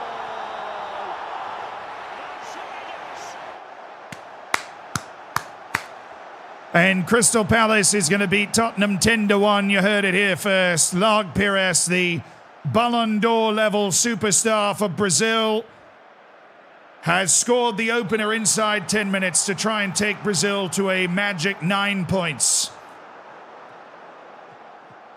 In what looked like it might be a difficult group. Mangalvio is taken away by Shuso, and it's cleared out to Mohamed Allah. It's a very good pass to Musa. Now what can they do with it here, Egypt? Not much. Oh, Mohamed Allah, this is who they want. It's who they need. But he needed more luck than that to get by Yuda. They now need 2 goals, Egypt, to show Brazil their first non-victory of this competition and send themselves... Well, they can't make it. They could. They'd only be able to make it as a third-place team, Egypt.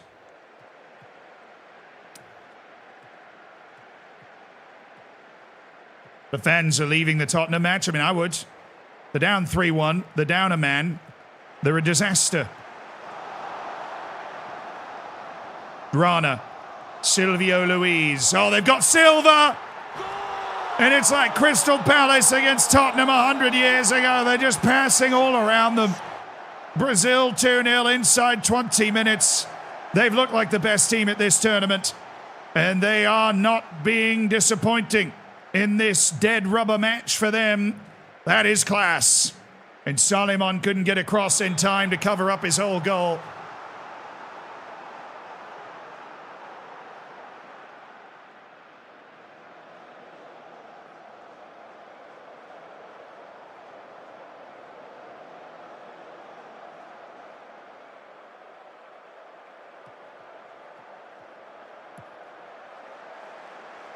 Service up towards Silva. Egypt flips it out towards Musa. Silvio Luis, Linares, Silva. Silva's got it, he whips it across, and it's 3. Verajao is there. This is a dangerous team, and it is Egypt that looks as though they will be put to the sword here. They've been left out to dry by fate and circumstance to play a Brazil humming at its absolute best.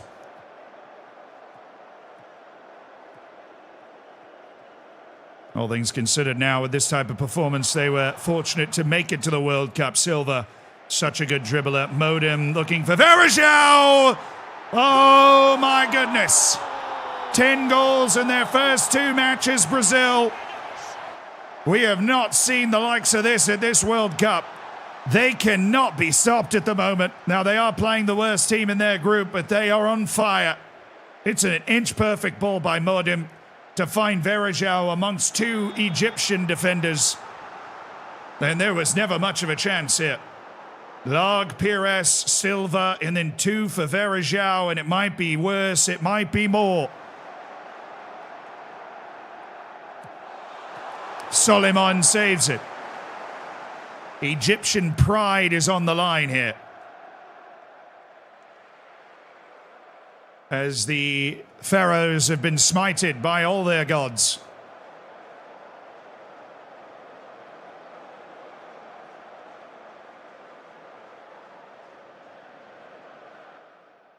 Second half underway. Egypt hoping for a merciful, quick conclusion. Brazil's going to win the group. There is very little debate about that. Egypt is at their mercy in this second half. The first team, Brazil, that's really looked like they are fully separated from their World Cup opposition here in 21-26. Modem. Oh, he's gone for it. Oh, nice save by Soliman. That was well struck very quickly. Soliman was not in perfect position, but he clawed it away. And Mohamed Allah, the star player for this Egyptian team, he's found precious few chances. Kitab. Musa up towards Mohamed Allah. El-Khatib. El-Khatib. Oh, Mohamed Allah's popped in behind. And that's one that would have turned a frown upside down for a moment. And nothing more. Mohamed Allah needs 5 more of those if Egypt is going to have a chance to make it to the knockouts of this World Cup. Brazil has not seemed particularly keen to give them that chance. Mokhtar. This is the biggest blowout we've seen at this World Cup so far. Allah. Oh, it's lovely. It's so well done by Mohamed Allah. Oh, it is so well done. That is a brilliant goal from Mohamed Allah.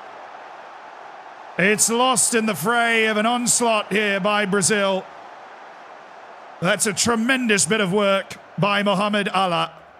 And he beats a world-class goalkeeper as well. Egypt needs 4 more goals to save itself. Not even a draw will do after no points from their first 2 matches, but at least Mohamed Allah has scored for his country. And there's been a lot of fight from Egypt in this second half as Brazil has rested on its laurels perhaps a bit in this match. Hassan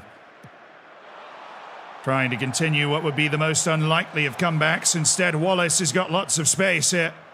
They put the numbers up for that set piece. Oh, he's whipped Kitab this. This is something from Wallace. Saldana, Linares, step through! Oh my! A laser beam, a grass-cutting strike from Alexander Linares. And that does that.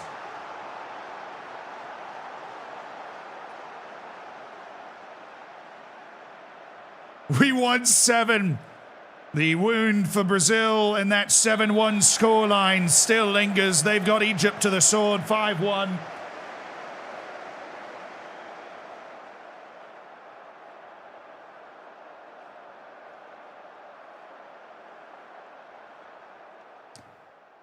The Brazilian national team looking like the team to beat. They're going to hang up 9 points in their group. They're going to put together 9 points in their group. Egypt will put together 0. Levels at this World Cup have been shown, and there might be one for the road here. Log Pires. Log Pires plays it in, it bounces free, and Soliman claims it. He's certainly been asked plenty of questions today. Looking for his man up there, Mohamed Allah. He can't find him. He punted it well too far, and now Kitab is just hacking Saldana. Brazil looking for one more, as if they haven't made enough of a statement already. Saldana. Log Pires, Linares, Saldana goes. Oh my goodness me! Oh, what a goal by Saldana! Well, that's why they're hacking him. They don't want him doing that. This is Joga Bonito with the highest order from Saldana. Teardrop over Soliman.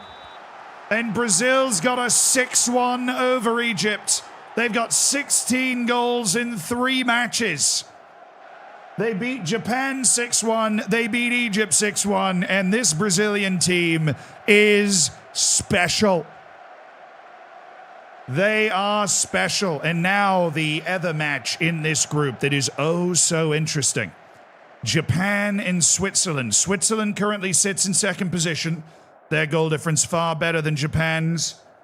The current mark right now is Jordan with a -1 goal difference and 3 points to go through as a third place team. If Japan were to lose, that would be trouble. A draw does actually guarantee both teams through, and a win for Japan would then, depending by how much that win is by, sort things through. Both these teams, Switzerland and Japan, have a really negative goal difference because of their run-ins with the Brazilian buzzsaw. So Jordan could go through depending on what happens here. If one of these two teams wins, the losing team is on the hot seat. If it is a draw, Switzerland goes through second, Japan goes through as a third place team. We will take a look at the teams as we get through the match here, but we want to check that goal difference first. The Swiss and the Japanese, two very familiar World Cup teams. Very often on this stage.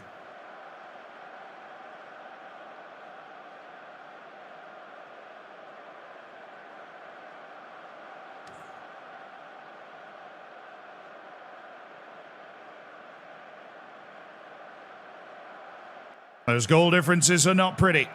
And as a result, that has Jordan sat somewhere smiling. The anthems play. And it's Japan and Switzerland, two teams that would expect to go to the last 32 at a World Cup. One of them might not. We're underway. We'll be checking these rosters and filling you in on the players as we progress. We'll start with Switzerland and their striker, Tugut Verol.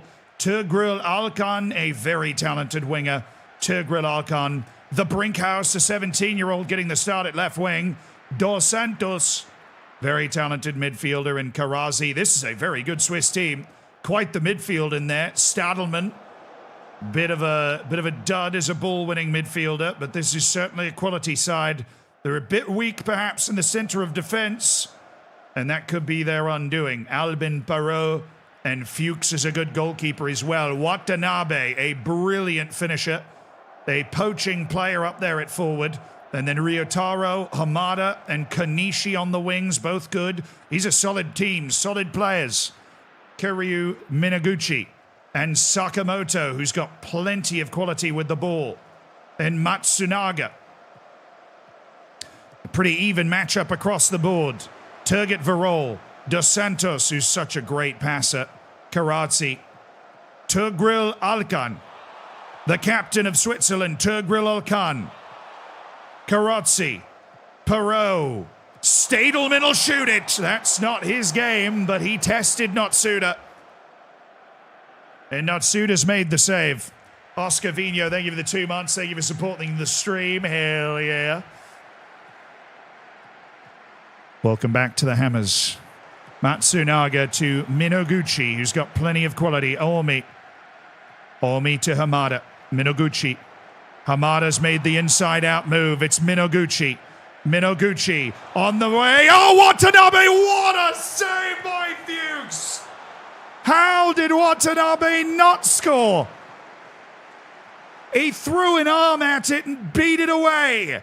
And Switzerland stays in second.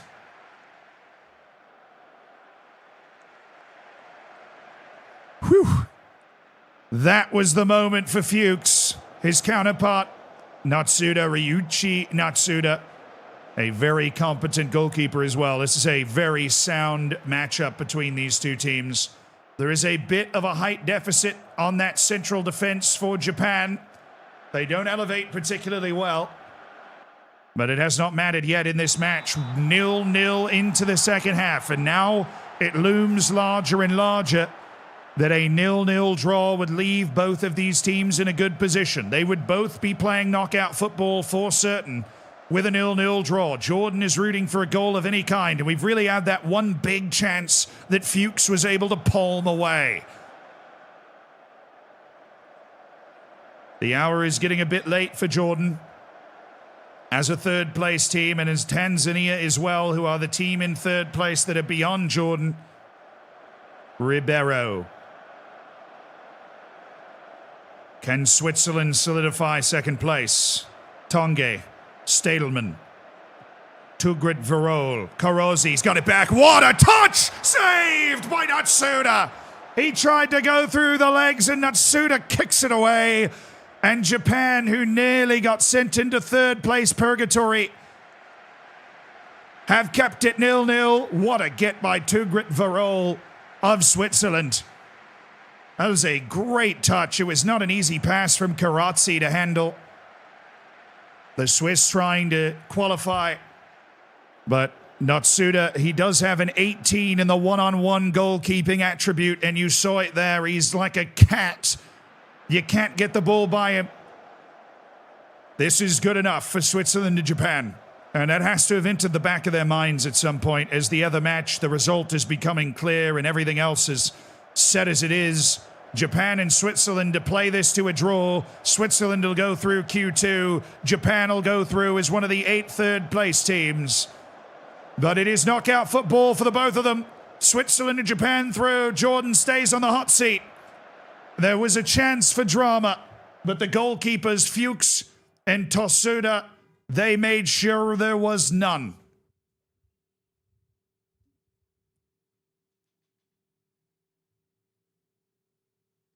So how many more goals has Crystal Palace scored, chat? How many more goals has Crystal Palace scored?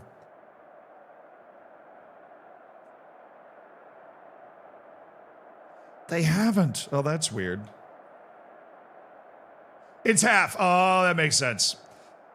And the last match of this match day, Group I. Mexico, Georgia, Scotland, DR Congo. A very intriguing group with Mexico currently sitting at the top of the group with 4 points and a better goal difference than DR Congo. Their win over Georgia, slightly better than DR Congo's win over Georgia. Wait. Mexico and DR Congo. That's who's playing, right? No. What's this match? Am I blind? Mexico and Georgia. Sorry, had a few too many at the bar before we started the announcements on this particular group of matches. It's fine. What's 15 Guinnesses between friends? Mexico and Georgia. Georgia needs a win.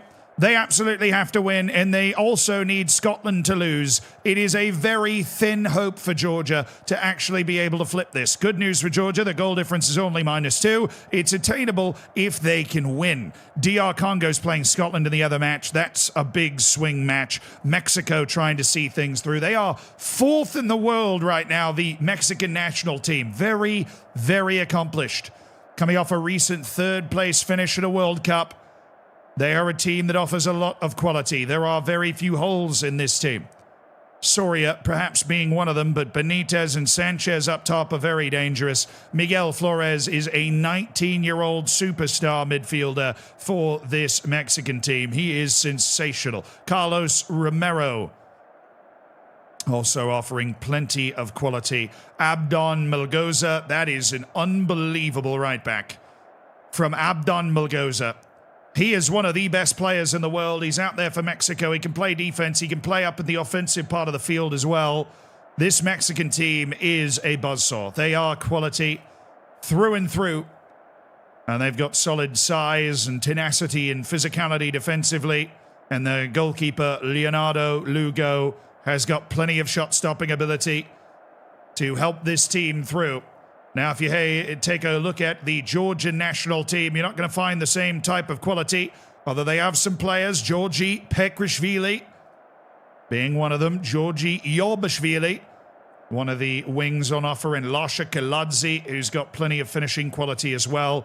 They do have a lot of players that can put the ball in the back of the net, but they don't have many players that can tee that up. Ivan Makasarishvili is going to have to be one of them. Otar Nasir is another one that maybe can do it. They do have some solid defense. David Katanidze is going to have a monster match, really overwhelm them with his physicality. And Beka Gvasalia.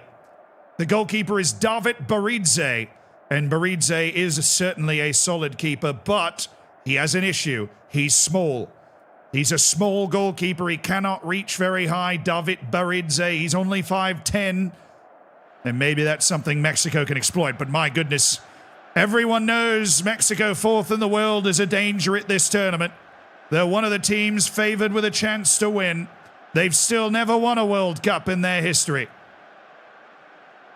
Georgia, very happy to just be on this stage. They need a win against mighty Mexico in order for anything good to happen for them. But if they can stifle Mexico, they will unleash hell on somebody. because that might send Mexico to qualifying in second and create a big round of 32 matchup. A check on the goal differences in this match as well. DR Congo on a +1, Scotland on a 0 goal difference. Georgia's -2. Could cause problems for them, depending on what happens, but all of those problems are conditional on Georgia managing to beat Mexico here. It would be a big upset for Georgia. On 0 points with 2 1-goal defeats to Scotland and the DR Congo so far. Oh, this is something. Makarasashvili. Tabatadze. Oh, turned over. Soria. Benitez. He's got an opening now, Benitez. He's going to slow this down. Oh, he beats his man. Benitez! Missed it. And Georgia, through some nervous moments, would have been very, very, very satisfied with that.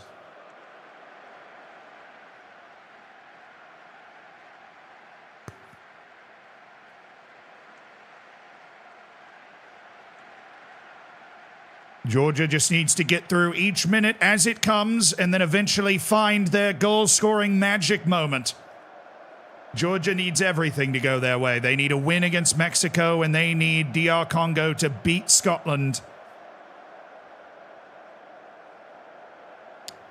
But it could all end out here if they don't find a goal against the Mexicans. They have managed to keep Mexico out.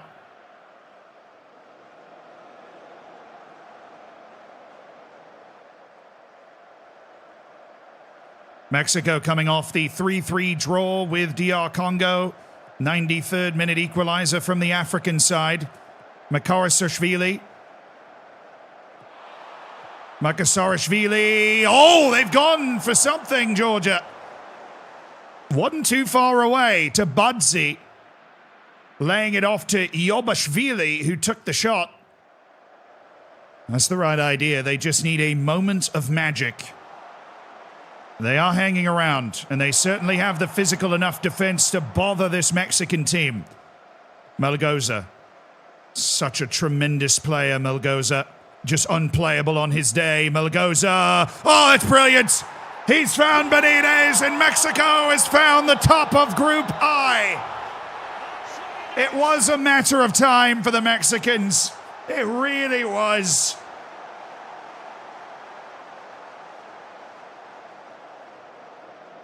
Benitez streaking forward and a finishing touch on the Melgoza move. He is a player that few teams in the world have a defense capable of handling. And he's opened Georgia like a lockpick. And the Georgians now staring at a potential 0-goal performance. Gvenielia. Vela. The great-great-grandson of Carlos Vela. Flores blocked away. Need plenty of that from Georgia today. Romero, Melgoza, Soria. Oh, this is brilliant to Benitez. And he's missed a couple of decent chances to totally put this match out of reach for Mexico. He's not taken those chances. And Georgia has a very faint pulse. Set piece. They do have the size. Tabatadze. Into a danger area. Yobashvili settles. Gvasalia. Yobashvili! Oh! They are back!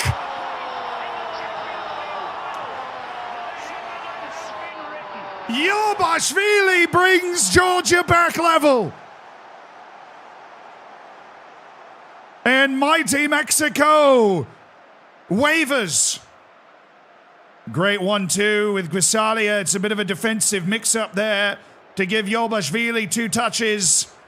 And he nearly missed earlier. He did not miss now.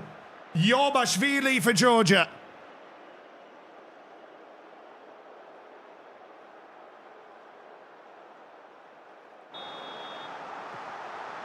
Mexico on the ensuing kick now, with perhaps a fire lit under them by that goal. Valencia. Benitez, who has a goal, but he struggled at times. Sanchez, blocked away. Oh, might there be something? Cardava. Mexico might have overcommitted here. Pekrishvili, it's out to Kiladze. Whoa. Georgia giving Mexico something to think about. Could they come from behind to unthinkably give themselves a chance at making it to the knockouts against the world's fourth best team? Flores searching for a delivery.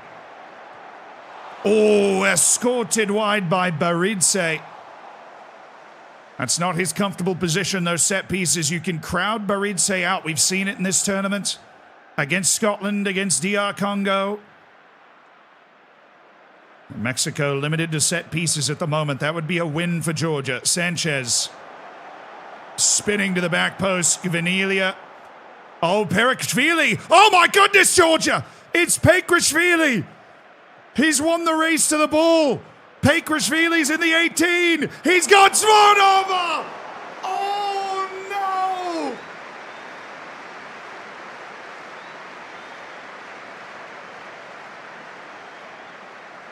Gordalva was there. He had the chance for Georgia and he couldn't take it. Pekrishvili did everything he needed to.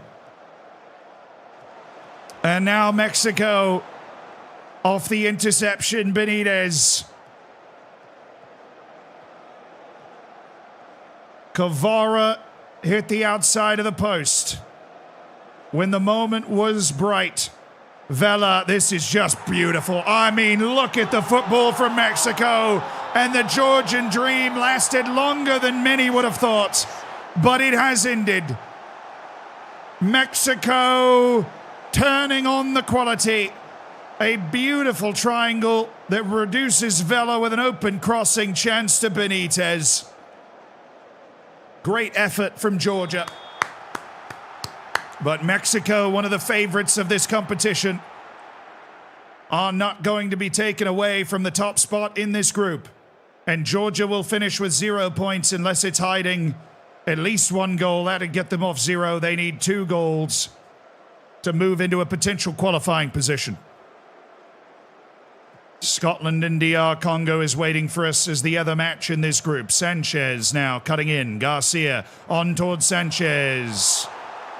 Would have been a quality goal, and it's wide of Baridze's goal.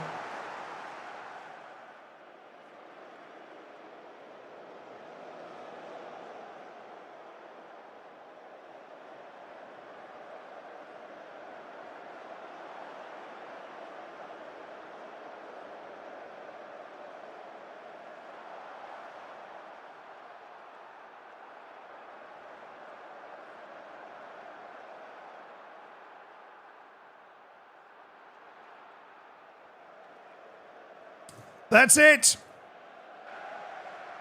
Georgia gave us hope. They inspired. But there was not enough there.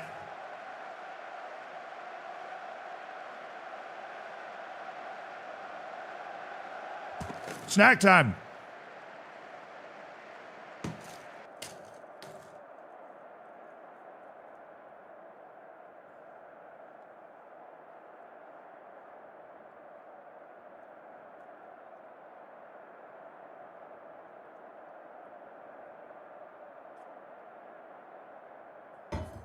Oh, yeah.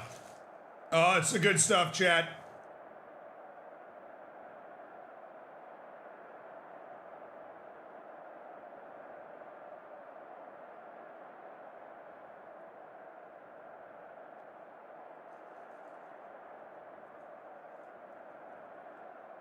Oh, yeah.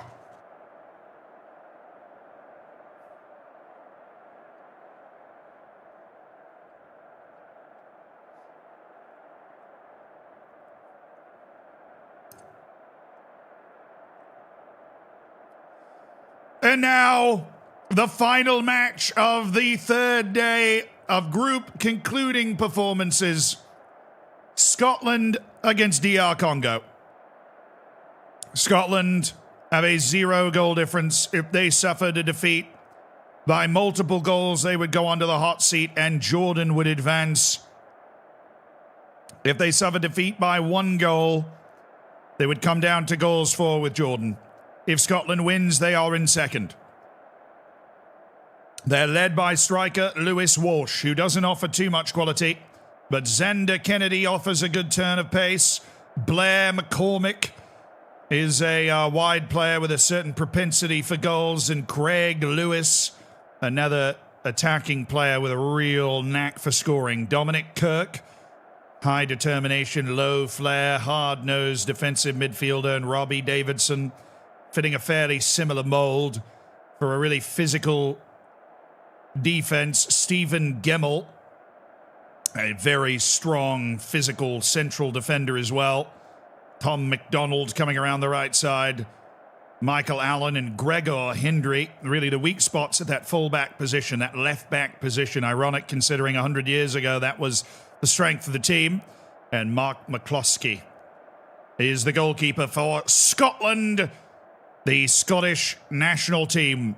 100 years ago this tournament, they managed a top 3 finish. They have not been back to that precipice since then. They have not made it. DR Congo's ahead of them. A draw is good enough for DR Congo to finish second in this group.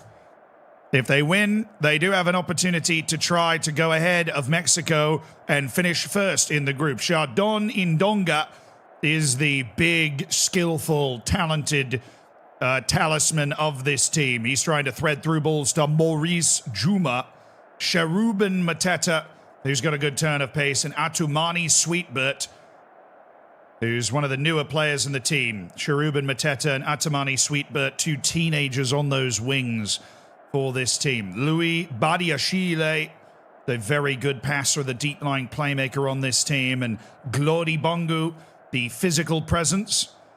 The defense is where things can get a little suspect for DR Congo. Aldrich Monga, then undersized central defender Olivier Makingo. At best, he's okay.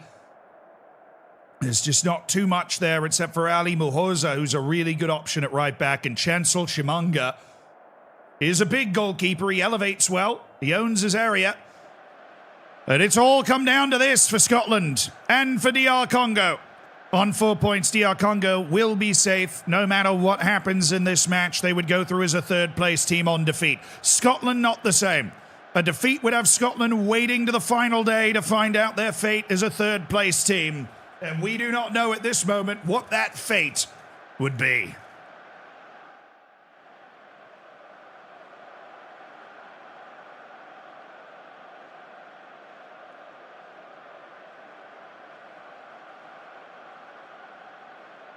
Yeah, I'll do a rundown of the groups after the matches for sure.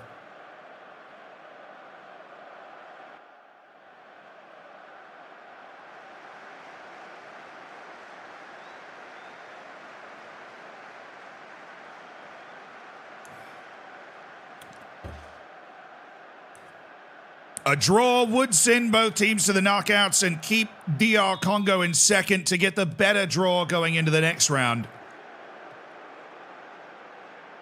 Louis Badiashile.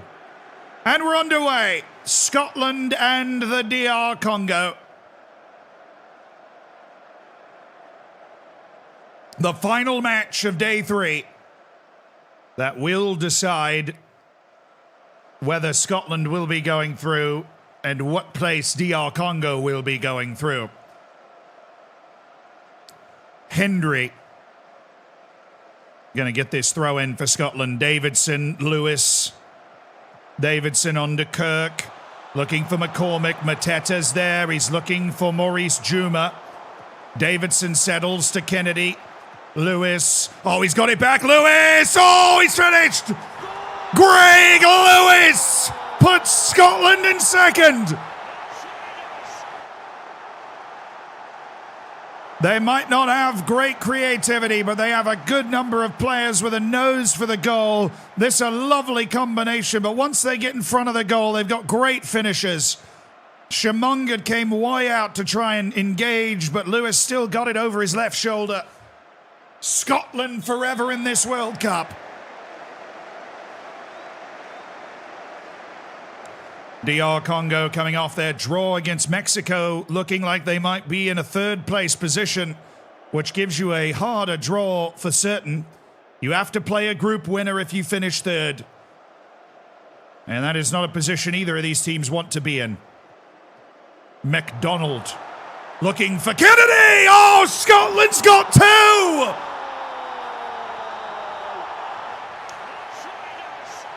It's Xander Kennedy. And Scotland has doubled up the DR Congo with Xander Kennedy. What a lovely play off the throw-in.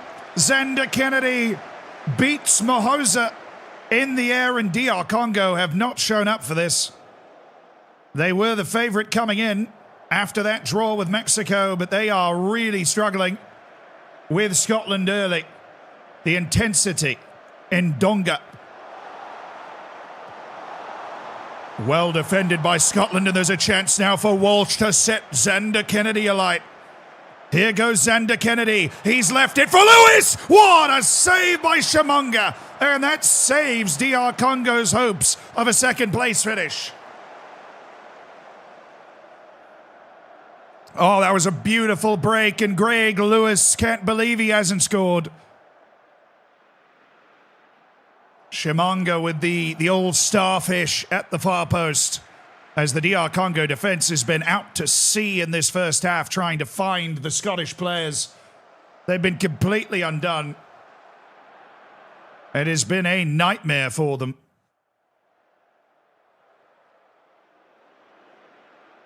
Is there something that's been said in this second half that will maybe open things up? They need to get the ball into Ndonga and have him figure out what to do. Because this is by far the worst the DR Congo have looked. They got their win over Georgia, they drew Mexico, and Scotland has shown up and looked ready for war today.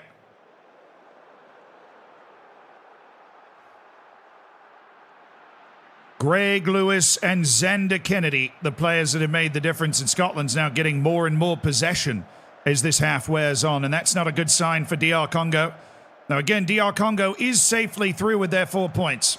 This would be bad news for Jordan once again and keep Jordan in the hot seat and Tanzania with them into the final day as a third place team.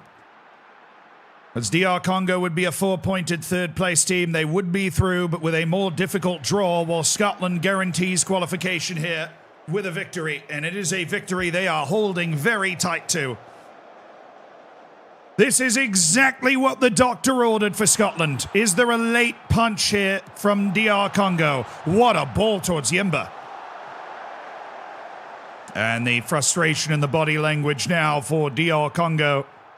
Xander Kennedy pulls it inside. What a delivery. What a collection by Walsh. How's he found a way in? Lewis Walsh! And it's a full-blown riot.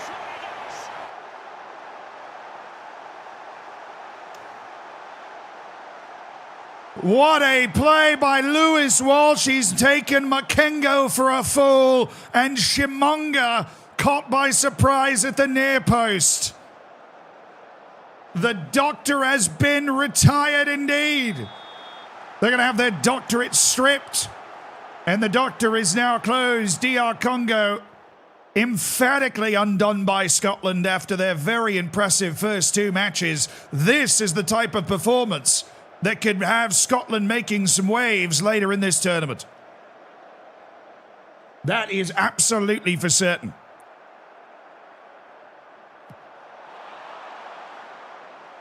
Walsh, another win in the air. Xander Kennedy. Is it a 4th goal here? Xander's been allowed to walk in, and my goodness, he missed that one. Oi, oi, oi. A scuff from Xander Kennedy. It's just about the only thing that's gone wrong for Scotland in this match today. Because my word, that was something. That was something from the Scots. Uh-oh. Uh-oh. We lost 2 matches now. We got to get them back, chat. We got to get them back. We lost 2 matches. I didn't hit X in time. That's okay. We have a save. We have a save. We have a save. We have a save. We have an autosave. That's why we have it. That's why we have it, chat. Oh no, we've lost the matches. Oh no. Oh, we're okay. We're okay. We're okay. We are okay, chat. We're all good. Iran and Guatemala, Slovakia and Ivory Coast have been spared, chat.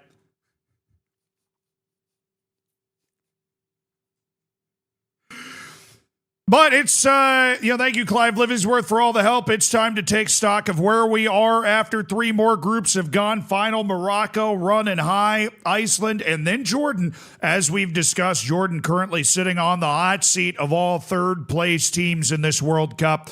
We're going to reconfirm that. You look at Group A, Serbia is already out of this competition now with 2 points and a -3 goal difference. In Group B, Tanzania with the -1 on 2 points. That's actually good enough to keep them in second, as they have more goals for than Honduras, who also has a -1 on 2 points. In Group D, you had Spain going through with a 4-point performance. Congrats to them. Tunisia with a 0 goal difference and 3 points. That's going to be good enough. All you have to do is be better than 4 teams, and Tunisia is at the moment, because they're also better than Jordan and Group A through C's teams. Now, if we take a look at Group F, that's where you see South Africa going through with 3 points and a 0 goal difference and 4 goals for. South Africa is guaranteed to be through to the next round. And that leaves us with Jordan, who are hanging out in this spot with Iceland having gone through. In Group H, Brazil grabs first place, Switzerland in second, Japan in third. Japan, of course, already going through as a 4-point team in this position. Jack, thank you for the £5. No Scotland, no parties. The closest we'll ever get to actually reaching the group stage in real life. We are so horrible in tournaments. Hey, you made the knockouts. I know what you meant, dude. I appreciate the £10. Jack, thank you for the support on YouTube, brother. Hell yeah. Hell yeah. And then Egypt obviously has gone spiraling out of the competition. In Group I, Mexico finishes first with 7. Scotland with the stunning 3-0 win over DR Congo to grab second place from them. DR Congo is through on 4 points. So they will be advancing. That brings us to the final 3 groups. Group J, which is Slovakia and Ivory Coast already through, Guatemala and Iran battling for an opportunity to go through. Now, if you are Jordan and Tanzania, you are hoping for a draw in this match. If this is a draw, then both Jordan and Tanzania would move closer to being in the knockouts. Jordan would be in, and Tanzania would then go on to the hot seat. In Group K, we have South Korea, Senegal, Dominican Republic, and Portugal. Portugal currently on 0 points. They're having an absolute nightmare. The good news for them, they're playing the Dominican Republic in their final match day. South Korea and Senegal will be playing each other, trying to sort out who's first in that group. And then in Group L, a weird one. Paraguay's in first. Then it's Estonia, Mali, and Iraq. Tanzania's chances of making the knockouts are slim, but they are there. Jordan definitely has that opportunity. We will see what happens through here. Paraguay laid the hands on Mali early with a 4-0 win, but Mali turned it around with a win against Estonia. Estonia picking up a win over Iraq, but suffering a defeat at the hands of Mali 3-1. Estonia is playing Paraguay. They're going to try and hang on for dear life against a Paraguayan team that is really fantastic. We saw that, in the World Cup qualifying that we were witness to in South America. Absolutely sensational stuff.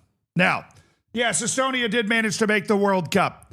We're headed into the final day of group stage play at the 21-26 World Cup. There are 6 matches remaining, and there's something on the line in every single one of them. We'll be right back after a message from the sponsor of your 21-26 World Cup.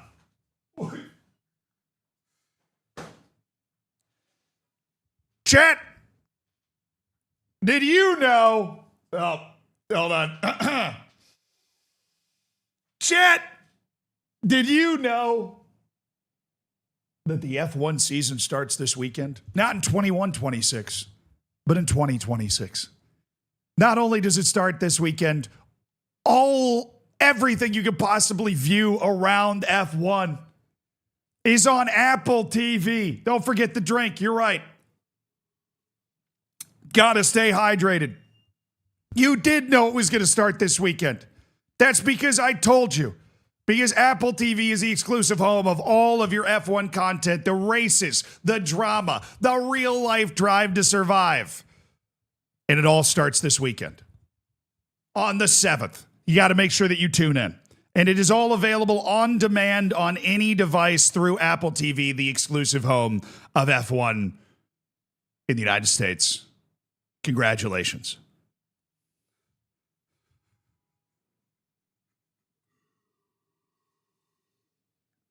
Oh, this ad has a much cooler forehead. This ad has absolutely all the forehead you could possibly want, but you only get access to it if you know that F1 is on Apple TV.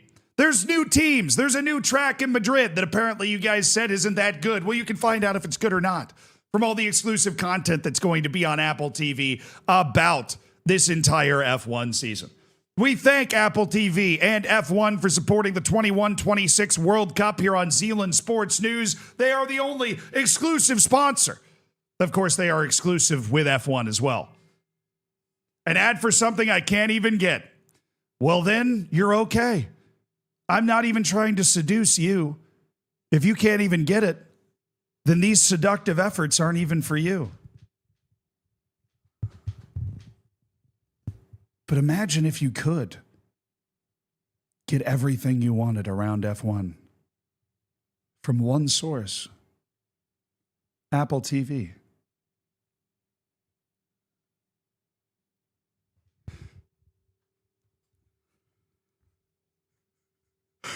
What if he wanted to be seduced? Well, then, that's a problem. If he wanted to be seduced and then, he can't get F1 on Apple TV, then that is obviously a problem. I zoned out and I blacked back into Zealand's face close up. You're welcome. I am so glad I could help.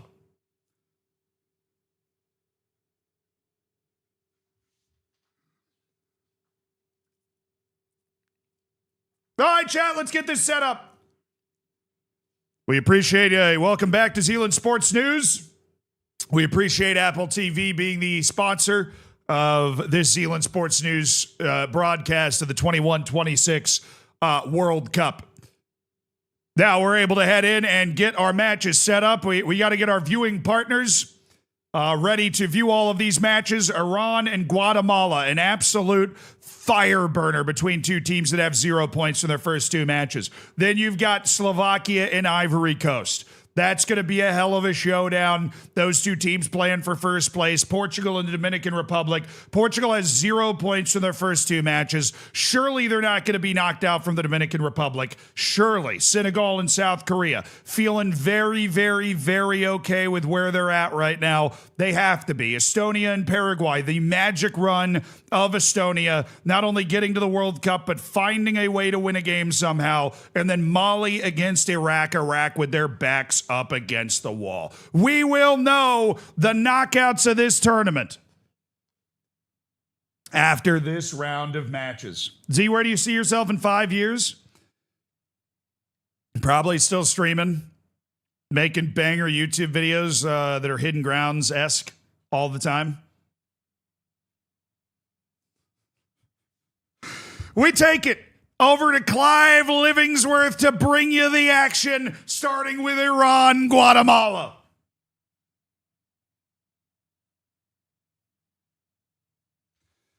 Well, welcome to the final match day here, Iran, Guatemala, a match that I personally have had circled on my calendar because this is a match of life. You have to win this game to have a chance. You have zero chance if you don't. The Iranian national team, Hamed Maksayek, definitely a solidly talented team here. When you look at the forwards, they've got quality. Mehdi Saki's got a good wiggle to him. He's pretty explosive. Garibi, that's a guy that works hard. He can find a ball, a real technical element to his game. Stefan Schiemann. It's solid. It's a solid group of players. It's a real technical quality in their midfield. Reza Hassanspor, he's got a little burst as well. And Amin Zamani, it's a quality player. Actually quite good at delivering the ball to other players around. Now, Guatemala, they are a completely unknown entity. They showed up at this World Cup. Alan Samayoa, he's been the main attraction at 33 years of age. Alex Castellanos. This is a pretty solid golden generation for Guatemala. They've got quality at these front three positions that can really challenge a team like Iran to defend. Now, the issue, it seems, for Guatemala is this midfield. It's anchored by Christian Soto. He is the best player they've got in those midfield positions. He's going to have to do a lot of the heavy lifting. Oscar Cordon, really solid players around this team for Guatemala.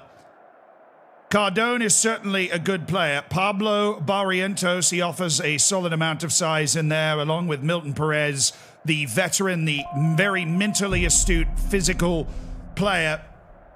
But he's certainly lost a step. And Luis de Leon, he's got 7 reflexes. You know, he's just not a great natural shot stopper, Luis de Leon. He's just not a natural shot stopper, Luis de Leon. You just wish that he was. Hey, Madman, congrats on the big 50, dog. Hell yeah.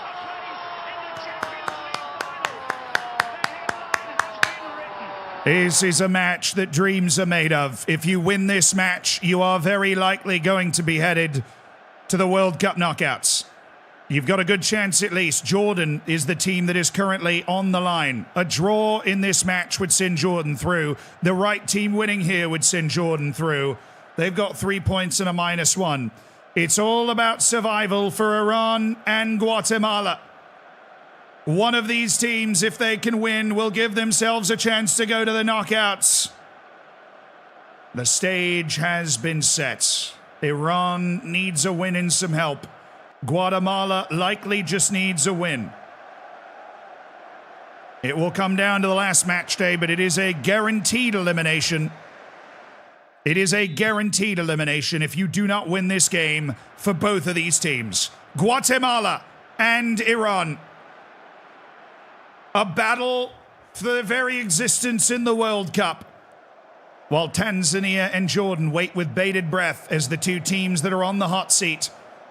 A draw in this match would keep Tanzania very much alive. A win would officially eliminate Tanzania from contention, in fact. Castellanos. Soto. Towards Perez. Aragon. Is it Guatemala that will strike first? Marroquin. He's got quality, Marroquin. Marroquin. He's got it to his right. And saved by Zamani. The first chance, the first blow, the first moment appears for Guatemala. Black towards Garibi. Mashayak, Hassanspor, Sheeman, Saki. Dancing back and forth, Saki on towards Garibi. Locke, Khalili, rolling back to Garibi. Oh, he's found a way through! It's a disaster for Guatemala.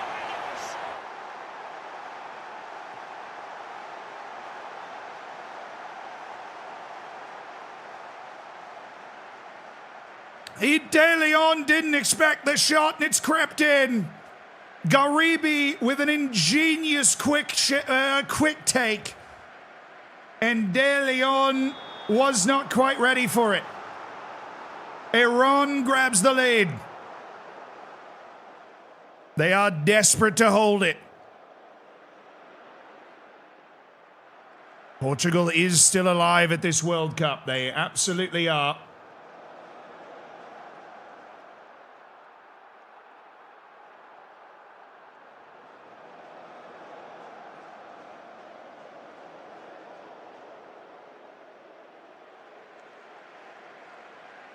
But they have 0 points right now, so it's a bit perilous for Portugal. The Iranian team would send Jordan through with this result. Because Iran right now has a -4 goal difference on 3 points. It would be very sweaty for Iran. They want multiple goals to try and send themselves through. Guatemala seems to have lost the wind in their sails after that result for Garibi.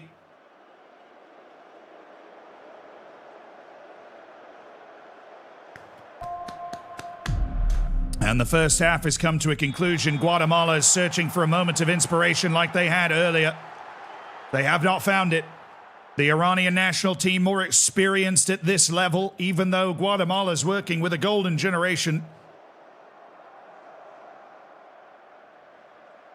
That golden generation has not been able to find the goal it needs to survive. It needs 2 goals now, but Iran is holding tight. They are celebrating in the streets of Jordan tonight. If Iran can hold this result, Jordan will be in the round of 32 as one of the best 32 football nations in the world. Saki, Sheeman. Iran trying to help its case here. Every goal could be the difference. Sheeman steps through. In. De Leon gets there. It's Eskandari! Just over. Nervous moments for De Leon. That goalkeeping position's been a question mark for Guatemala. They need 2 goals. They need them soon. Rodas. Looking for Perez. Not well cleared by Schertl. Perez is there. He goes for the goal. Oh, he hit the post. Batista's there. He's got it back. Rodas. And it's a corner.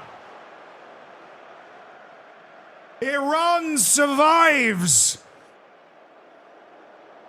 Guatemala nearly injected a real intense amount of pace here.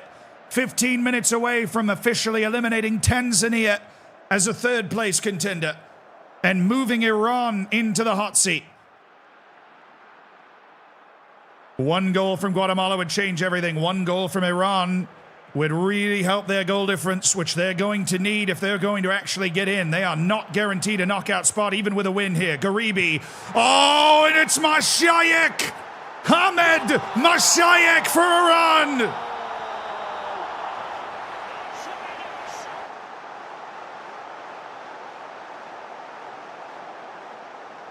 Garibi has been massive.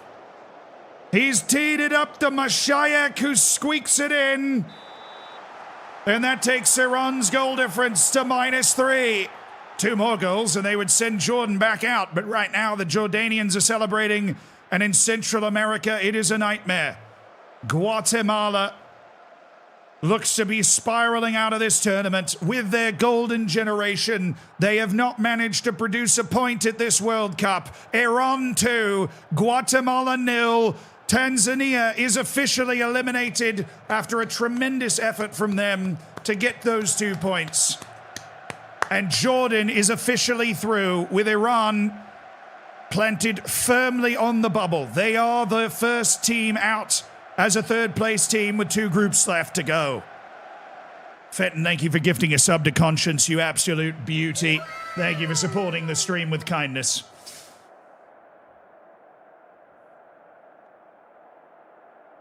Now to decide who the best team in this group actually is. Slovakia on 6 points, Ivory Coast on 6 points. The winner would be first and get a much easier draw through the next round.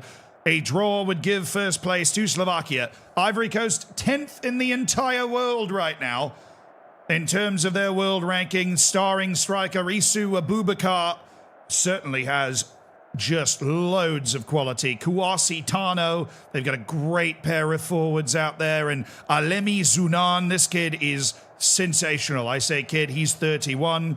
32-year-old Junior Nguesso, another pacey. I mean, this is such a difficult attack to deal with if you're playing against this Ivorian team. And they've got a great midfielder as well, the 21-year-old Etienne Boya.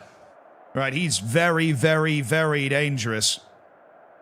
And they do not give up too much on the defensive side either. Sheikh Traore has lost a step with his age, but he's still out there hanging with the young ones. And Yusuf Bamba and Abdul Sumaro, they have good size. They are solid, well-rounded players. And Jean-Eudes Indri rounds out a pair of truly wonderful fullbacks. And they have one of the best goalkeepers in the world, Luc Traore. He is a fabulously divisive player who does not elevate well. 6 jumping reach, 6 aerial reach. Just an unbelievable shot-stopping player, Luc Traore. Undoubtedly the best goalkeeper out there for Ivory Coast. He is in that, the latest in the long line of players that might not have the size to play goalkeeper, your Kepa Arrizabalagas from back in the day. Right, guys that don't have that size but can make those plays. Now on the Slovakian team, the team that knocked out Germany in the final playoff round, it's Peter Gaspar, the 24-year-old who offers the best chance going forward for them. Merrick Szabo helps with a well-rounded pair of wingers and Christian Simcoe, but Gaspar is the guy they're feeding that ball to. Attila Novak. They've got really physically solid and impressive and engine-like midfielders, very industrial. Tomasz Gabris. They have some good size in that back line, and Robert Cech. They've got the athleticism in a lot of places on the field to be able to match up with this Ivorian team. But do they have the quality? Jaroslav Luptak is a big goalkeeper as well back there for Slovakia. It's been quite the run for Slovakia. They did not win their qualifying group, and then they got Germany in the playoff final, which they managed to win spectacularly. And now they've got 2 wins over Iran and Guatemala at this World Cup. But Ivory Coast is a different beast entirely. Widely considered the best African team this year at 10th in the world. Slovakia will have its hands full. This Ivorian team, this Ivorian nation, although they have not won a World Cup yet in their history, have once again produced a really spectacular team. Slovakia, Ivory Coast for the championship of the group. And we are underway. Etienne Boya, the young midfielder, is part of the next generation of great Ivorian players. This is really the last World Cup go for Tano, for Abubakar, for Nguessin.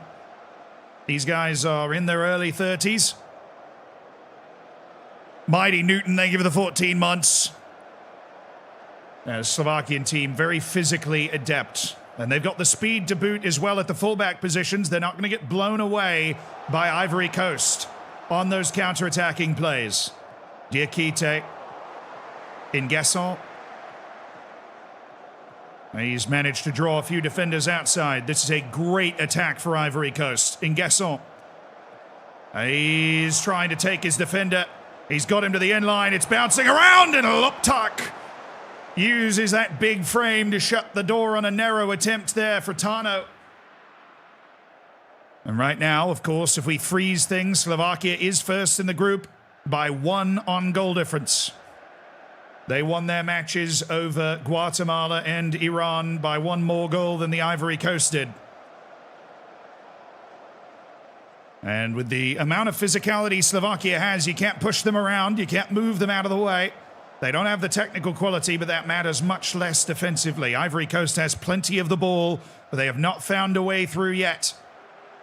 Gabrish. Belanik. Not expecting brilliant passing play out of their midfield, but they do have some wingers that can make something happen. Opiela pops it wide for Szabo, who tracks it down. He plays a ball in. Could be something here. And Gaspar! Saved by Traore. The brilliant goalkeeper for Ivory Coast is there. Meets that one at the point of attack. That's who they want. Gaspar in that position. Could have been the moment for Slovakia, who have more than held their own against a very good Ivorian team right now. Novak tracks it down. Opiela on for Szabo.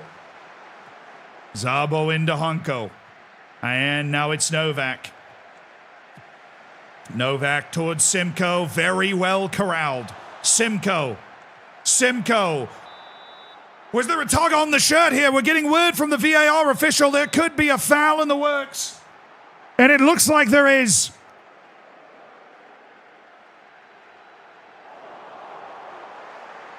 It's a penalty for Slovakia.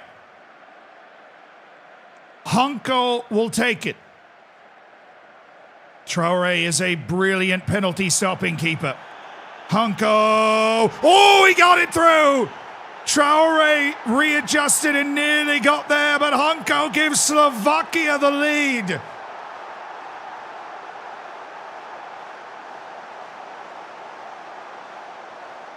And that has got Slovakia entrenched at the top of the group over Ivory Coast at halftime. And this great Ivorian team are finding out the same way Germany did that Slovakia is not to be messed with. Indri, Sumahoro, Etienne Boya, Bamba, Sumahoro. Well played, Zunan Tano. He set this up well. What a save by Luptak. Second big save for the big man, Luptak. And that is part of the key to success. He has been immense for Slovakia.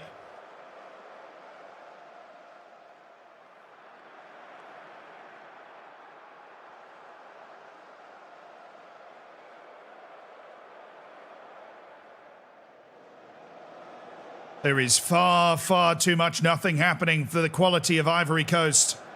They're not really showing that quality.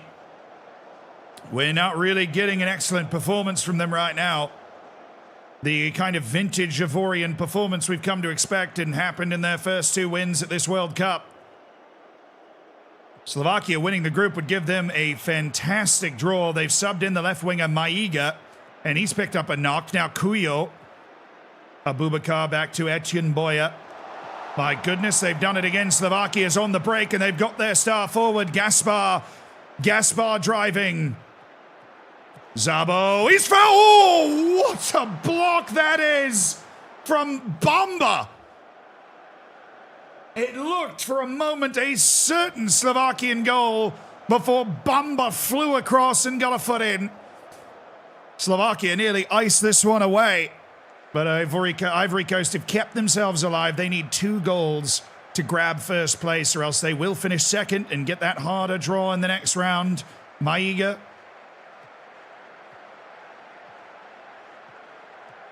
Etienne Boya, an uncharacteristic giveaway from their starlet midfielder. But he's won it back, and now they've got them out of position. Abubakar, the pace is coming. Ingesson ties it! Was he onside? Emmanuel Ingesson was indeed. Game on.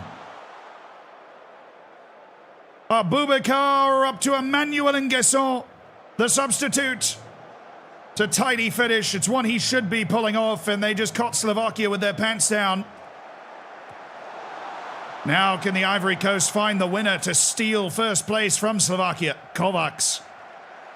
Urban. Slovakia is foraying cautiously forward. Oh, they've turned it over. Emmanuel Ingesson. He's bombed it ahead for Abubakar. What a delivery! What a goal for Ivory Coast! They've come all the way back! Emmanuel Ingesson with the pass of your dreams. And it's Abubakar, the veteran, who holds his nerve. That is how quickly the Ivorians can do it to you. And they go first. Remember that when the draw comes out. Ivory Coast into first place. Slovakia plummets to second. Slovakia needs a goal. They've got Molnar, Urban. Oh, Gaspar! Is he on? Is he onside?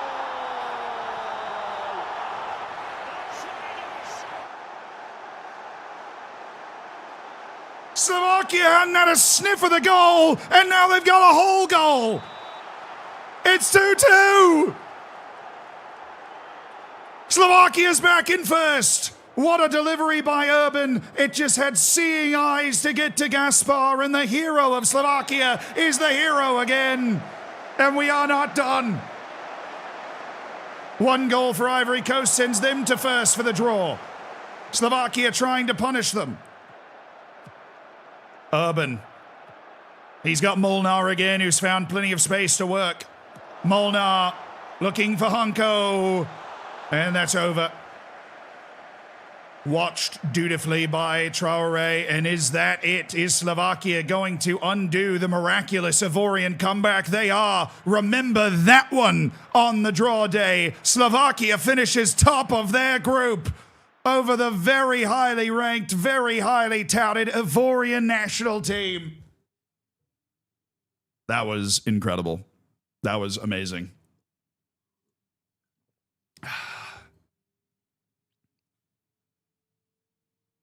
Absolutely brilliant there.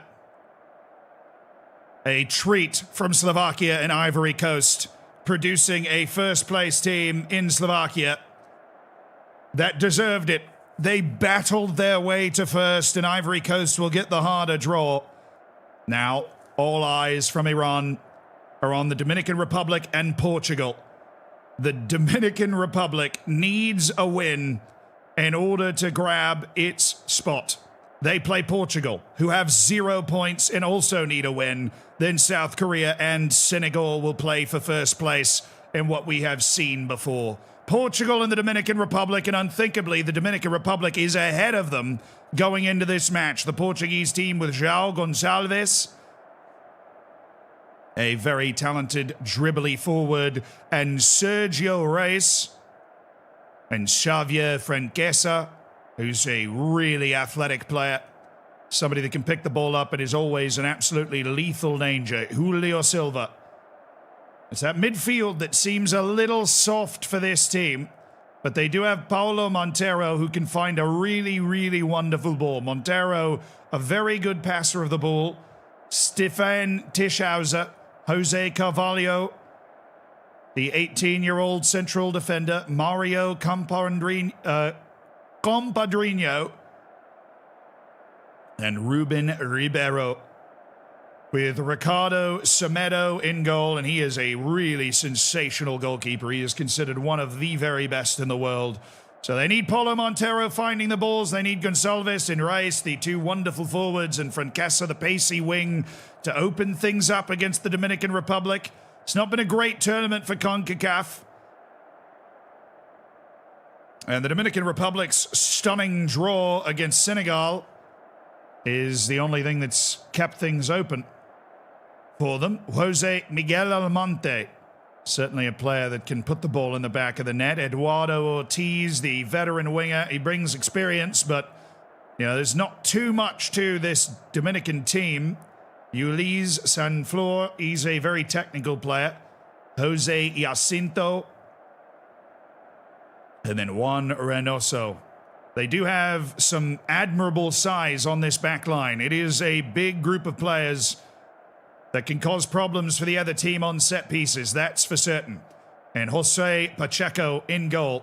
But the Dominican Republic, not a footballing nation. It's a baseball country. They have come farther than they really ever have before, even in 21-26 now. To be at this point, they drew Senegal. Can they do the unthinkable? Portugal's lost to South Korea and Senegal. They're in real trouble. Portugal has to win. So does the Dominican Republic. Now that we've had enough groups play, we know the third place situation well enough to say, with conviction, a draw is not enough for either team. It is a match that needs a winner. And in Portugal's case, the win might still not be enough, depending on goal difference. We'll see the goal difference picture right now to gain some clarity for the Portuguese national team.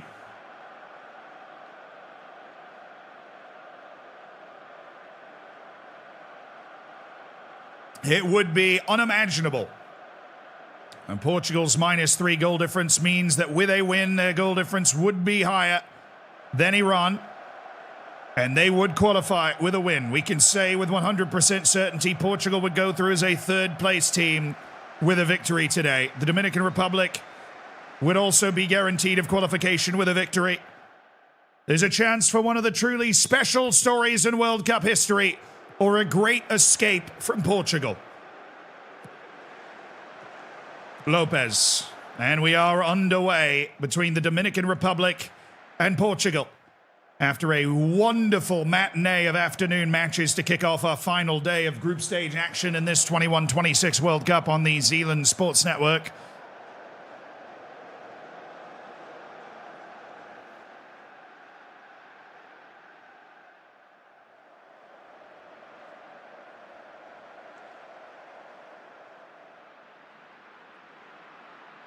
And it must be said, in these opening 20 minutes, there's not been too much for Portugal. Been a very rough go for CONCACAF. Just the United States and Mexico have made it into the round of 32. Guatemala's golden generation was smited. Honduras fell at the last hurdle. Oh my goodness, it's a free kick for the Dominican Republic. Jacinto in a perfect position, plays it short. Almonte. Torres goes for goal and Semedo with the save.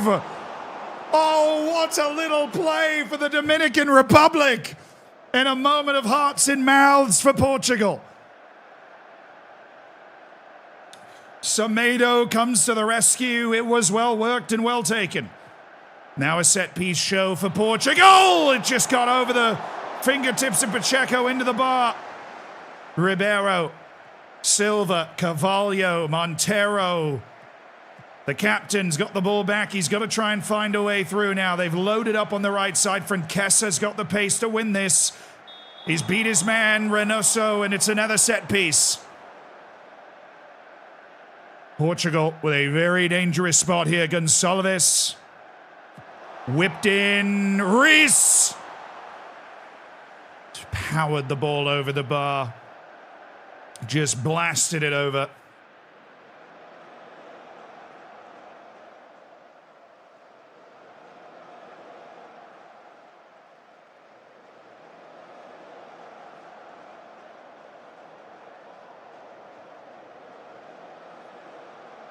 This is a really impressive performance from the Dominican Republic as Portugal is not finding a way through the Caribbean side right now. It's 0-0.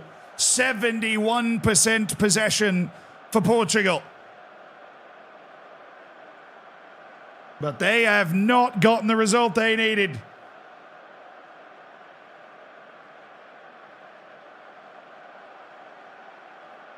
The Dominican Republic also needs a goal. This is, even though it would be a famous result for the Dominican Republic, not enough. It would leave them with 2 points just on the outside looking in. Silva. On to Lopez. Portugal, the hour is late. They have 40 minutes to save themselves from an ignominious end. Lopez. Looking for Gonçalves. Torres is there. They do have the size in the middle. You can't just lob the balls in. Montero! Oh, now that's a chance he normally takes. The DR got backed in too far and Montero could step into one. And it's just the sort of goal that Portugal, when things are going well, would score with ease, but they are not going well. The Dominican Republic is making life very difficult. Tischhauser has been moved to the inside to accommodate a more offensive substitution. Franquesa. Gonçalves. Reis. He's played the ball around to Lopez. Surely! Oh, that was the best chance of the match. The Dominican Republic is getting tired, and they are opening up chances. That was their first real clean look at the goal, and it is a miss by Gonçalves. The ball got on him quicker than he anticipated, and the Dominican Republic is holding firm. And they nearly scored in the first half. This could have been spectacular. It still could be. Both teams need a goal. A draw eliminates both teams.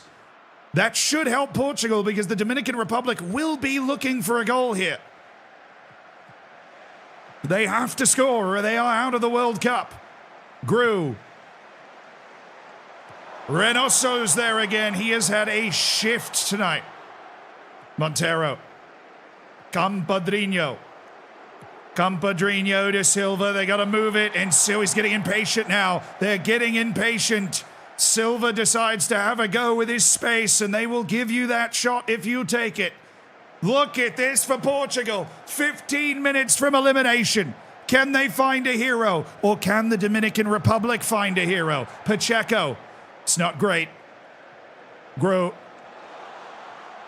For Portugal.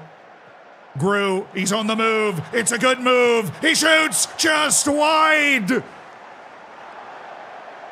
It's an excellent individual effort, but it's not enough. Dominican Republic not playing around with any short stuff. Pacheco will load this up and send it down the field again. Once again, won by Portugal. The field is slanted now. Van Zella's beat his man Reynoso. Van Zella's charging. He brings it back. Jacinto is there, and is there a room for a counter? He's lofted the ball down. It's hopeful. It's a hope and a prayer for the Dominican Republic, even to try and catch the counter. They just don't have the players. They have the physicality and the size defensively, though, and it's counting for everything. Van Zella brings it back, and Guzman is there. They are all discombobulated, Portugal. We are watching something really special from the Dominican Republic. Montero. He's one of the players that can separate. Van Zella, Andres, Gonçalves, Silva shoots, he scores! He scores for Portugal! Julio Silva! They found their way through! That's the shot they're willing to give up. It's 26 yards away, and it's just a pinpoint rocket. That's the goal for Portugal. They have overcome the Dominican Republic. They have 10 minutes to solidify. But what a Herculean effort from this Dominican team. And the dejection is now Iran's. Portugal will be safe as the last third-place team in with the current scoreline and goal difference. Iran was in if the Dominican Republic held on. Iran is now out. Santa. If Iran is to get back in, they'll need a goal from the Dominican Republic. Montero, Almonte, oh my goodness, Guzman! He scored! He scored for the DR! It goes to VAR.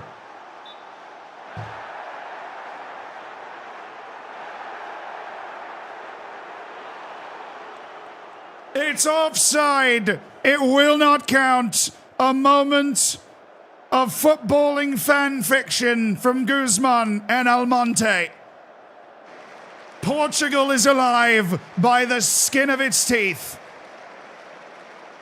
Oh my goodness, you could not write it. The Dominican Republic nearly had it. Portugal is through by that much.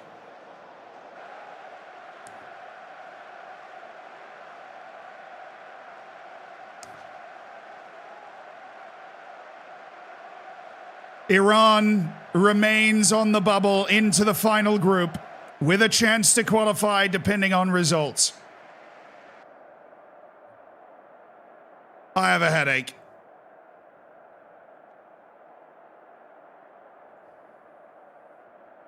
You want to know something interesting? Everybody has skin on their teeth. You have skin on your teeth right now.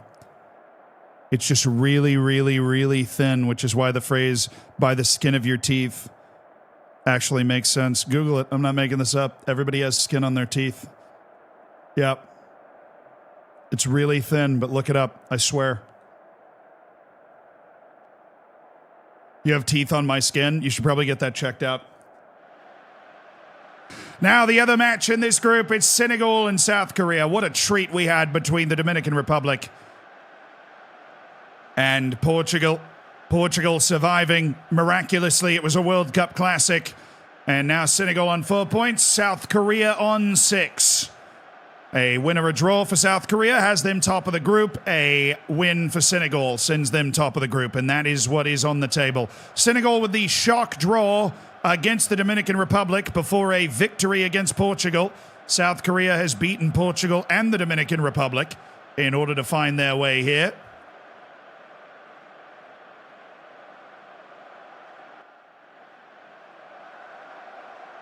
Low effort bait. Well, as this match kicks off, there's an important bit of Googling that needs to happen.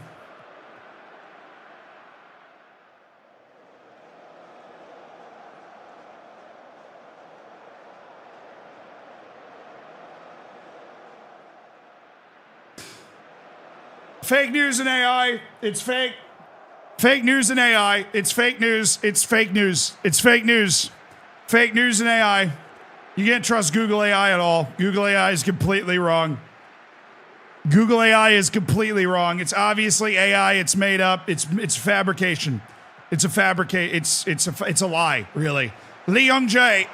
Mbenge is there. Lee Hae-sung. Lee Young-jae! Oh my goodness me! This South Korean team might be trouble. This South Korean team might be trouble. Lee Young-jae from Lee Hae-sung. That's a really nice touch by Lee Young-jae. And Yang not able to get there, and South Korea looking like one of the few teams that could grab 9 points here.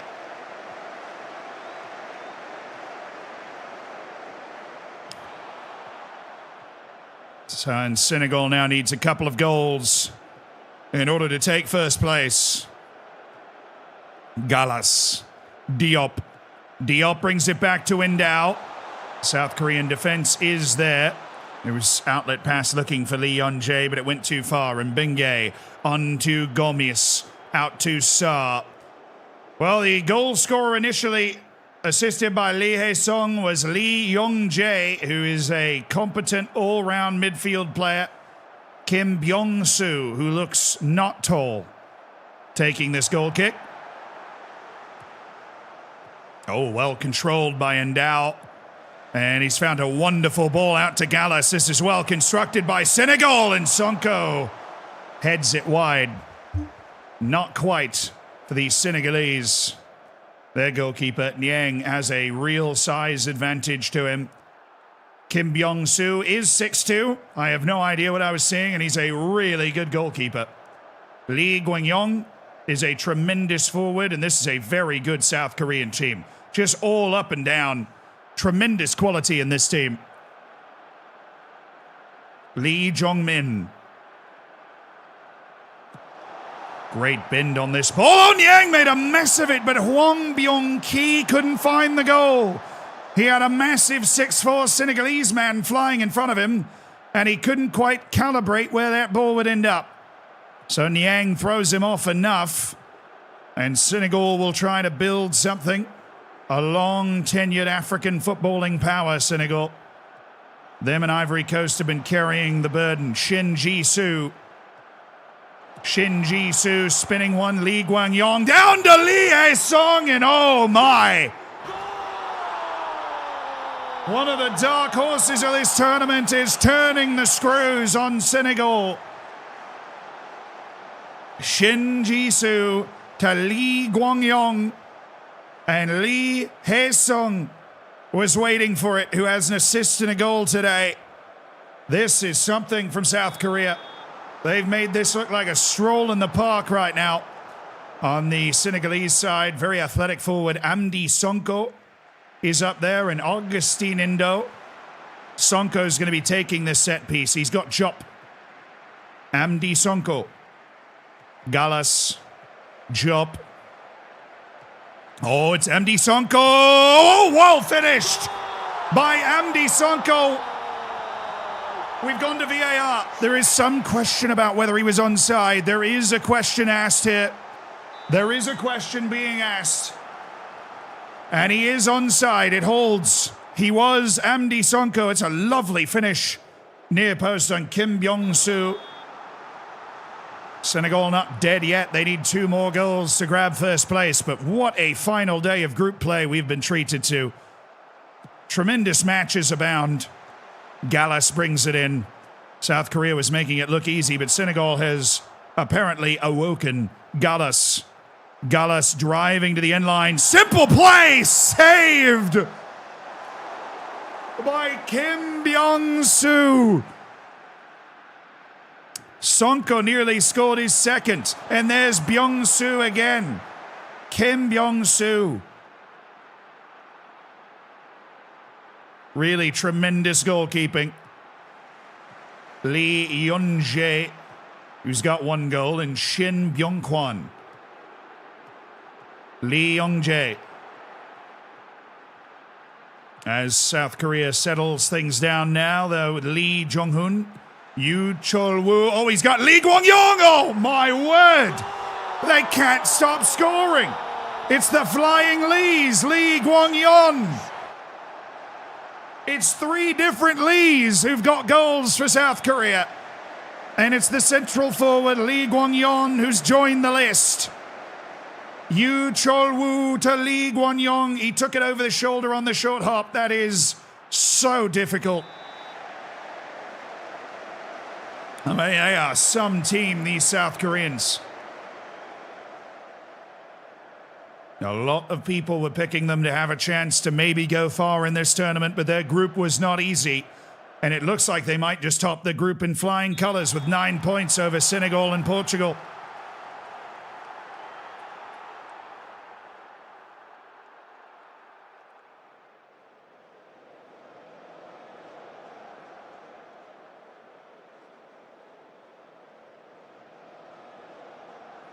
Senegal is 3 goals away from the top of this group.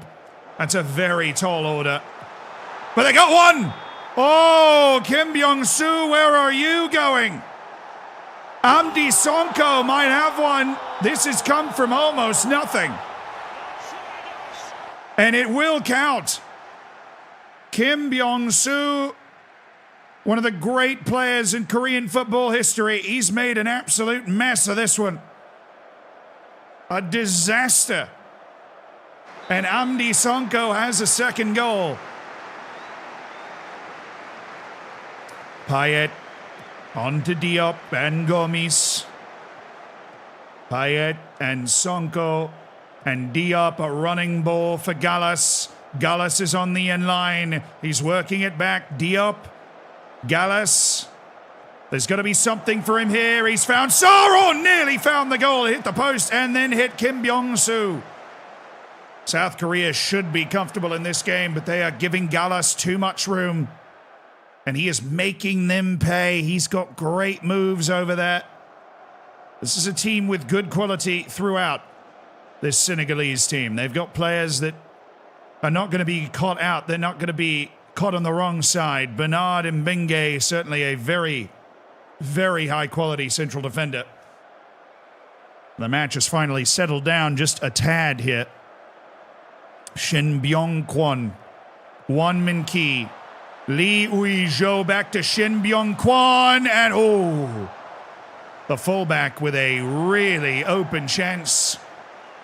He's left it over. It's been a storming performance for the most part from South Korea, but Senegal has stuck around stubbornly. Lee Ui-jo takes it. He goes for it.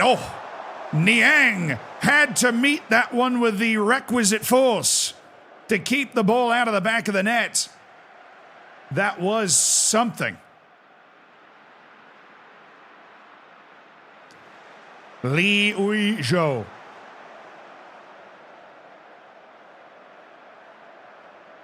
Had a wonderful take last time. He goes short this time. Lee Jong-min! And the substitutes for South Korea having their way with Senegal now. But Senegal is still stubbornly in this. They look like they're set for a second place finish. Portugal in third and South Korea in first. It wasn't as comfortable as it initially appeared, but South Korea have won all 3 matches in their group stage, and they have won comfortably. And that brings us now, assembled and hardy fans of the Zealand Sports Network, to the final group of this 21-26 World Cup. Portugal is in. The team on the line is Jordan. If a team were to finish in third place in a worse way than Jordan, then Jordan would go through. And Jordan has a -3 goal difference. Or Iran. My apologies, Iran. Iran has a -3 goal difference. Our first match will be a unique one. Estonia's first World Cup appearance against Paraguay, one of the crowning teams of South America over the last 20 to 30 years. They have won their first 2 matches. They've done so convincingly. Paraguay top of the group, Estonia just ahead of Mali. But Estonia have not played Paraguay yet. Mali has. Mali will be playing Iraq. They got to keep a keen eye on the goal difference here, and that is exactly what Iran will be doing. Can Iran become the last team in with a -3 goal difference? We will see. It's all going to depend on what happens with Estonia-Paraguay. A win or a draw for Estonia, and they are through. Paraguay is through. They're not guaranteed first, however. A draw or a win for Paraguay would have them through as the first place team. So a draw is technically good for both. And then Mali, in a situation where if Estonia loses, Mali could draw and go into second and be fine. Or if Iraq beats Mali and Estonia loses, then all hell breaks loose. It becomes complete nonsense. For Estonia, this is their team. Edward Cook is the striker. He is not one known for his separation abilities. And Marcus Valk, who's got some decent athleticism and maybe a chance to try to make something happen. Christian Kovliov is the attacking midfielder. They are mostly defensive with Matthias Vata, who's got some good pace to him. And then Oliver Kubinski. This is a playmaking player. He's got good vision. Rigo Kasik is the other midfielder. He is not somebody that's going to be looking to find the pass. And then Alexei Sealed, their wingbacks, are just out there for the pace. They do have some perhaps solid central defense with Andrei Byazrov, Mari Sumre, who's got great size at 6'6", and Matthias Willem Rubel, who's more of the ball-playing variety, with their goalkeeper Arta Lepik, a 24-year-old for Estonia. They're not a team that's got lots of individual quality. It was a big surprise to see them come through qualifying and, of course, to find a win over Iraq as well. Paraguay is a team that is going to be showing up with a lot more quality in their attack. Hector Delgado, very well-rounded centre forward, and the veteran Derlis Duarte, who's retiring after this tournament. He brings a lot to the table. Rafael Martinez, great athlete, great all-around player, very dangerous outside the 18. Javier Torres, the very skilled wingback. Eduardo Arrua and Remigio Delgado. That's a fantastic player, Remigio Delgado. Sees the field well, very clean style of play. And Wilson Coronel, he's got great size. It's trouble on set pieces. They're always trouble on set pieces. Dionisio Lopez, Roger Avalos. It's a grizzled, experienced veteran back three with Walter Galaza and then Gustavo Cabrera in goal. He's a goalkeeper that certainly offers a certain element of experience and quality that Estonia is well and truly lacking right now. Estonia had their miraculous qualification run to make their first ever World Cup in 21-26. Will they make the knockouts? They stunned Iraq with a victory.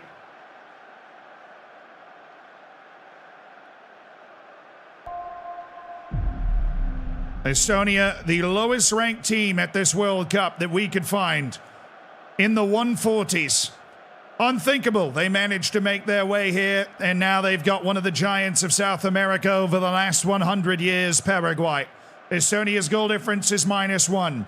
Should they lose by 2 goals, it would come down to goals for, depending on the Mali match.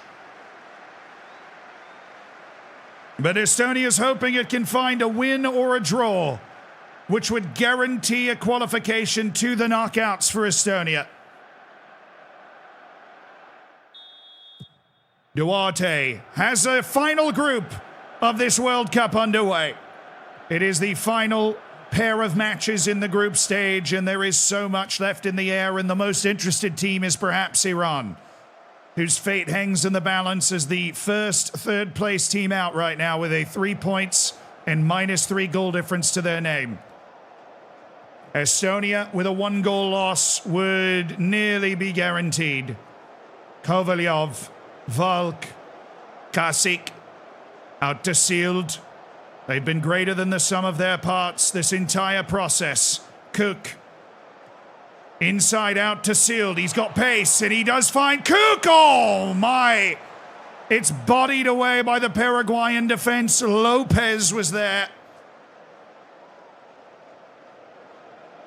And Estonia with the first foray. Volk and Cook from Sealed. They do have a good amount of pace from Vata and Sealed, their wingbacks. And Kubinski does see the field well as a deep-lying playmaker. It's just there is not a lot of, high-level athleticism or technical ability in this Estonian team. It's all about how they're able to play together. Kubinski, Kovalyov, Valk, Kasik. Now Sealed. Spins it into Kubinski. Good step through there. Kovalyov, Cook. Volk is in, and it's saved by Cabrera. He was offside. The flag was up, but we're seeing it again from Estonia. Just the quality Estonia is able to play with that you do not expect them to be able to play with. And this Paraguayan team has not found an answer for them so far. Biza, thank you so much for the gifted sub to Silver Dust. Thank you for supporting the stream with kindness.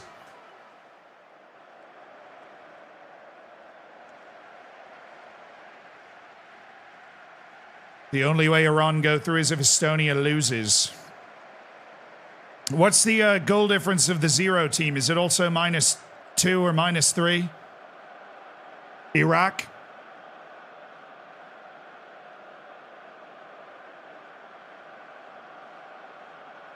What is Iraq's goal difference? Because that could mean that Iran would be eliminated in this match.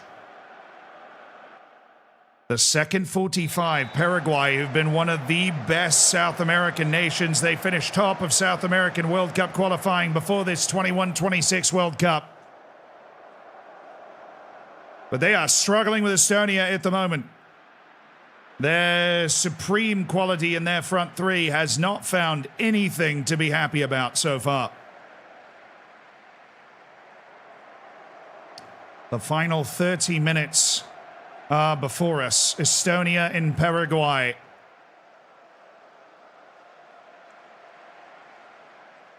Paraguay has a set piece. Not an easy task against this big Estonian team. Lifted ball, Sumra is there again.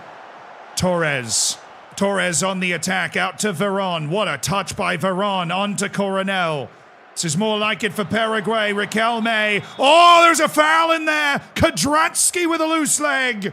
And Veron is still down. Kadratsky's loose leg catches Veron.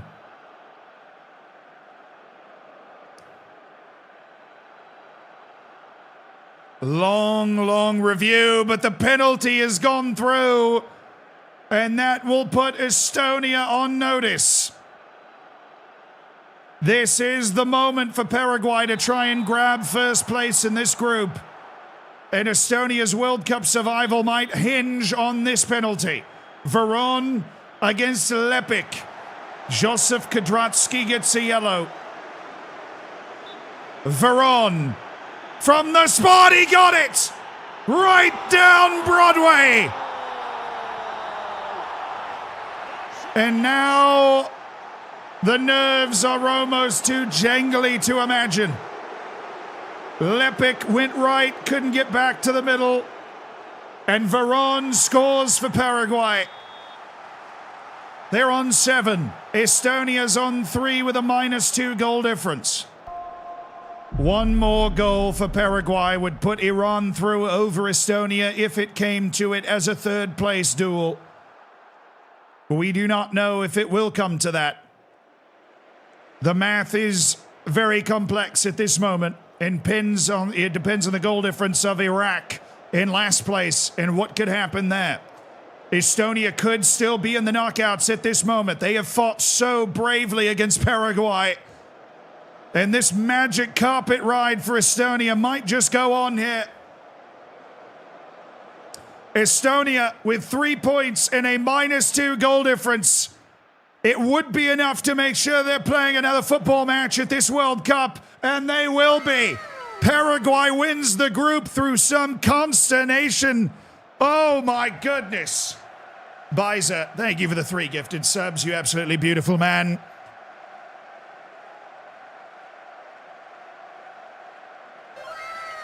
That was for you. Estonia looks as though they will be going through. Iran is in the mud. Paraguay 1-0. That was all they needed, but not all Iran needed. Estonia is alive right now. The same Paraguayan team beat Mali 4-0. They handled Iraq as well. Mali obviously in a bit of trouble, a bit of bother. They have beaten Estonia to get themselves back to 3 points. But now it's Iraq. Iraq needs to win. And then it all comes down to Estonia, Mali, and Iraq on 3 points apiece. And I believe if Iraq were to win this match, that Estonia would then still be in third because Mali would fall into last position. Iraq has to win. Mali has to win or draw to survive. A win or a draw puts Mali into second position, where they will get a decent draw after qualifying after their defeat to Paraguay. It's the final match of the group stages. And I nearly forgot to look at the rosters. We'll first take a look at the Iraqi national team. Adil Hamid, a very athletic forward. Somebody that needs space to operate, but he's very dangerous there. And Mahmoud Hamed, this is a world-class forward right here for the Iraqis. They have got more quality than they've shown in this tournament. That loss to Estonia, definitely a heartbreaker. Amir Rahim, the Enganche there in the middle. Anes Mohammed. I mean, there's quality in this team. There is sound quality in this Iraqi national team. They've got maybe something to be desired defensively, but going forward, Iraq should be able to score goals. They need Mohammed Mohsen and Kara Tariq, the 18-year-old, to be able to cover things on the back. Haider Ahmed, the 37-year-old veteran who's managed to hold down the goalkeeping spot. Not exactly the picture of greatness, but he does have the experience.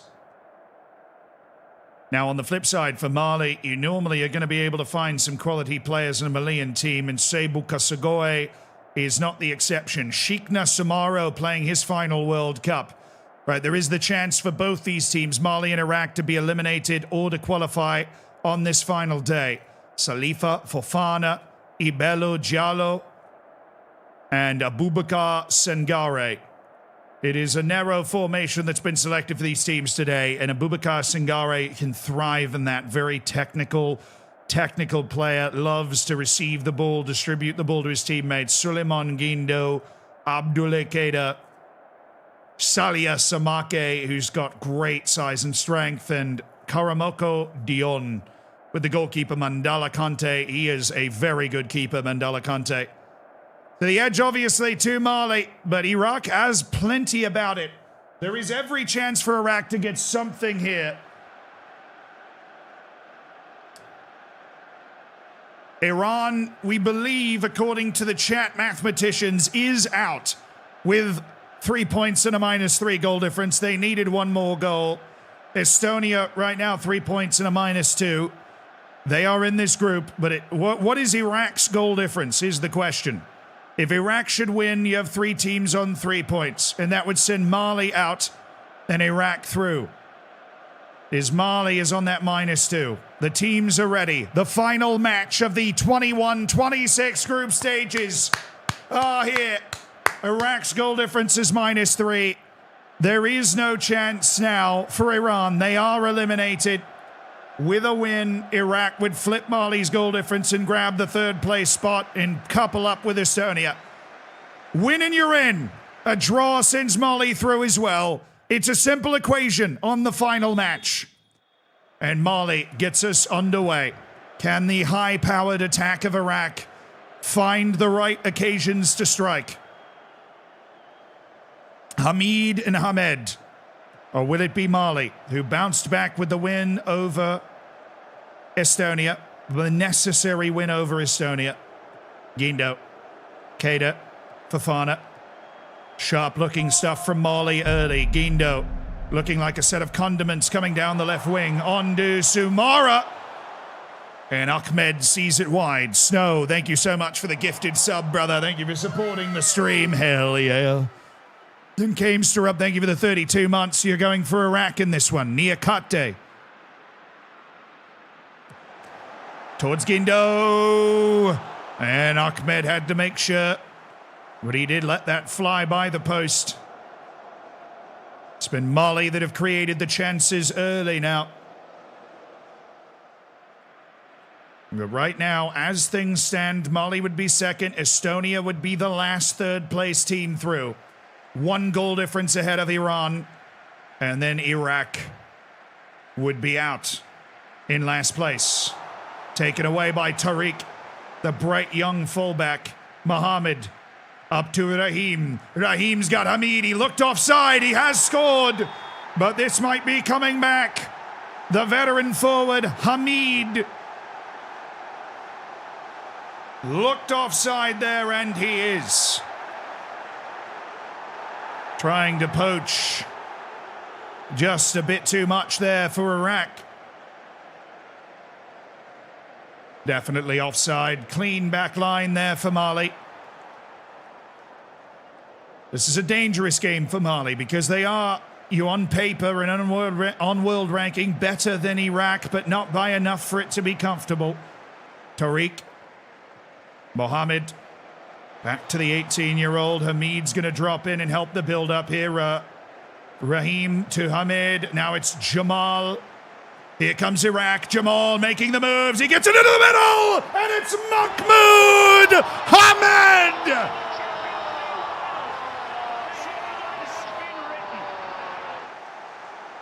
And Iraq has come back from the dead. 0 points into the final match day, and they are back in qualifying position.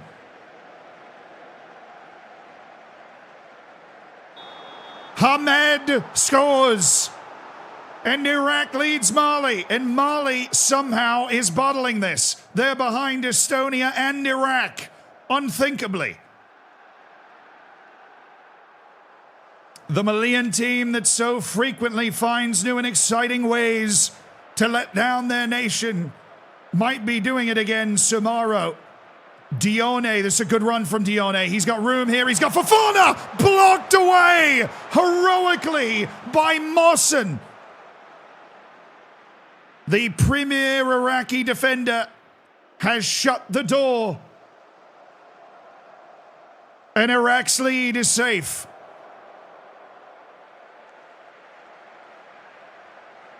Hamed. He's the explosively athletic forward. Hamid's got the quality. Hamed's there, and he's got Hamid blocked away. Raheem shovels it forward. And Mali's on its heels. A second goal would be pure disaster for Mali. Hamid, the veteran retiring after this World Cup, has managed to work his way into a couple of positions. I've got them mixed up. Hamed is the world-class forward, and Hamid is the athlete, and it showed that. But Hamed has been storming, and he's been the difference-making player for Iraq against Mali here. Hamed again spins it towards Hamid, battling for it. It's gone clear, and Fofana will just get them to reset now. Mohammed under Jamal. Mohammed, oh, it's Hamed. Hamed, he's dangerous here.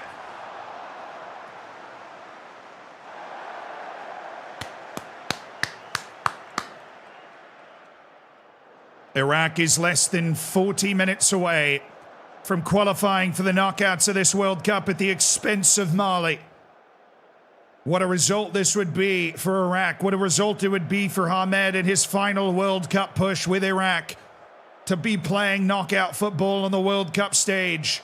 He would go through with Estonia, both of them just ahead of Iran, which, considering the Iran-Iraq rivalry, would be wonderful news to the Iraqis.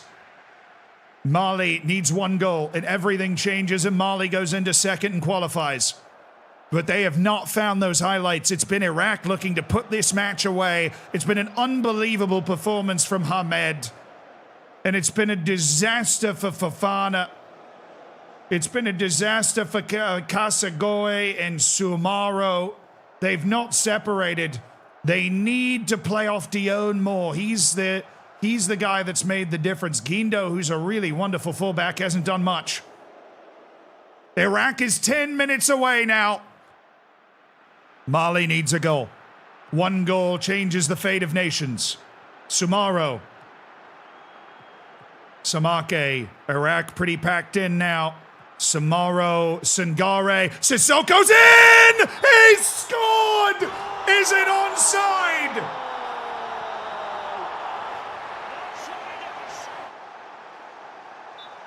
He is! Mali has tied it! And they go into second in the group, and right now Mali's in the knockouts. Now it's Hamid. Hamid onto Hamed!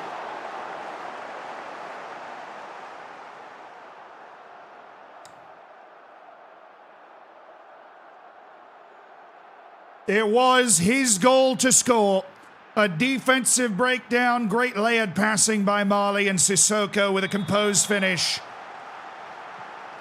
I believe we're going to see it again here, but Hamid is the talisman. He's the superstar. He always has been.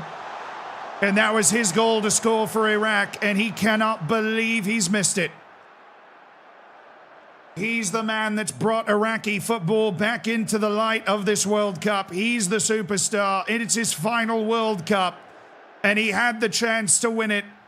He's just missed it. Will there be one more highlight, or will Mali, just by an inch, survive this group? They will. Mali through in second. Iraq, through all their determination, has been undone. Unbelievable.